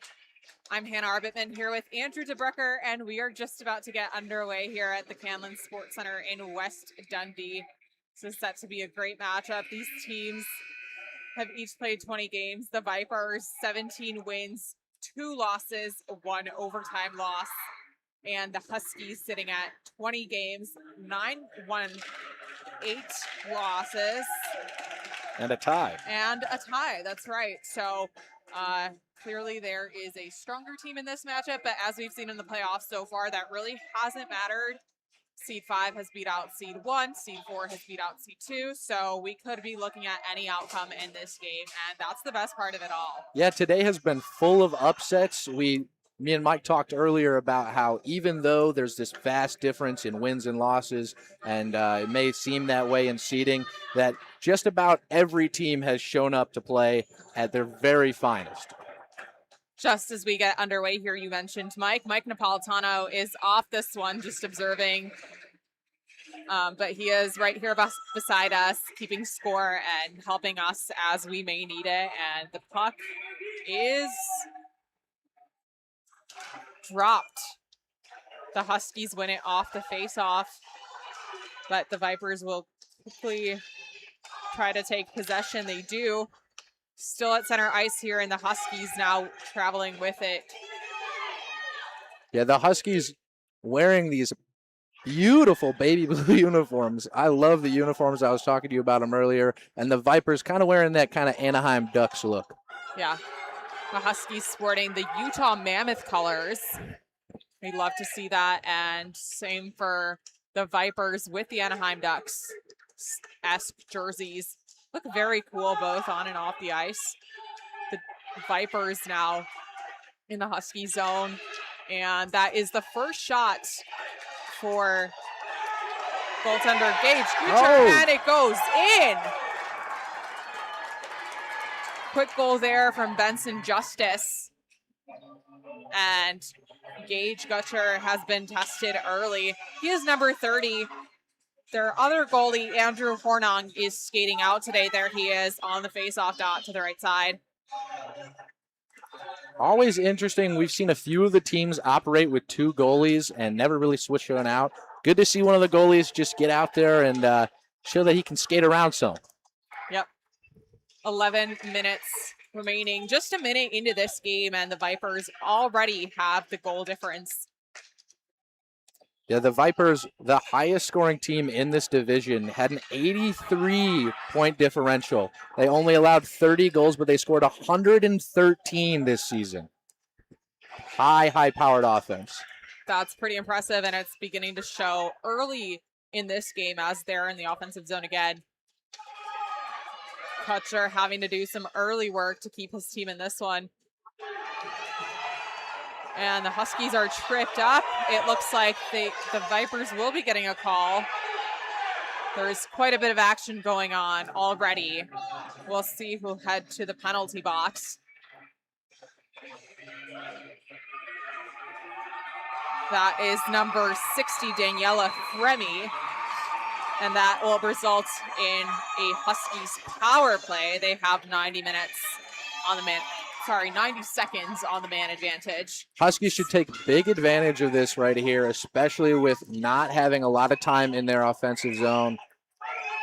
We'll see if they can capitalize, but the Vipers take it away shorthanded almost immediately off the faceoff dot. That's number 9, Declan Brady, traveling with the puck. Huskies back around the net in their zone, trying to get it out. Liliana O'Brien back the other way. And we'll get a whistle here.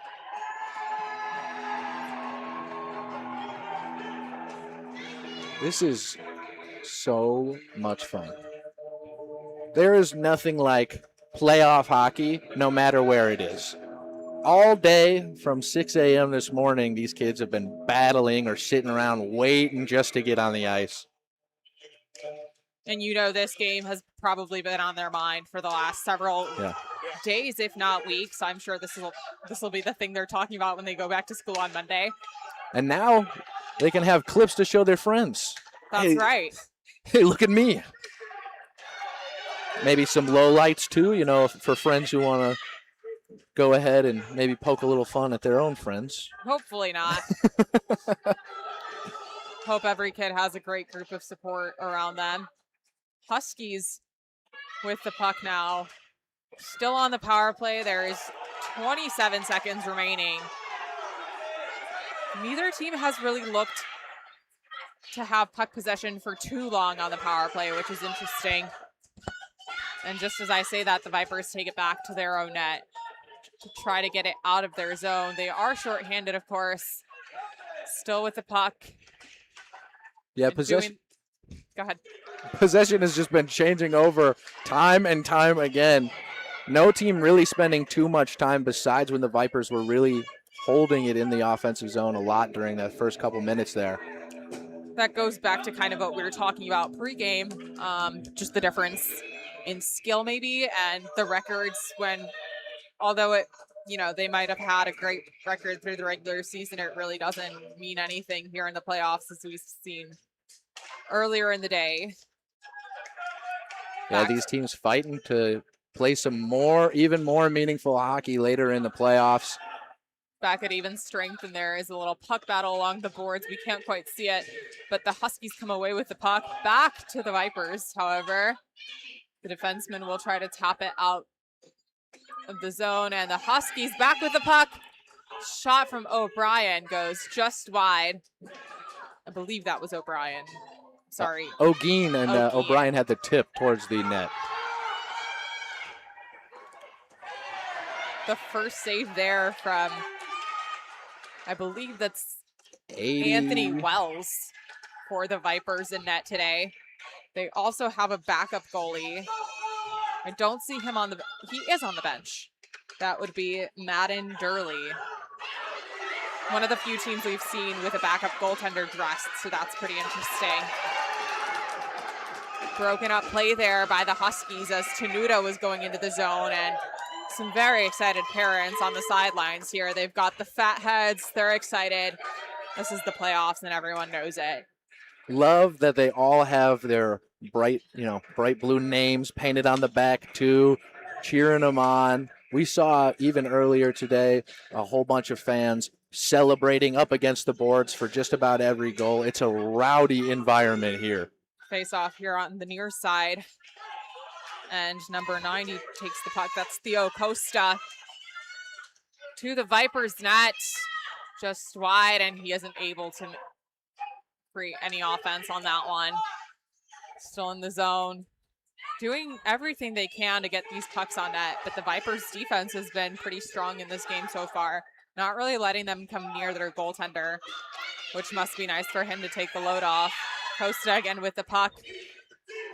Somebody has tripped up, and that is a goal from number 26. We've got the flying celebration, 28, I believe.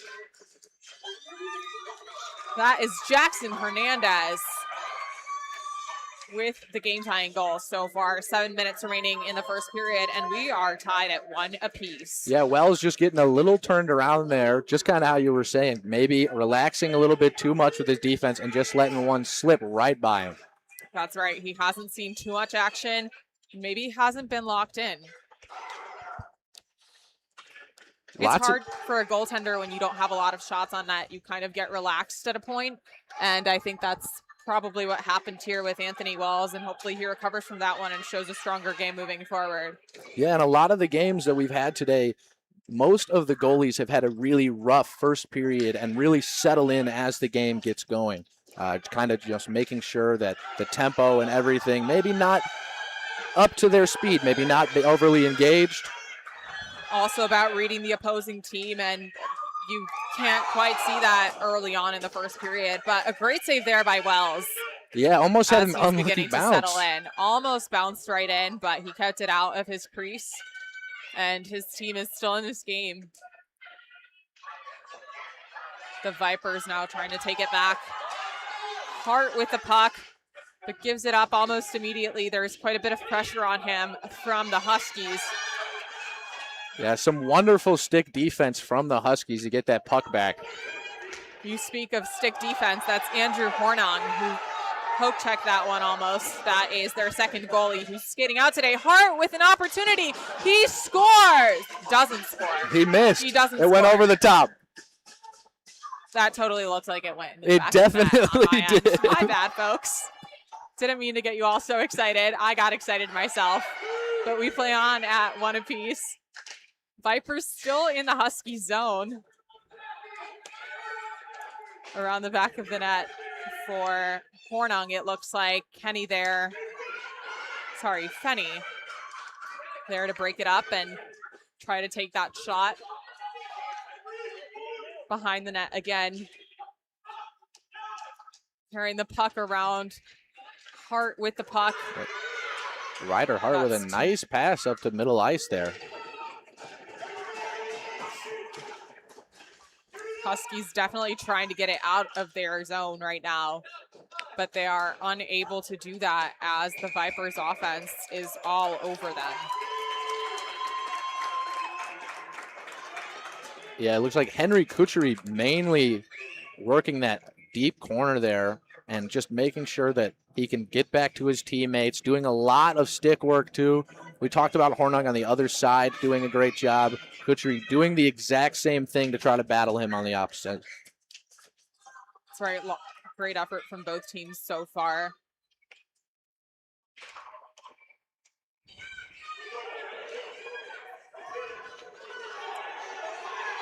You mentioned the Vipers scoring in the hundreds. Yes, it doesn't fit on the score bug. It's actually just That's awesome. ampersand. Awesome. Well, hopefully they can add a couple more to that number today. You see them playing with a lot of pace. They are constantly moving. The threat that they're putting on, the amount of pressure, these long shifts for the Huskies on the other side, and just making them work and work and work just to try to slowly break the Huskies down. Each team has 6 players on their bench, so have to really pace themselves to make it through this entire hockey game. That's not too many players. And the Huskies now in the Viper zone trying to create some offense. Yeah, Theo Costo with a nice lob shot there. Good job from Tommy Lafayette batting the puck down, making sure his goalie doesn't have to worry too much about that threat. Hernandez trying to keep the puck in the zone, but he's all alone and unable to do that. Vipers take it the other way, but a defenseman, Huskies defenseman, is there to pick up that puck. Yeah, that's Jay Berkowitz picking up that puck.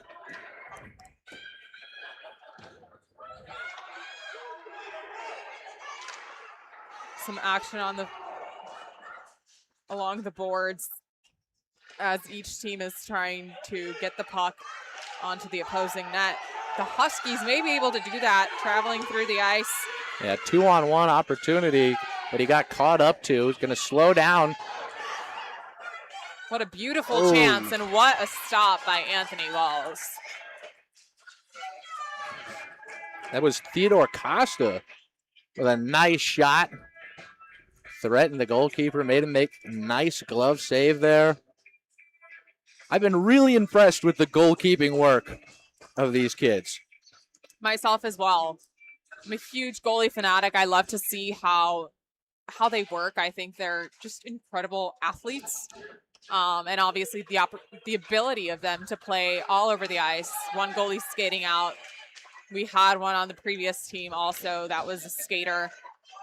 I think they are stellar athletes, and to watch their development is really interesting at all different levels. I work in the AHL, so I see higher level goaltending. I've done a lot of work in the NHL as well, so I've seen, the top the highest of goaltending, the highest end of it all, and to see it at the Squirt level is really interesting. We'll get a penalty here. It's just offsides for the Huskies. It is what it is. My apologies. That was offsides. Face off at center ice. It's Lucas Sinkevicius and Ryder Hart on the face-off. The Huskies take it back to the Vipers. Here's somebody screaming, control the puck on the Huskies side. And that's huge for them in this game, of course. Yeah, the Huskies really trying to take control after being put on the defensive by this fast-paced Vipers team. Each team kind of passing the puck along. There hasn't been too many chances to score, really. But they have created the opportunities, even from the lack of chance. Absolutely. Biederman putting a lot of pressure behind the net. Wells covers that. We'll get a stoppage here. Smart cover, surrounded by 3 blue jerseys right there. No free place to put it out. The awareness of Wells so far is really impressive to me. There's not a lot of points where he finds himself turned around or out of position. He is really doing a great job keeping his eye on the puck. Huskies with an extra skater out here momentarily. I'll head back to the bench, and we're down to 5-on-5 the way it should be.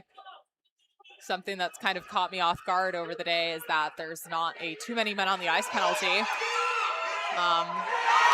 that's a goal.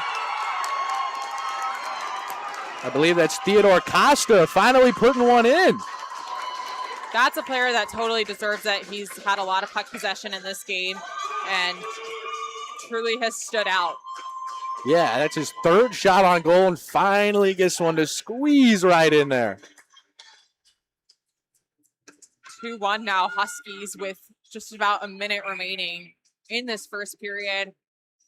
Face off at center ice, and the Huskies will take possession. Ryder Hart not lost a face-off yet. Really showing how those Vipers can keep that possession moving their way.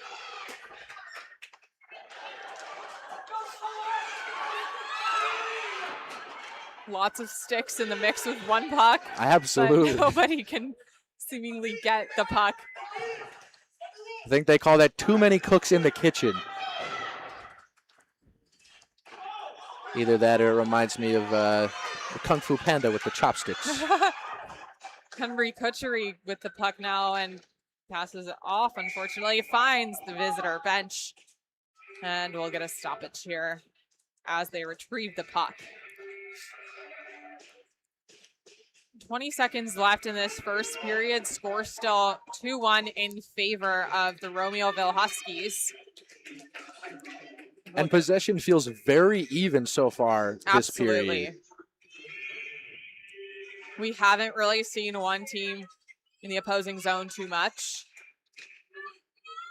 And that's definitely kept it interesting. Both teams are playing pretty even, creating just as many scoring chances. But I will say, I feel like we haven't seen too much action from Gage Kuchar, the goaltender for the Huskies recently, just from a lack of shots by the Vipers. Yeah, Jackson Hernandez once again finding Costa there for another shot towards the goal as this period ends.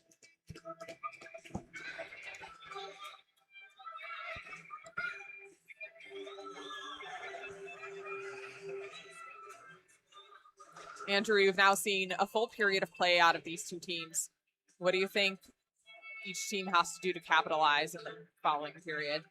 I really think that the Huskies are doing a fantastic job at playing that stick defense that we were talking about earlier. I don't know if it's because they have, another goalie skating out there, or maybe that's a focus for the team, but capitalize on those turnovers. They're playing excellent defense and really slowing the Vipers down, and it really is helping them push their pace. They're right now ahead of the Vipers, who we know are an explosive offense. You cannot let up on your defense. And for the Vipers, you have to be more, you have to share the puck a lot more. I'm seeing a lot of kind of taking it myself and moving it around there, getting some puck movement involved and getting more and more individuals involved so you can really put some threat on the goaltender, who we really have not seen a lot of work from.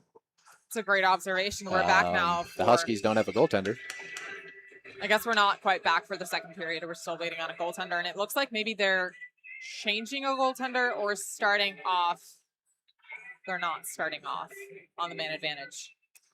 Might be a little an confusion equipment here malfunction, or on the Vipers bench. Sorry, on the Huskies bench. there's a lot of There is not a pointing goaltender on the Huskies bench at the moment. I believe he is by the door. Not sure if there is an equipment issue. Okay. Seems like it was just an equipment issue. We are back. Gage Kuchar must have had some problem with his equipment. We didn't even know where he went. That was really interesting. But we are back. And period 2 is now underway. The Vipers take possession right away. That was not hard on the face-off this time, but I am used to him winning the face-offs in this game, so. It seems to be a big focus for the Vipers. They're doing a great job at dominating the face-offs right now to maintain possession. Ooh. Big hit there from Huskies. Spatafor. Yeah, McGinty Schmidt was on the receiving end of that one. Props to him, though, getting right back up and back into the mix. We'll get a whistle here. There'll be offsides on the Huskies. Spatafor needed to just wait a quarter of a second for, I believe that was Horung, to get back across the blue line there.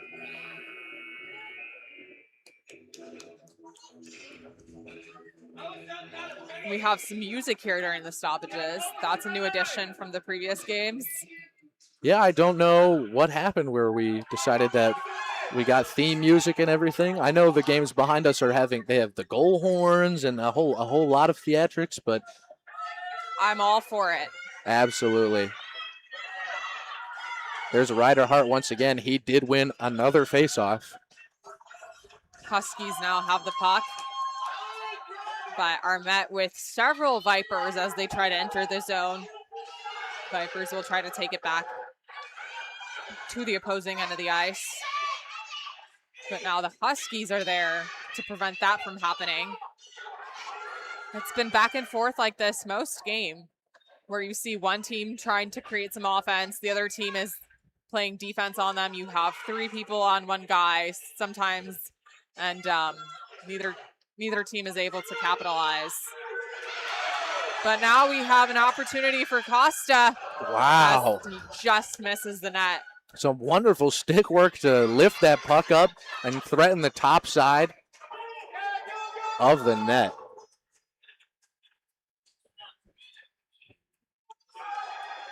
Huskies now trying to play in their own zone as they're protecting their goaltender from taking any shots. But the Vipers are doing everything they can to get that puck on net. Hart almost had it on his stick. It looks like they were trying to connect, but weren't able to. McCormick to Nelson, and that goes wide. Yeah, as soon as we say one team isn't dominating possessions, the Huskies spend a large portion in their own defensive end, and the Vipers are threatening. Oh! What a chance there for Tommy Lafayette, who unfortunately shot wide. Now going back the other way, Costa again, but isn't able to get as close to the net this time as he's met with several Vipers. Yeah, he is an offensive threat for those Huskies. Absolutely. And he will change out, too.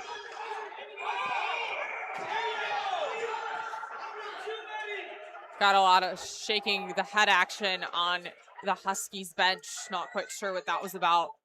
It seemed that there was some miscommunication and on who was going out for Costa. Got a nicely timed offsides for them to repick everything up. Face off now. Vipers win it once again. You mentioned earlier just them being a little bit selfish with the puck, not really passing to one another. I think they've gotten better at that as this period has gone on. I've definitely noticed that more than I did in the first. Absolutely. But there's still a lot of work to be done in order for them to actually score. They're looking to connect, but it's not quite working just yet. Looks like another miscommunication on the Huskies' end. Yeah, the Huskies really struggling to keep themselves on side here. They've tried a lot in these past few minutes to push it into their offensive, into the offensive zone, but really just kind of being their own worst enemy in terms of penalties and just constantly putting it back to the faceoff, which we have seen the Vipers excel at. Puck is along the near board where we can't see it. Huskies now with it, it looks like. Still along the near board, not quite sure exactly what's going on, but they'll shoot it into the Vipers zone. That's Cameron Gow putting it back into the Viper zone for the Huskies. Nice little skate save there to get the puck back in action. And a pretty empty sheet of ice on the Huskies side here as they try to enter the offensive zone once again. Really only had one defenseman there that entire time, and Gow kind of just playing that kind of deep sort of defenseman, making sure that really nothing came back to him, but he didn't have a whole lot of help, was kind of playing board to board there. Vipers defense doing the most as the Huskies are in their zone, and the Huskies aren't able to connect at all here as this puck goes toward there to get another stoppage here.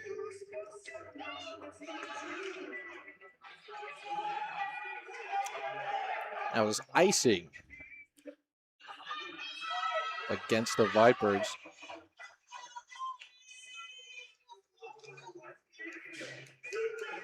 Guess who? There he is again. It's Carter Hart on the faceoff. Ryder. Sorry, Ryder, not Carter Hart. All good. We all know NHL goaltender Carter Hart. That is where the confusion comes from.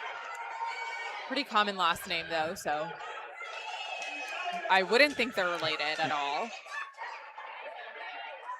He certainly is showing a lot of skill. You know, you never know. I think if there was some genetics there, he might have been a goaltender and not a skater though. Absolutely.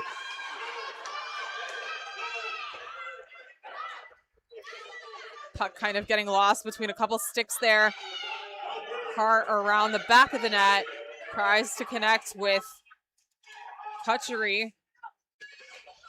And Cutchery now going into the offensive zone all alone.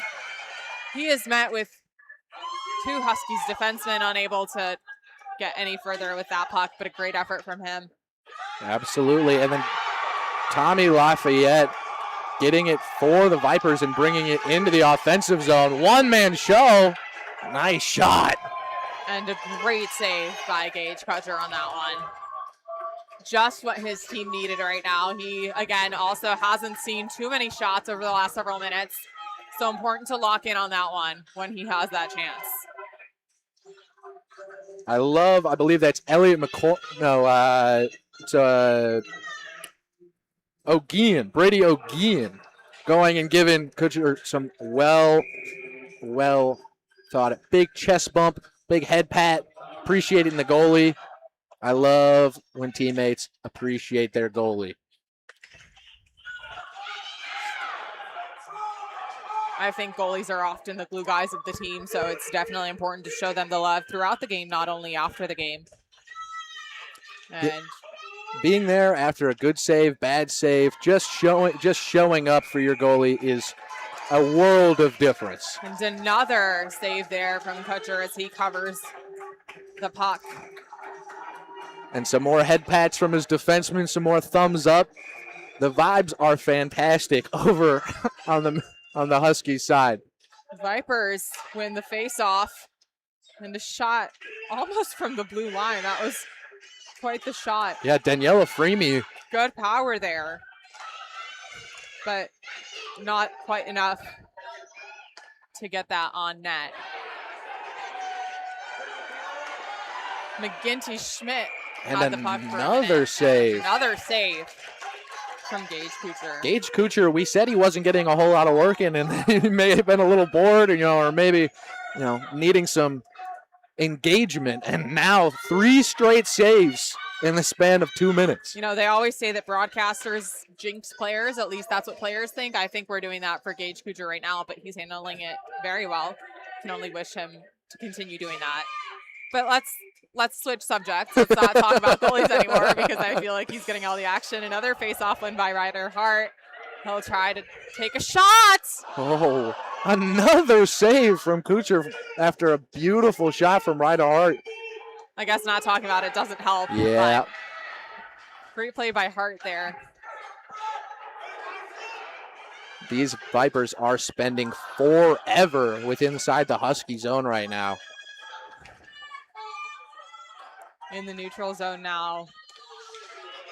But right back into that Husky zone. The Huskies are doing everything they can to try to prevent the Vipers from shooting. Take it out of their zone. And that is number 28, Jackson Hernandez with the puck.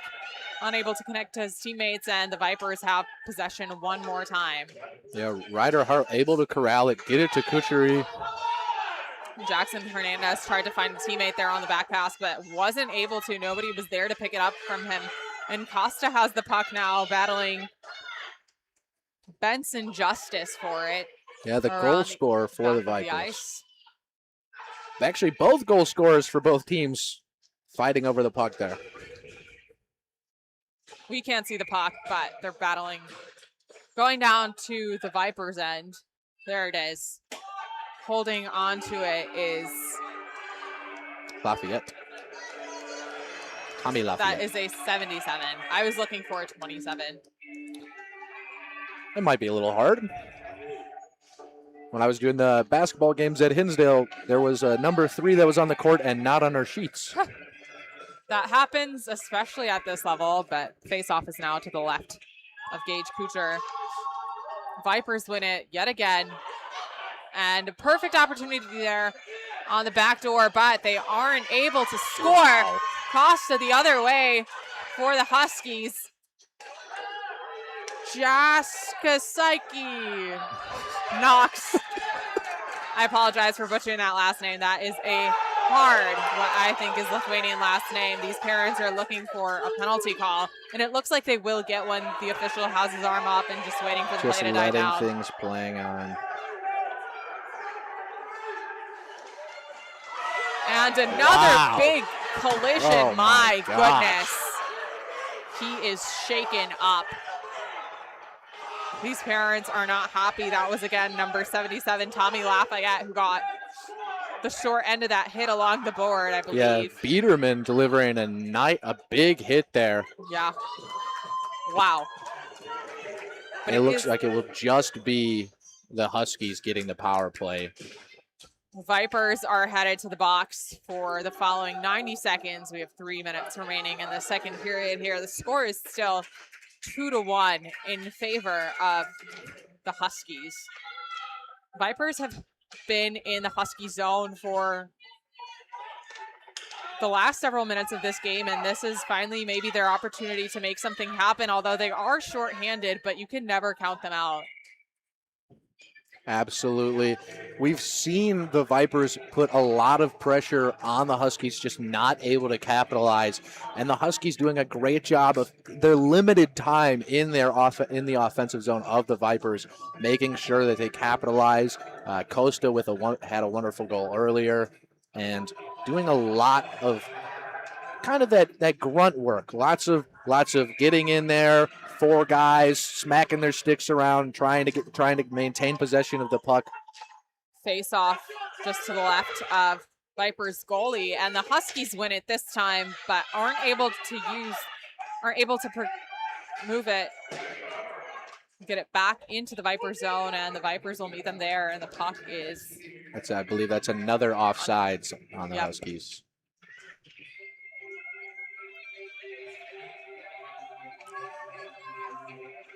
Not too much action here in the last couple minutes, but hopefully the Huskies are able to capitalize on this power play as the Vipers take the puck. Lots of defensemen on just one player. And we'll get another whistle. I believe that's a hooking call. Yes, I believe so. I'll be honest, I didn't see it, but Me neither, but it looks like Reese Motor sounds right. Talk about a last name. Yeah, There's Reese some people Motor that is just in the box. have sports names. That's a sports name right there. And both teams will be down to 4 players. Their respective power plays will overlap for just a couple seconds here. I think Ryder Hart just lost his first face-off. Maybe I've been talking about it too much. I feel like that's my fault. As the Vipers penalty is running out, Gage Kuchar covers.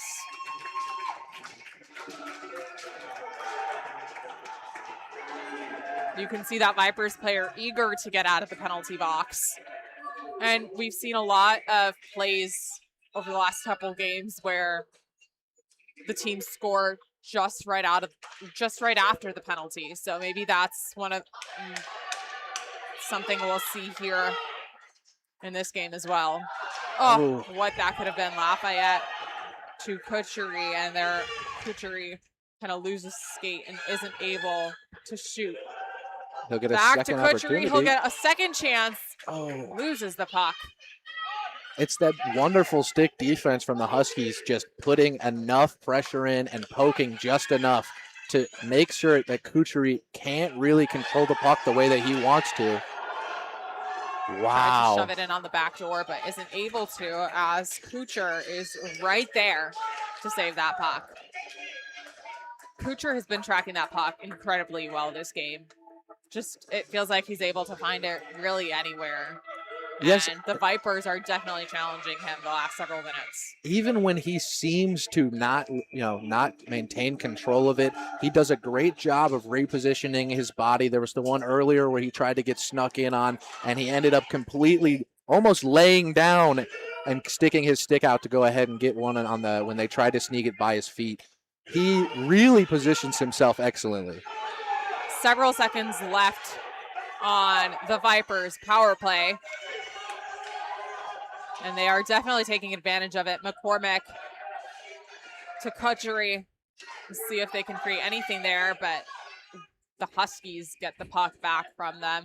Battle along the board, and they'll probably try to use that to save some time on their penalty as they go right back to even strength here. We have number 5 coming out from the Romeoville Huskies. That's Liliana O'Brien. Yeah, great penalty kill from the Huskies there. Now Costa back on, their goal scorer. And the puck in the Vipers' offensive zone. Here comes Tommy Lafayette, though.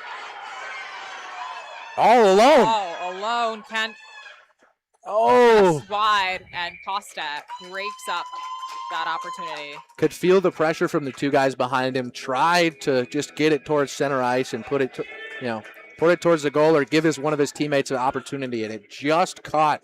I believe that was Gao's back skate. I almost said cleat, like they're playing soccer. Not quite. We spoke a lot about their stick handling and how they create pressure with just poking their sticks, and that's something I've noticed recently from the Romeoville Huskies. That's a big part of their game, it seems like, just creating that pressure, not letting the Vipers even come really near their net, even though the Vipers have created many, many chances to do so. That is the second laser from almost the blue line from Daniela Fremy that has put a genuine chance on the net. Haven't seen a whole lot of offensive action in terms of that far out, even in this tournament, and it is really impressive the amount of power she's able to get just from that blue line. The Vipers really doing anything they can in those final seconds to get the puck on net, but it's just not enough. And score remains 2-1 Huskies as we get into the third period.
We are back. We are back for the final period of this game between the Romeoville Huskies and the Vipers. Vipers win the face-off yet again. Now going the other way as the goaltenders have switched sides, of course. That was Daniela Fremy, who had possession for quite some time. Really impressive game from her. Has a strong shot and obviously is a great skater. Yeah, really been the focal point of a lot of the Vipers' offense. For sure. I know we just spoke briefly, you said, as somebody who is always kind of taller on the bigger side as a kid. You like seeing some of these kids in action. Oh! Shot! Fremy! My goodness. As we were talking about her amazing goal-scoring ability and the strong shot that she's put forth, gets a nice ricochet from basically the NIU sign on the ice and gets one in. Unbelievable and so well-deserved. And that ties the game up. We have another tie game in the third period. If you've been following along all day, I believe all games have been tied at one point. Every single game we've had today has been tied at some point. We've had 3 games go to overtime. 3 of 4, that is. So I wouldn't be surprised to see this one going to overtime as well, but there's still an entire period of hockey left. So anything can happen. Wells in the net for the Vipers. Gage Kuchar on the other side for the Huskies, and a giant "Let's Go Huskies" chant on my left side. As I was talking about earlier, you mentioned being a bigger kid yourself and kind of always gravitating towards those kids even when broadcasting, and obviously I'm a girl, so I always am very impressed by the young girls in the game, and just seeing this level to the PWHL, it's really interesting to see them develop. And Daniela Fremy, wow. Yes. What a game for her. That was so impressive. Yeah, I was really appreciating Gage Kuchar as when we took a break. As you said, very large guy, and I always have an affinity for the large athlete. Just really proving yourself and showing out. And playing goalie, which is an overly athletic position, Gage has just shown his size is not stopping him at all, and he's done a fantastic job. Of course, for a goalie, it is a giant advantage to be tall. Huskies now with the puck.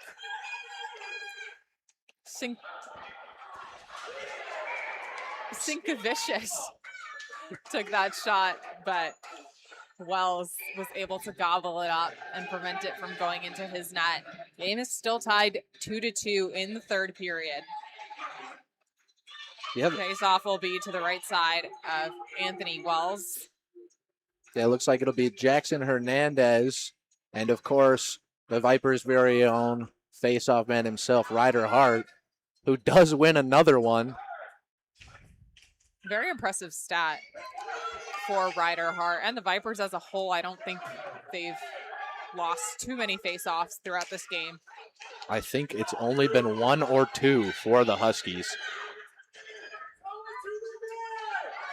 Huskies with the puck now, and the Vipers are able to take it back. That was Fremy with another shot that could have gone in but got broken up near the goal line. And I noticed that she takes a lot of her shots almost right from the blue line, which is a ways away from the net. Absolutely. And somehow they still all trickle right around. Very Alex Ovechkin sitting in her office, Yes. just waiting to get a puck to slap at mock speed towards the goal.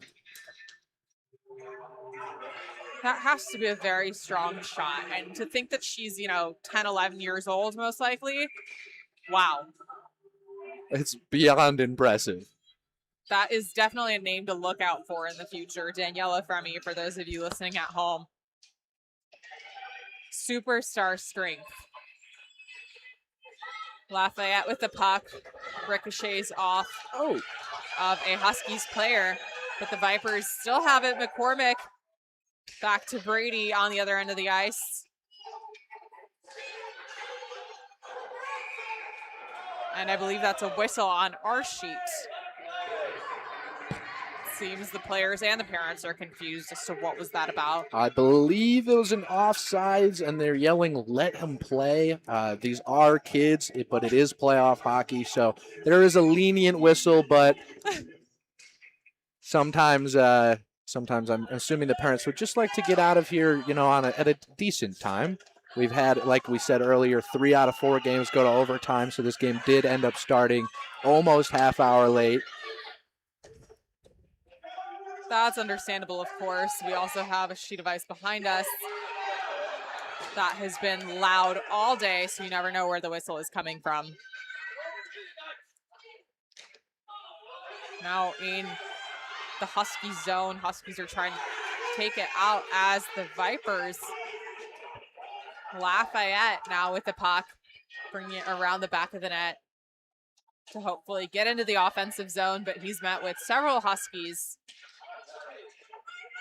Yeah, O'Gean with some fantastic just physicality up against the board there to get the Huskies the puck. Did end up losing it, and Brady will bring it into the offensive zone for the Vipers. Can we talk about the tape job from Knox, Jack? From number 9, Knox on the Vipers. On the Vipers. I see some tape jobs on this ice that I'm a little bit concerned. It's definitely Not only calling him out, there are several players Yes. that I would probably reteach to tape their skate. I see one. Number 68 on the Vipers as well. It's looking a little Lafayette. rough. And the Vipers score the difference maker. That was number 77, Tommy Lafayette. With Gage Kuchar looks a little bit defeated. And this would definitely be the time to go over to him and give him a little pat on the head or something. Acknowledge his game. But his teammates select to stand at center ice and wait for that face-off. Everybody seems to be a little bit frustrated here. Yeah, Gabe seemingly a little slow to get up there. Would have loved to see one of his teammates going back and checking on him, letting him know, hey, we got you. Don't worry, we still got 7 minutes of hockey left to play. Costa, the goal scorer for the Huskies, back out onto the ice too. Now would be his perfect time There to he tie is. up the game, and there he is with the puck. Not quite as well as he's able to keep it out. Wonderful kick save from Yes. Wells there.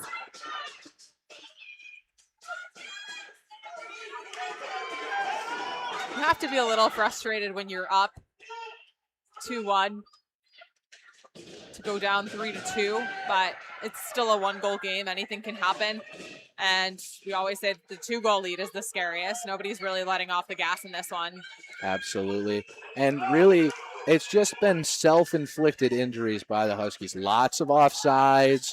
We've had them go to the penalty box as well earlier when the Vipers had their power play. It's really just kind of slowly, it's the paper cut wounds that slowly build up over time and end up, costing you that big lead that you had. Back now toward the Huskies net is number 60. Daniela Fremy. Daniela Fremy, and a shot right into the chest of Gage Kuchar.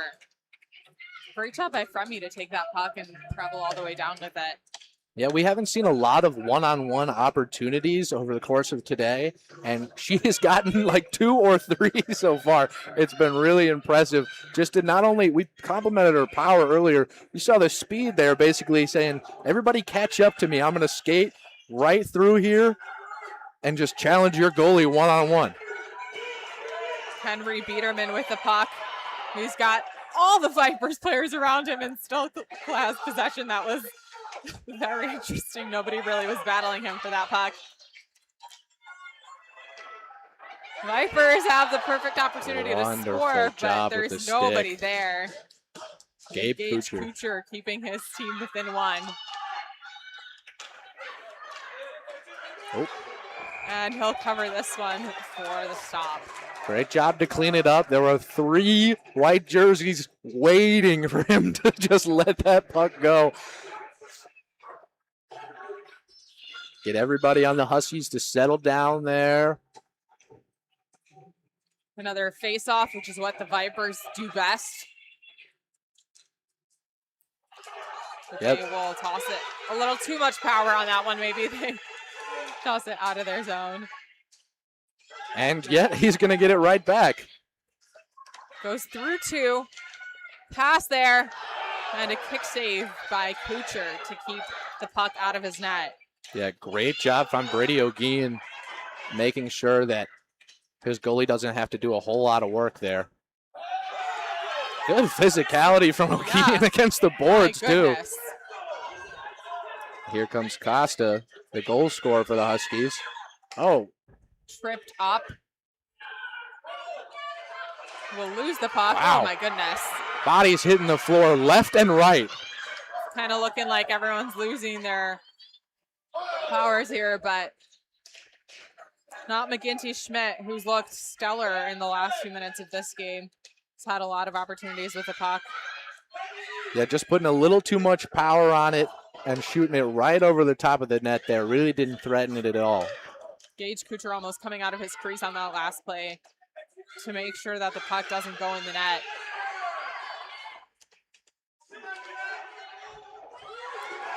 He's on his A game, and we can only hope that his teammates acknowledge that and play for him. Absolutely. And I know we were talking earlier about appreciating, larger players being able to, do certain things as I am a larger guy myself. I'm also overly impressed by the undersized athlete. McGinty Schmidt is like shoulder height for some of these guys, and he has been a force within the past 3 minutes, winning face-offs, shots on net, playing down low, and really, playing a lot bigger than his size. I think it's also really important when you're small and mighty might be easier for you to maneuver through players. I don't really know what that's like. I unfortunately was never the smaller kid. Fortunately or unfortunately, I don't know, but never had to deal with that. But McGinty Schmidt making it look really easy. He's maneuvering through every guy out there and still able to hold on to the puck. Yeah, able to evade a lot of punishment and a lot of physicality. Another face-off here on our near side. The Huskies, I believe, won that one. That's another offsides for the Huskies. Offside call. I know we talked about previously, Squirt is anywhere between ages 9 and 11, and that's quite a drastic difference in development for those ages. Absolutely. So you might hit your growth spurt, you might not hit your growth spurt by 11, but you might gain a couple inches, or, the 11-year-olds are definitely looking much like their size. 9-year-olds cannot compare to 11-year-olds at this age, and that might be a huge difference in the skill and the physicality and just everything. It looks like Wells kind of lost the puck. I think he's holding on to it. I believe the whistle blew as well when he did originally capture it, and that's why he went ahead and dropped it there. I didn't get to see who put that shot on net over in the corner there. There was a lot of bodies in front of him. Oh! Another save by Wells. Wow. What a beautiful one-timer. That was Henry Biederman catching the face-off win, one of the few face-offs wins so far for the Huskies, and it almost turned into a direct goal. Wells might be getting some more action here as the puck is in his zone. But the Vipers are able to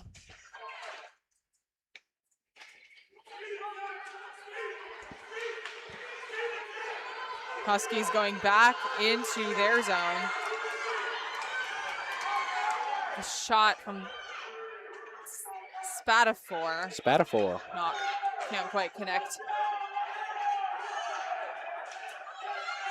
Spatafor inside to Biederman. Biederman had to go around his own guy and put a nice shot on net there. Puck is still loose. Wells tried to cover, but it slipped out from underneath him. And the collision on the board. Might have lost his footing there. Reese Motor with a good defense to keep it in the offensive zone, but second time it skates right by her.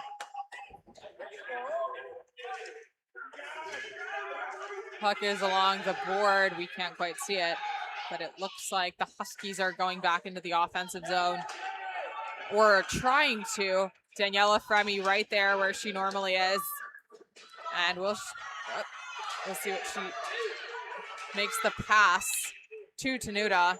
Yeah, resetting doing a great job. That's something that I really notice about the Vipers. The Vipers are very aware of where their teammates are. There hasn't been a whole lot of offsides this game. And after they got settled in after their first period where it seemed like it was a lot of selfish hockey, the puck movement and the sharing has been phenomenal. If I'm the Vipers and I'm in that corner, I'm looking for Daniela Fremy on the blue line to make that shot. But I really haven't seen much selfish play after we spoke about it. Absolutely. It really seemed kind of how we were saying that, a lot of nerves, playoffs. They've been thinking about this all week. Shot from the Huskies goes just wide of the net. And they'll send it right back to the offensive zone. A minute left, and the Huskies need to reset. Just down to nearly 30 seconds. You can hear the Huskies faithful screaming. They are anxious. And they did pull their goalie. We'll see that extra attacker coming on for the Huskies, hopefully to create some more offense, and somebody has used their timeout. I would think it's the Huskies, as this game is down 3-2 with 27 seconds remaining. That's still enough time to score a goal, if not two. And I fully believe this Huskies team can tie the game. Absolutely. They've been spending a lot of time recently within that offensive zone. That last minute and a half was easily all spent down within the Vipers zone. Really need to get Costa working. Maybe see somebody else, rise to the occasion. We've seen Costa put a lot of shots on goal, and Spatafor do some great assisting work. Let's see if that extra skater can be the difference. I recently saw a soccer game, where the goalie was added as the extra attacker, and he scored, I believe, in overtime. Do you know what I'm talking about? Yes, I do know what you're talking about. Just this week. Yes. I believe it was Wednesday. And I would love to see the same thing happen here for Andrew Hornung, who is normally a goalie, to skate out Absolutely. and score that goal, that game-tying goal for the Huskies. That would be quite the scene.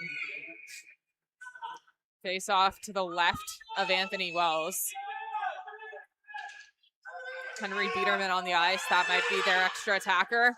Oh. And so close, but Wells keeps it out. Pick save back to one of his teammates.